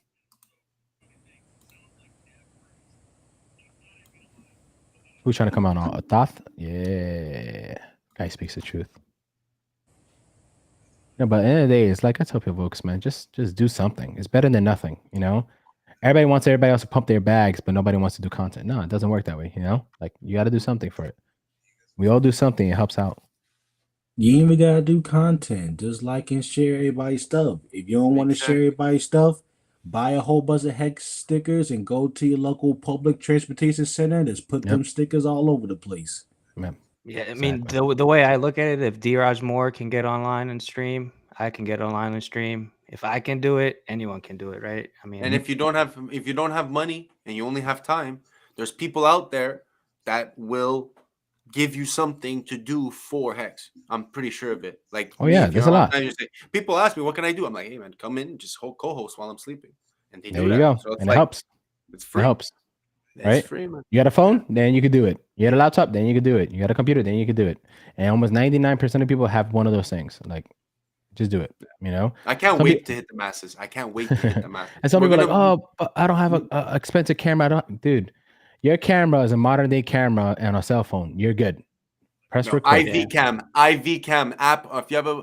Listen, guys, if you have a Windows IV cam, you could use your iPhone Golden mic. or your or the mic too. Yeah, or the mic. It's funny, amazing. bro.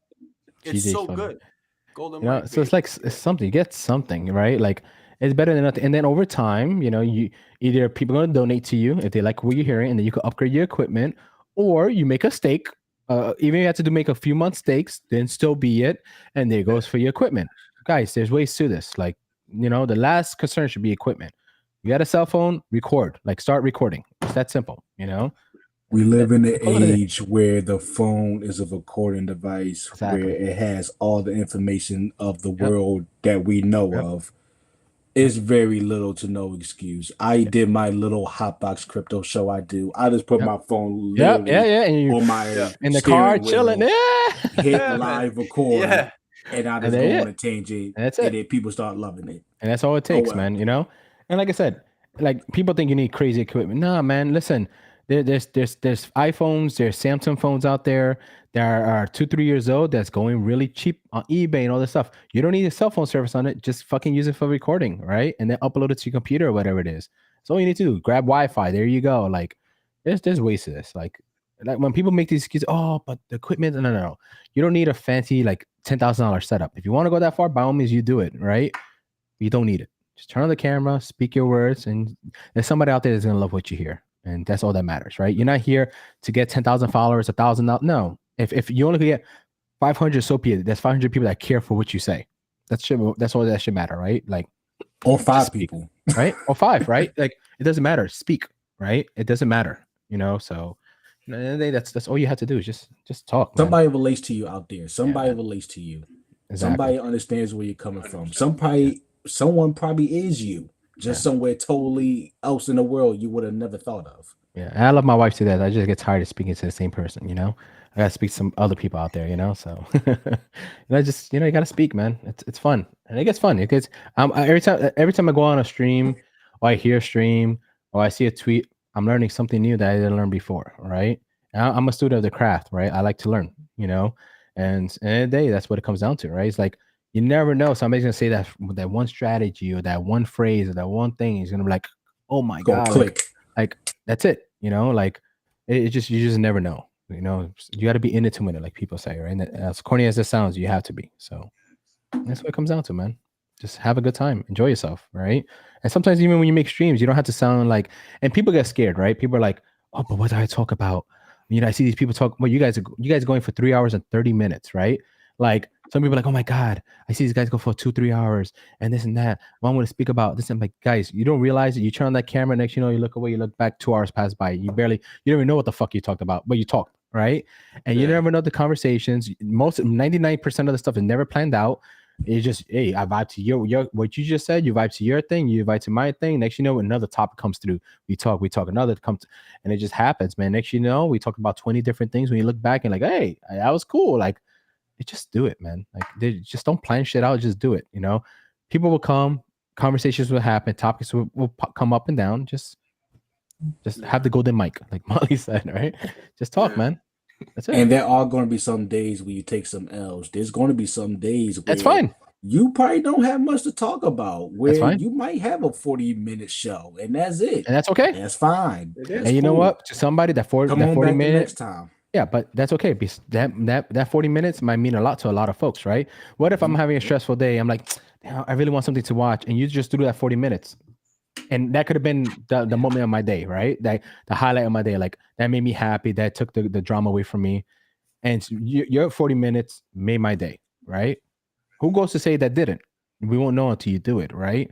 Like I said, you just never know. Like, listen, we're all Hexicans. A lot of people got money, all this stuff, but we still got life. We still go through drama. We still shit happens to us. Sometimes we wake up feeling shitty, and there could be a stream or two, or a tweet or so that can make us, our day feel much better. It's just do it, man. Like it is what it is, And like I said, you don't have to sound intelligent. Like everybody, they want to like, oh my God, do I have to be an expert in Pulse Chain to talk about Pulse Chain? Do I have to be an expert to talk about Pulse Chain? Nah, dude, you can be a noob, but guess what? There's gonna be 1,000 noobs that are gonna relate to you and only could understand how you talk and not nobody else, right? Like it's Got two fine, noobs right? right Like, here, you got. like not everybody's gonna want to hear the pure expert talk because 90% of the language they're not gonna understand the terminology, right? Right? Like this way, right? Like. You understand? Like sometimes they need simple people with simple concepts to talk simple for them to understand the simple stuff. That's how it works, right? Like we all have different levels, and that's fine. You got to speak. There's somebody out there that wants to hear what you got to say, and you don't know. Look at Jim Rat. Look at Jim Rat, man. Yep. The thing he's been That was fucking wild. killing That it. was He's wild. fucking, and you know what? He stays locked on in. until he gets 100 likes. Yep. That's crazy for the algorithm. And you Yep. know, he's like, fuck it, let's do it. And Yep. and you know what? The way he was. I remember his first DM. He's like, "Do you think I should do this?" I'm like, "Bro, get on fucking camera and do it. They're gonna like you." And this is, Take your shirt off, get on camera. right? Do what the fuck you want, man. Put some baby lotion over you. You'll be fine, Yeah. bro. Right? Yeah, bro. Yeah, man. But you know what's cool too? It's because he came into the space and he got a bit hostile. People were like hostile with him, because they were like, "I don't believe you. You Yeah, that's probably fine. lying." And it's That's chill fine. because It is what it he is. would have left, but he didn't Yep. left, and he did stuck it. with it, and he stayed. And now he's like, "I love this Twitter space," and I'm Yep. like, "Yeah, man, we love you too, bro." And it's like, you know what? That's how it's supposed to be. Yep. But you can't just be like, Hexicans are, and what I've seen, and I consider myself that too. It's like we're very, very passionate. Yeah, Very sometimes passionate too passionate. Only a little for the bit. truth, Only a little for bit. the for the truth, Yeah. right? And Yeah. we're humble in defeat too, but it's like, listen, the truth is we're not losing. You think we're losing? I might have lost since the top, but like I tell people in the chat, bro, we're on a discount. It's a 70-80% discount. It's Let's accumulation go. time, baby. Let's That's go all it is. 110. Yes, Let's sir. There you go. go. Look at that. Look at that. Like, Look what at are that. you like? Look at that. How can you DCA, cry? Like Yeah. we're technically on top of it. Yep. We're technically better than it. Like, isn't that beautiful? Like, come on. Yeah, man. on. That's- And listen, no up to Gerardo financial for that. advice, right, etc. But people think like we would never ever go back to all-time highs. You fucking smoking crack. Excuse my language. Like, there's no way Hex doesn't go higher than what it did before, or much higher. If you know what you own, if you know how this works, like, it's going there. Not financial advice, but it's going there. Will it take time? Sure, why not? Things take time. But come on, like, numbers don't lie, statistics don't lie. Like, it's going to happen. It's not this is not the first dip we're gonna have. We're gonna have plenty of dips in the future. We have probably 12, 13 different dips already, big dips. We're gonna have another 100 something dips in the future. We have 1,000 different more pumps. It's the name of the game. It's a system. It's a market cycle. People gonna come in, people gonna take profit, people gonna leave, and people who want a bigger bag, they're just gonna hold throughout those times and accumulate if they want to. No, that's fine, and keep the ball rolling, because you know what, the train is gonna go regardless you want to go on it or not. It's just gonna move. So either you're on it or you're not. That's it. That's Up crypto. and to the That's right. life. That's finance. So, but look at that shit. That's just beautiful, man. Like, Yeah, how can you be T-shirt's scared the of something most like important this, right? thing, and you could just see the price going up. Bro, when t-shirts hit 10K, man, I was like, what the fuck? Like, and so I remember this shit was like under $1, fucking $20, $30, $60, $90, and look at it now, right? Like, it's still beautiful. It's almost 2,000 something right now for a t-shirt. Like, it's beautiful, man. Like, I'm telling you, like, not so far distance, we're gonna be like, oh my god, a t-shirt's 30K. And a lot of people 40K, think they're lost, and a lot of people think they're bad. and they're like, oh, I can't do it. But they don't know that a year ago, half of the holders weren't there, half of the stakers weren't there. You know, 2 years ago, 1/8 of the stakers were there. So it's like, guys, we're not late. It's like, I and remember, they did get a better price on the T-shirt. Yep. They got a better price on the Hex, but they didn't get a better price on the T-shirt. I remember a few months ago, I think we were celebrating on Twitter. I think it was like 38K stakers, right? Something like that, like on the Staker app, like 38,000 pokes. I remember we celebrated around there. Like now we're more than double that in a few months, right? It's 85, 80, no? Or something like that, right? Like how amazing is that, right? And like in a few months we're gonna hit the 100K mark, right? And in a few months we're gonna hit 130, 140, 150. You know, like it's gonna get higher and higher and higher. So like, you know, be grateful, be at this dip, because it is time to bring family, friends over if you need to. People that you thought that missed the boat, now it's time to come in, right? If you felt like you're not happy with your position now, if you could afford it, stack up more. If you can't stack up more, then sit down and relax and enjoy the ride, right? Like it's going to happen, but let it be. It is cool. Look at this. This is Ryan Lopez, right? That made this. I went to Hex Daily Stats. Yeah, I think he made the website. Yeah, Ryan. Yeah. No, Ryan, yeah, it's 2,400 right now for a T-shirt. Yeah, look at that, right? And we was at 10K before. And let me say something. You know how many folks? This is what's funny, right? You know how many onboards and family? I brought a lot of people into Hex, right? You know, a lot of people to talk the game, right? Like we're at 40, 50 cents. Like, oh my God, T-shirts like 10K, 9K. Woo, we're going to the moon, this and that. They're like, I wish this shit would dip one more time to 9 cents, 10 cents. I'll buy a whole bag.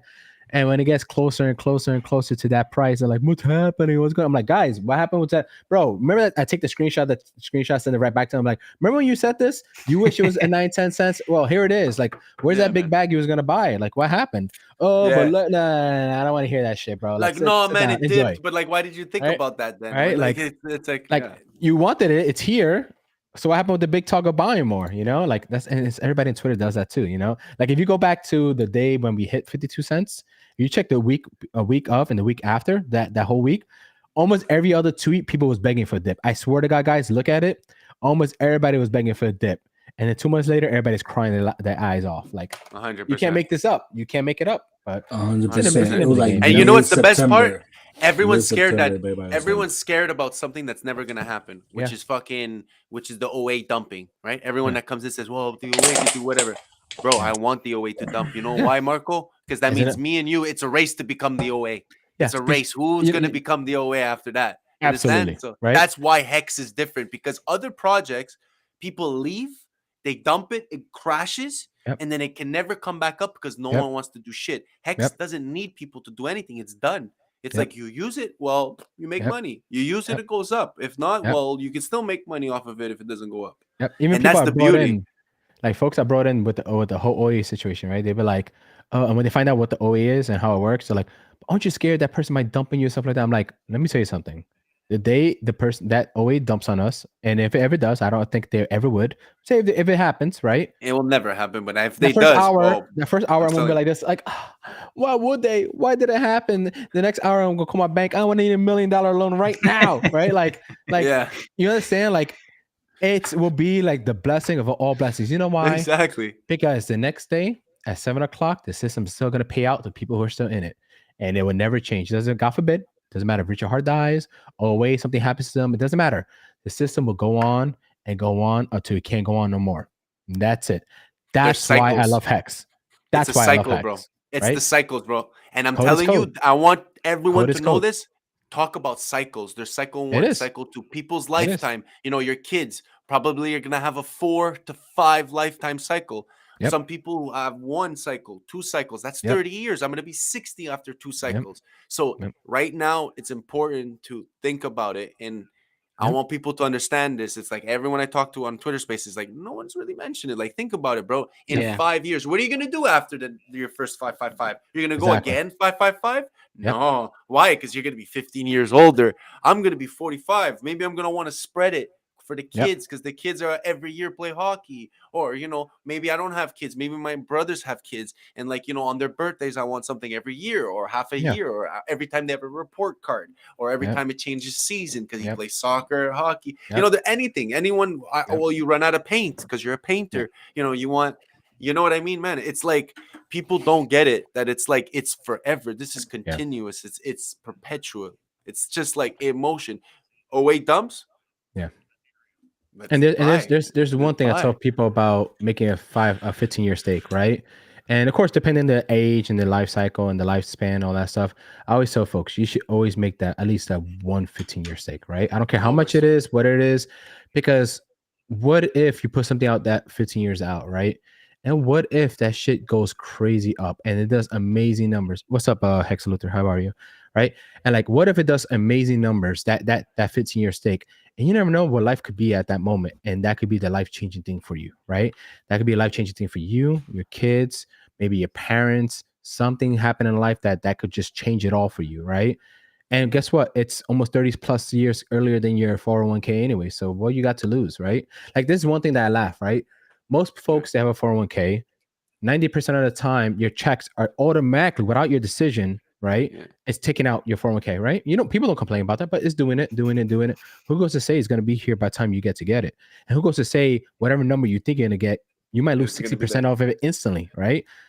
Or you complain about 15-year stake while you probably got to wait 30, 40 something years for something else that might not even be there. Okay. Preach. Right? Like going up 10%. They're used going to it, you know? Going up Their maybe phones are doing it. 10%. Exactly. Going up maybe 10% off of a 7% interest. As us, Exactly. it's 38% off of a 3.69% interest. While inflation is fucking killing it along the way, inflation. right? Like Inflation, yeah. how silly is that, right? Like, yeah. Come on, man. Like you might have $1 million in your 401k down the road, but that shit might be like only worth 30k by then, 40k by. You never know, right? I quit the bank. silly. I quit the bank because I was preaching people a 0.01% savings account with their 80 grand and saying you could listen, you're gonna get your bank fees paid. You know, the $4 per month, you'll save that. You know, and it's like, how could I? And then it's like in the back of my mind, I'm like, I could just talk to this guy about crypto, blow his mind, but I can't because I'm gonna get fired.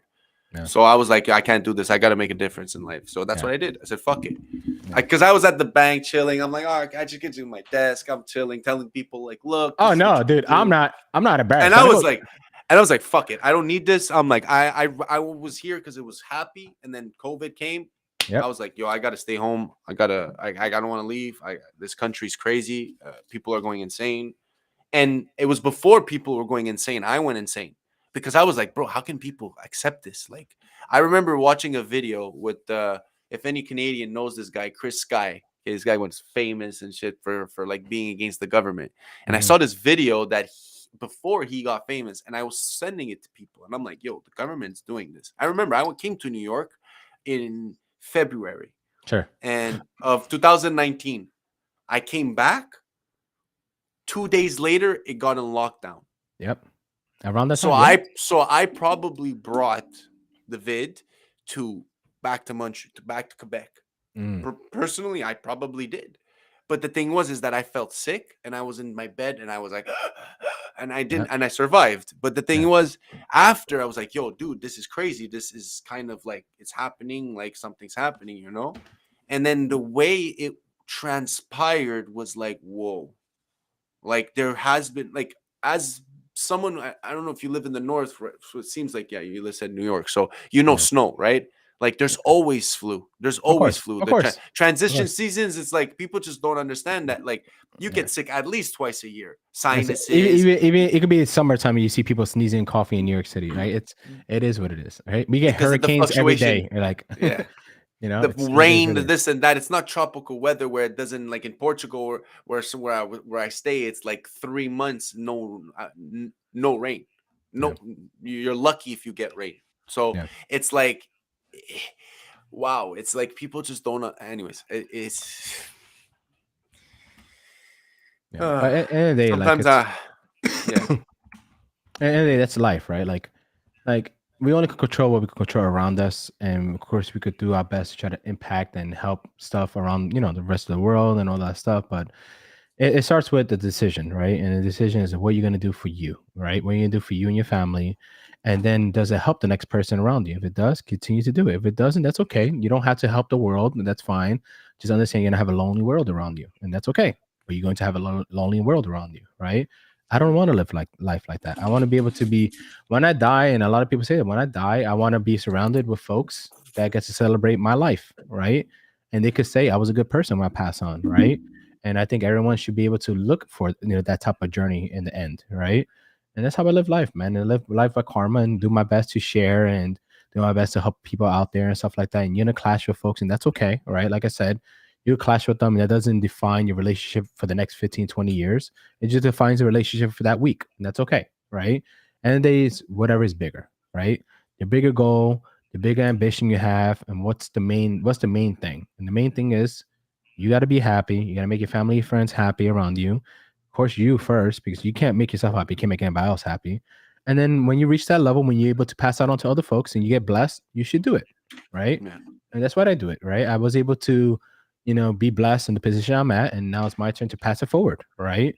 I don't want to be lonely at the top. I don't want to be, I don't need that Lambo and be driving solo by myself. No, I'd rather get a 4-door type of nice car and be chilling with my friends and having a good time and stuff, right? Like, I chill to chill and to live life. Like, that's what it's about, right? Just have a good time. Take people on the journey with you. Some people are not going to want to jump on that journey. That's okay. Like, not everybody's going to want to go in that plane with you. It's fine, But at the end of the day, you bring who you could bring on along, and just change lives. That's what matters. And that's what should matter. So it'll be fun. Yo, shouts out to Hex_PLS for the wallpaper, guys. Look at this. Yeah, that's pretty dope. Yeah, that's hot. It's the guy, the wallpaper guy. Fucking amazing, guys. It's so awesome. I love doing the little commercials like Rome does. He knows that. Luther. What's up, Luther? How are you, man? Yeah, Luther had the best fucking hat in Vegas. Him and Luther, I'm not sure if she was your wife. I forgot. I apologize ahead of time, but I believe that was your wife. You guys had the fucking awesome hats, man. Like those 2 hats was just sick as fuck, man. Like sick as fuck. I saw it. I was like, oh man, that's like a dragon looking hat. It's fucking dope. Yeah, man, Real quick, shout out to that dude with the Hex background. I actually got a couple at my computer at my job. Nice. Sometimes when people be walking by, like we had a couple of tech people come by not too long ago, and they saw I got the monetized time with the Hex symbol. Yeah. They just asked what that is. I told them a little bit, just gave them the car and say, hey, look it up. They tech people, they could probably already understand what's going on. Nice. It's gonna be fun, man. Like I think, like I said, the dip is good because it brings a lot of emotions out, right? Some of them is going to be negative, some of them is going to be positive, but it's good to take all that shit out, right? Like we need to, how you say, it's like detoxing, right? You need all that junk and the funk to get out of you, right? And sometimes, you're going to point at people that you don't want to point at to. It's going to happen. We're human.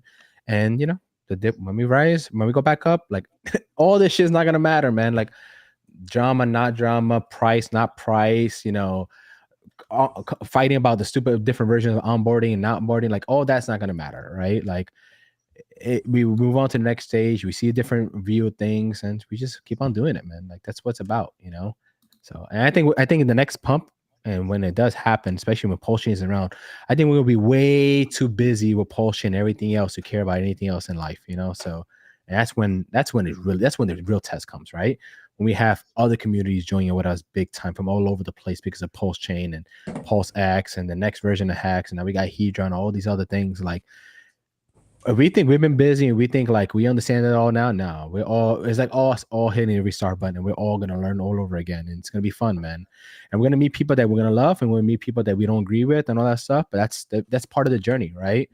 And it's important because that's what comes with the territory. So it's gonna be fun, man. I can't wait for it. Like I've been telling my wife, like she's like, "Oh, aren't you tired of doing all this?" I'm like, "Nah." I'm like, I'm just preparing because what's coming, it's coming, and I got to get ready for it. And I hope you guys are ready for it, and everybody else should be ready for it because it's coming. When it comes, like this shit's gonna get wild, man. Like it's gonna get wild. And I'm not even talking about price. Like, don't get me wrong. When Pulse Chain releases, and I know a lot. Like, how do I say this? When I was in the penthouse and chilling with these guys, like there was one point where I was in a room with certain individuals, about a good 15, 20 of us. And I could easily say there was at least $1 billion worth of people in that room, right? Like, how I'm saying that 2 years ago, I couldn't say that, right? And now I can pick up my phone. I have about 10 contacts that's probably worth $1 billion it's alone, right?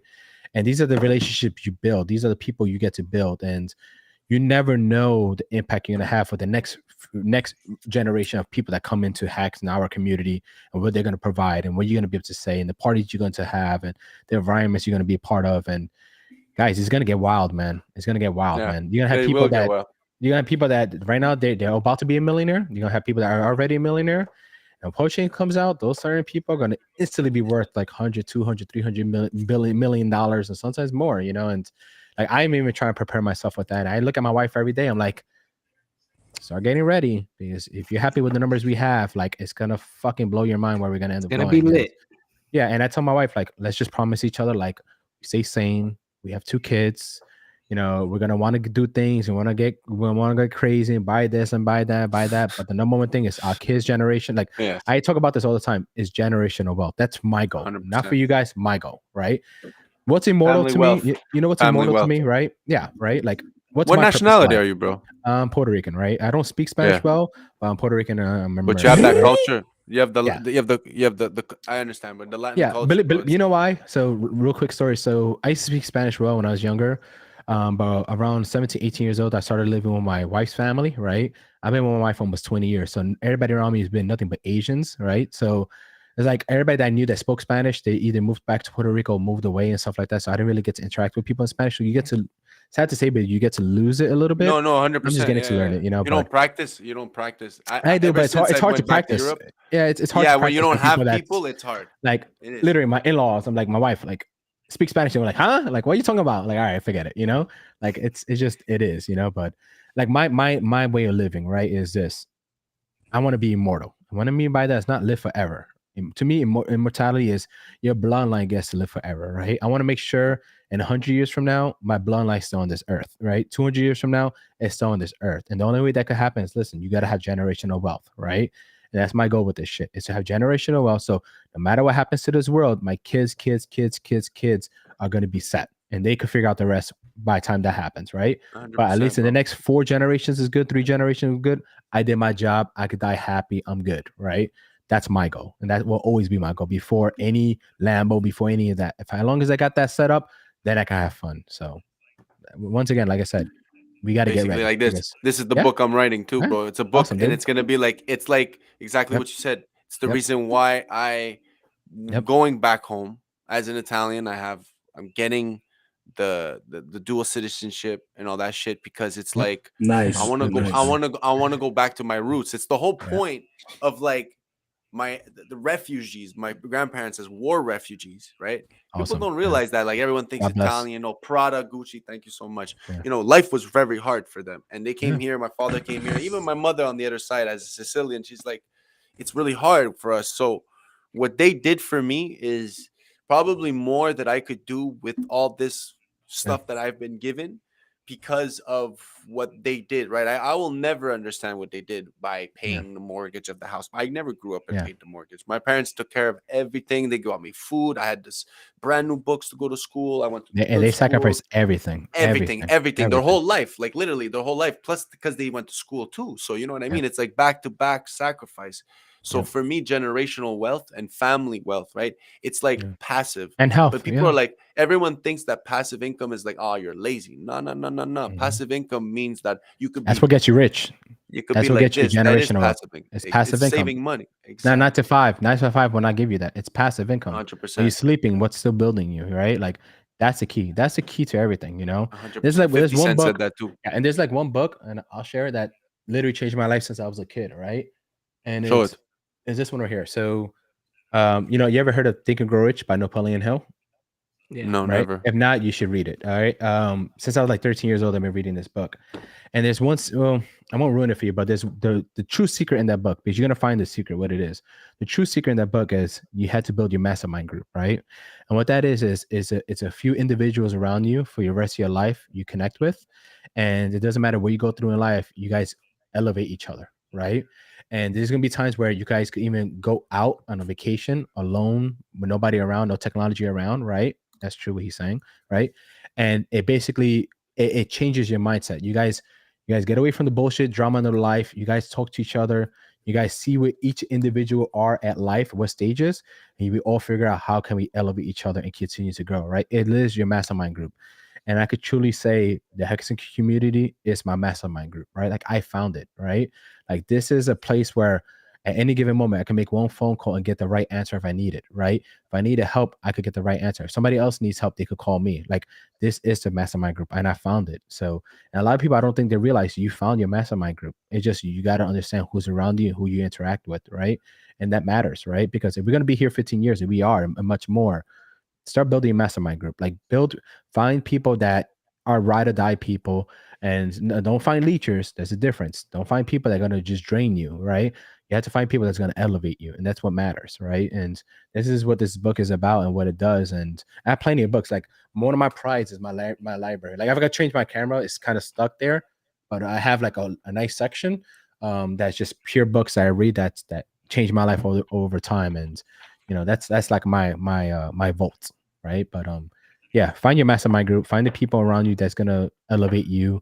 You guys have some type of, you're gonna have all different goals, but there's that one goal that you all have, and that's some person, generational wealth, generational health, right?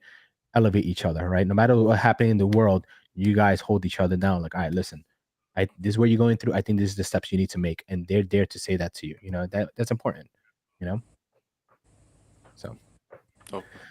Yeah, man, that's what it comes down to. So that's my thing, and that's why I do what I do, and why I move the way I move. That's my goal. So I had to grow up with a father, right? So I make sure I be the best father I can for my kids, right? And the greatest gift of all I could give them is generational wealth and health and all that stuff. Don't get me wrong, like, daddy's money is daddy's money. They better work their ass for their own money. Like, let's not get that twisted, right? Like, the 15-year stakes I made for them, all Stick that to stuff. that. Stick to that. It works, man. For me, it worked. Trust me. I hated it for a bit, but then it's like, bro, you taste it, and it's like, thanks, Luther. Yeah, it builds character, because I could say I was a spoiled little fucking brat, bro, when I was a kid. That's the worst thing you could do for your kids, right? Brat. Is have spoiled. But you want to give them everything. Yeah. You want to give them you everything. Do, of course. Don't get me wrong. Right? Like, there's so many things in life that I didn't have. Like, I did have a stepfather, and me and my stepfather clashed so much, and that's why I was homeless for 7 weeks. There's one moment where I clashed so much with him that if I would have stood in that house that one day, I'm telling you guys, I would be in jail right now, because I would have slit his throat, like literally slit his throat, and I had to leave. And it was a choice: either I stood there and did that, or I just had to walk away and be. He was a terrible guy, but he was very abusive towards me. I guess it was like, since I was the older brother, the oldest son, I guess it's a man issue in the house type of thing during that time. Always put you on tests. Yeah. So it's like getting abused, getting talked down to. It was like one point, you can't touch anything in the house. If you want to touch this TV, you got to buy your own TV. I was a hustler when I was a kid. So I used to live on Craigslist day and night. I used to mod Xboxes. I used to make a lot of money that way. So one day I was like, oh, that's how it works. Okay. He came to my house. One day he came to my room, saw a brand new TV, brand new Xbox, brand new everything. I made a hustle out of my money. 2 days later, I come home, it's all smashed, and I was like, what the fuck? Like, you say I can't touch all this shit in the house unless I bought it, and you destroy it. Like, what? I lost it, and I was like, if I don't leave this house, I'm going to kill this guy, and it was hell during that time. But, you learn, you grow and all that stuff. And for the next 7 weeks, I was homeless and ate out of the garbage, did what I got to do, survive. And that's why I made that promise to myself. Next 3 seconds of my life, I'm gonna never let a man decide what I do, and that's why I do what I do. So, and the day is, guys, is like, you just gotta have that passion. Just do it, man. Don't let nobody tell you what you could do and you can't do it, because the moment you do is the moment you lose, man. And that's real. Like, the moment you do is the moment you lose. And I went through that shit, and I almost took my life at one point, and thank God I didn't, because I'm here with my kids. I'm here with my wife. I'm here with you guys. I'm here with this journey and this community, and what if, right? It all comes down to what if. What if I would have done that, right? And it's beautiful, man. The legend joined. What's up? This is when the real talks happen, right here. This guy. Jesus Christ. When he gets his mic working. Gentlemen, I'm sad I have to actually go, but I actually got a dip. Y'all all have a great night. Yeah, you too, man. Great show. Oh, Marco, great talking to you. Always Famous, pleasure, great talking to you. Always. Thoughts, child. We'll be up on the Telegram. I'm gonna talk to you later. Everyone have a good night. Stay awesome. Yes, sir. Later, Tap. I was gonna ask Roman, are you going for longer? How much longer? I don't know. Whatever you guys want. Since you guys, it's really up to you. Yeah, I'm gonna be going soon, but yeah, if he wants to spit some knowledge, I'm here to hear it. Case, because I was gonna go make something to eat, and if you guys are gonna keep up, I was gonna just go make something to eat and come back. But if you guys are gonna leave soon or end it soon, yeah, probably. I'll just wait. I'll just wait then. I'll see what Thoughts had to say, and what's up, Thoughts? How you doing, man? We can't hear you. You might be muted, buddy. Or it's probably go in the settings and click the audio and change your audio default settings because you're probably using the default settings of your computer, man. Yeah, I never used a Studio.Restream. It was a weird one too. Yeah, is it good? It's all right. It's good because it's free. The free version you could restream through your OBS, and you could Twitter, DLive. 'Cause I have OBS, LinkedIn. but I never really messed with it. I always just use StreamYard. What is it called? StreamYard. I use StreamYard. And that's For really about interviews, it's better, man. Interesting. But like when you're doing like the Joker, Mhm. you need OBS. You can't. Yeah. Like the effects Joker uses is phenomenal. Yeah, Like Yeah, the you effects can't. he uses like out of the world type of shit. And It's impossible. on you StreamYard to do know, that. yeah, you need OBS for that type of stuff. 100%. Yeah, because that happened to And- me. And I learned with like the video games, because the video games is really fucked up, right? Because you're like constantly doing stuff, right? It's Yeah. not like just like, hey, and you're talking. It's like you're playing the video, then you have you have to chat and it's Yeah. crazy, man. Video game streamers that are Yeah. really good and really Yeah. interactive, they really do a good job, because Yeah. it's one thing being here and looking at the chat right now, because it's so easy for us right now to look at Yeah. the chat, talk, and say, oh yeah, right. But when you're playing video games and you're like, Oh yeah. you're trying to, oh yeah, try it out, because you're trying to do something. So like when you're doing your woodwork, Yeah. you're gonna see that you're gonna have to pause, look, and be like, hey guys, you see, or you're gonna pre-record because Yeah. it's a different vibe. It's because like I like to call it like a dance, right? It's a Yeah. routine, right? Especially when you're twitching and you're streaming and stuff like that. It's like you engage in the game. Of course, you got to be good at it. You can't be trash, but you need to engage the chat at times too. You got to keep that balance, back and forth, and then in between, you need the excitement, you need the drama, you need the lighting effect, you need all that stuff, and that it's a play, right? Like you're on a show, you're on a stage, and it's entertainment. It's a play. You got to learn how to do that stuff. So. I'm pretty sure the guy on the top right, bro, on the URL link. I don't know if he hears us on the top URL link. On the top of the right, on the top right, you'll see like a camera button. If you click on that, then you can give yourself allowance.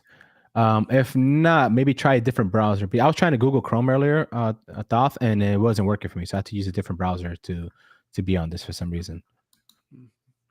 So you might need to use a different browser at times.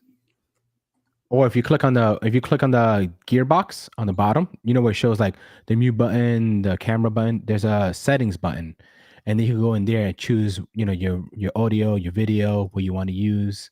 You can try that too if that helps out. Yeah, but I know this Restream makes you click on all these things compared to everything else. I like the quality. Not bad. Though. It's not. No. It's not bad. I like the quality though. It's pretty sharp. And it looks like it has potential to do a lot of cool things, but yeah, it just makes you accept a lot of different things.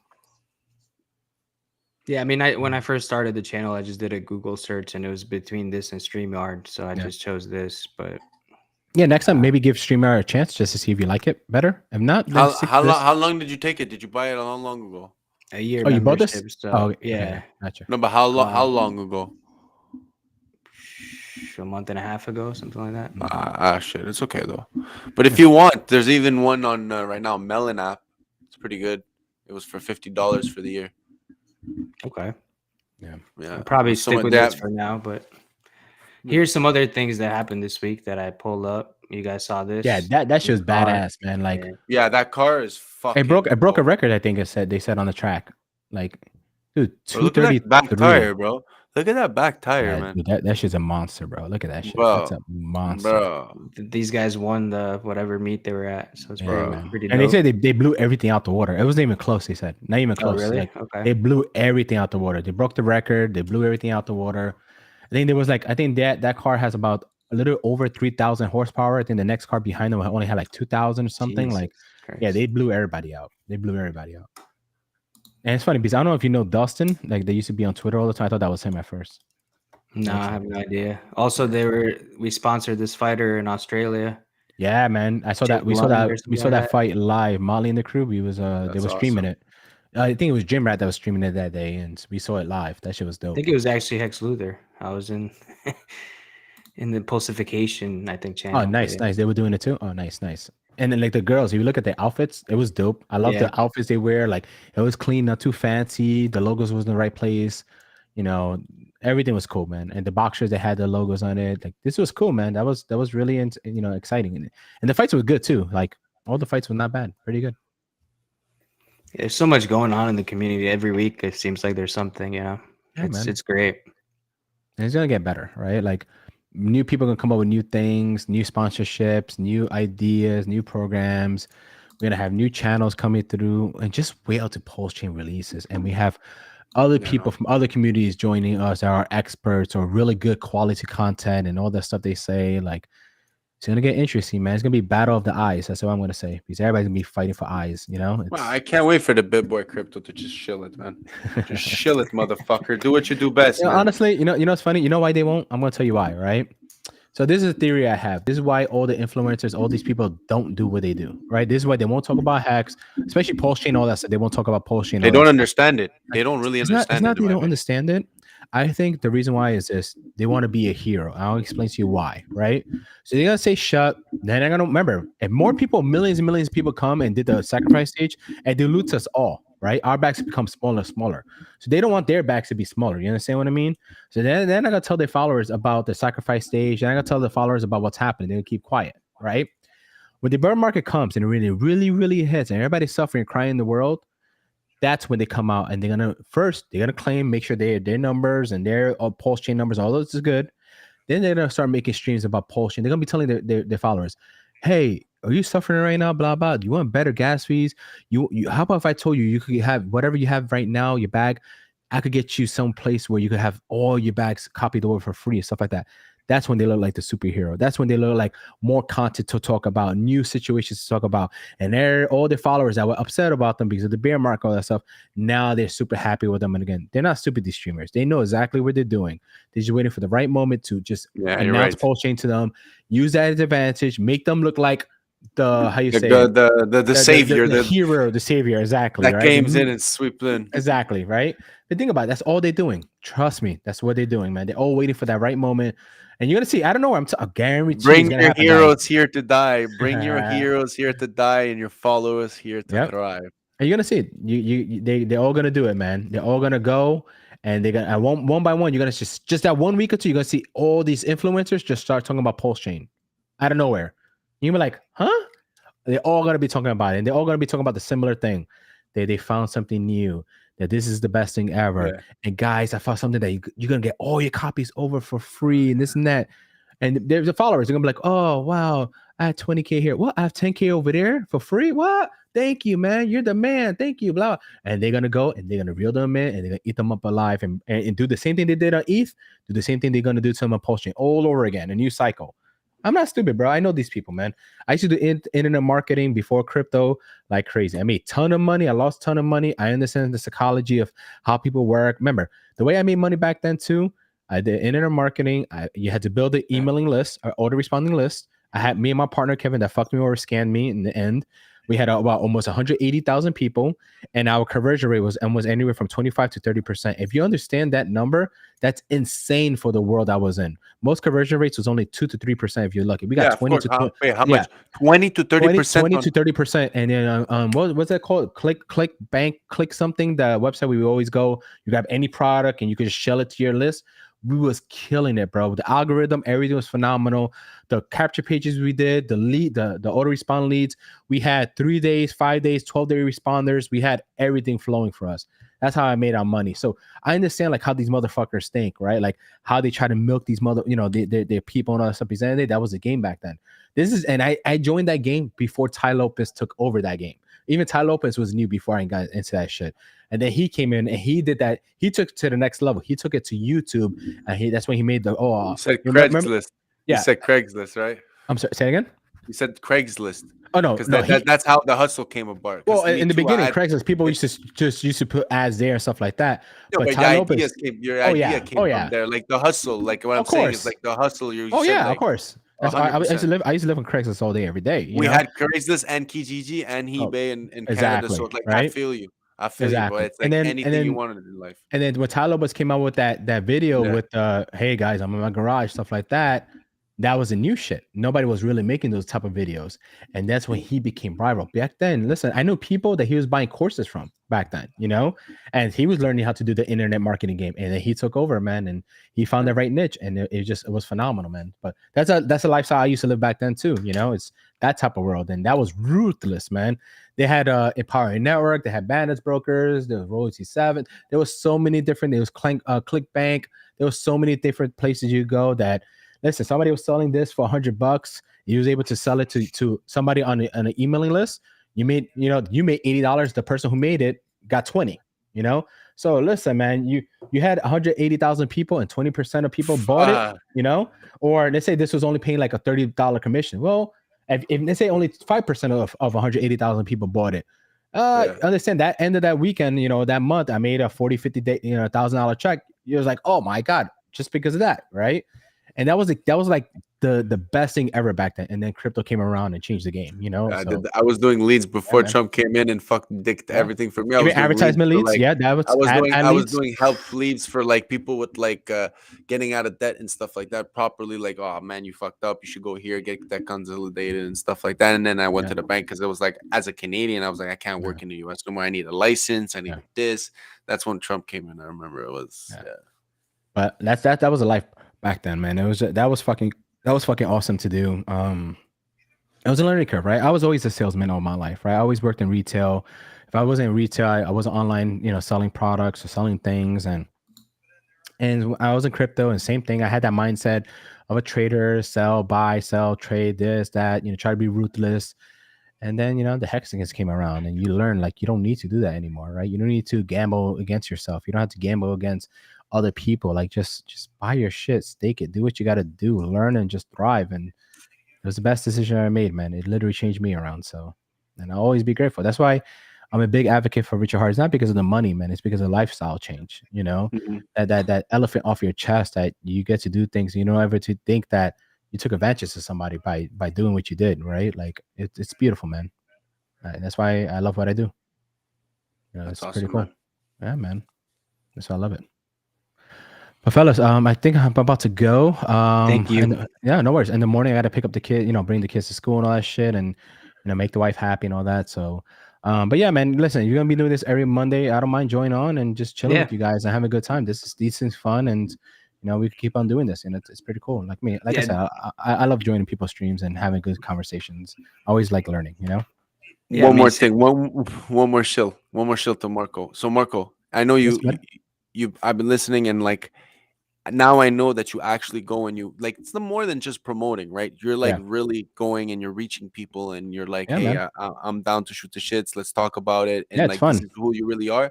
Yeah. Have you ever had the language problem? You know, Richard Heart with the English, right? So where would you send someone that doesn't have that language? You know what I mean? So I have that on the website Hex to Learn. So that's another show. I like to show. I'm taking the opportunity now because it's like a platform. But the languages, there's the Google Translate for 60 different languages. You said also, you know, Spanish. There's Spanish available. I saw someone in the chat that they're trying to learn Spanish. You could trade it in Spanish and Asian too. If you saw at the beginning under the Choose the Crypto, there was Vietnamese.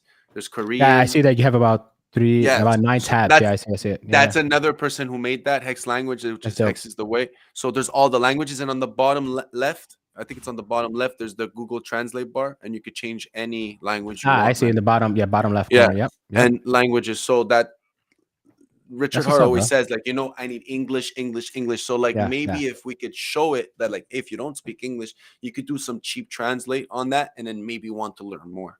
Yeah, and there is the other things to do languages, but that's my last shill to you, bro. Thanks so much, man. And like I said, no worries, man. And then when I see you do your spaces and stuff, I'll join in, you know, and put my little 2 cents. Or even if I don't have to speak, just to hear and just support you guys, what you guys do. It's always fun. I love supporting different channels. I think everyone in the chat would love it if you came up just to say hi, what's up, guys, and come and join the conversations, because we don't just talk about, like, there's no prices. First of all, we never talk prices. Talk is talk. We talk game theory. We talk about life. We talk about, you know, politics, whatever you get into. And if you don't want to come, you want to go out for a walk, 100%. But whenever you want to come talk to Hexagons, there's a place where Hexagons can come talk to Hexagons, and that's what the goal is, man.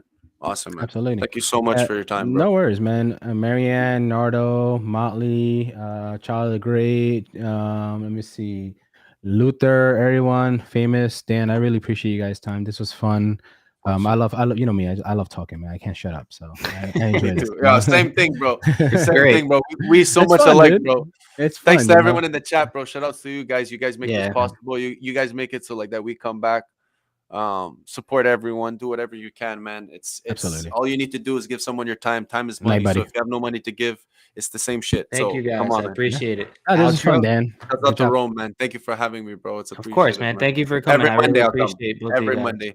If you You're have more any than plans, welcome. you want me to come show shit, you want me to prepare stuff, let me know. I'll prepare everything for you, bro. That'd be dope. Let me know, man. One thing I've been thinking when we grow a following, I really want Hexicans to send me clips. That way, because I just made a TikTok and it's sort of blowing up so far in a couple weeks that I've had it. But Good night, Luther. it takes me a lot of time to get the clips and all that. But if you guys just Dope. DM me clips or anything like that, I would love to just turn them into videos, right? So, Bro, let me know, man. I could send you any program you need if you're on Mac or if you're I'm just on Mac. using my phone or if for you're- now. But fuck to that shit, cut bro. And if up. you need, I'll show you all the programs. I could send you Adobe Master Collection CC, and I could send you anything on Mac. So I got just let me Final know Cut what you're Pro, running. but I gotta learn it. Hey, Dan, Luther said to add clips on your channel. I'm not sure how that works, but if you put clips on your channel, people can actually make clips from your channel and be able to post things like that. On the YouTube? Yeah, on Yeah. YouTube. There's well, you know, like share, like, dislike. There will be a channel, a little box that will say like clip that people will It's be in able your to do clips. studio settings. In your studio settings, on YouTube, you got to go ahead and put it. I'll show it to you, Roman, in the Twitter Spaces. And another day, I could show Okay. you on the Telegram Yeah. when we're on TG. I can show you through the screen sharing it. Don't worry about it. Just write it down. Write down everything you said that you just said. Like, yo, if I could do this. And you this, guys this, like the that. TikTok? I'll I show haven't you. done it yet. I was thinking about doing TikTok soon. Bro, just, you need to. just do little clips need here and to. there. I think people will like it, but I think I might do it. They're good for sharing shorts because right now Yeah. shorts on YouTube is very, very important. That YouTube is actually not emphasizing. What's the word? They're pushing it. They're shilling it. They're pushing. They're It's- pushing. Yeah, That's a new exactly. feature they want. I get it. Yeah. Got it. So the TikTok room, if you're doing it, bro, 100%. If you need help, you could even Sweet. yeah, I'll show you all the shit how to do it so you Okay. could use Awesome. CC instead of using your phone because it's so much easier on your laptop, bro. Nice. All right, cool. I'm down for that. And yeah, of course, we can help out Dan as much as we can. So Yeah. I'm gonna. All right, I thank think I'm you, gonna guys. start doing it. A pleasure, guys. Have a good night, everyone, and see you Ciao, guys guys. tomorrow. Stay safe, everyone. Peace. I'm gonna do Later. the outro. Peace out. Awesome. What are you, some sort of Hexican?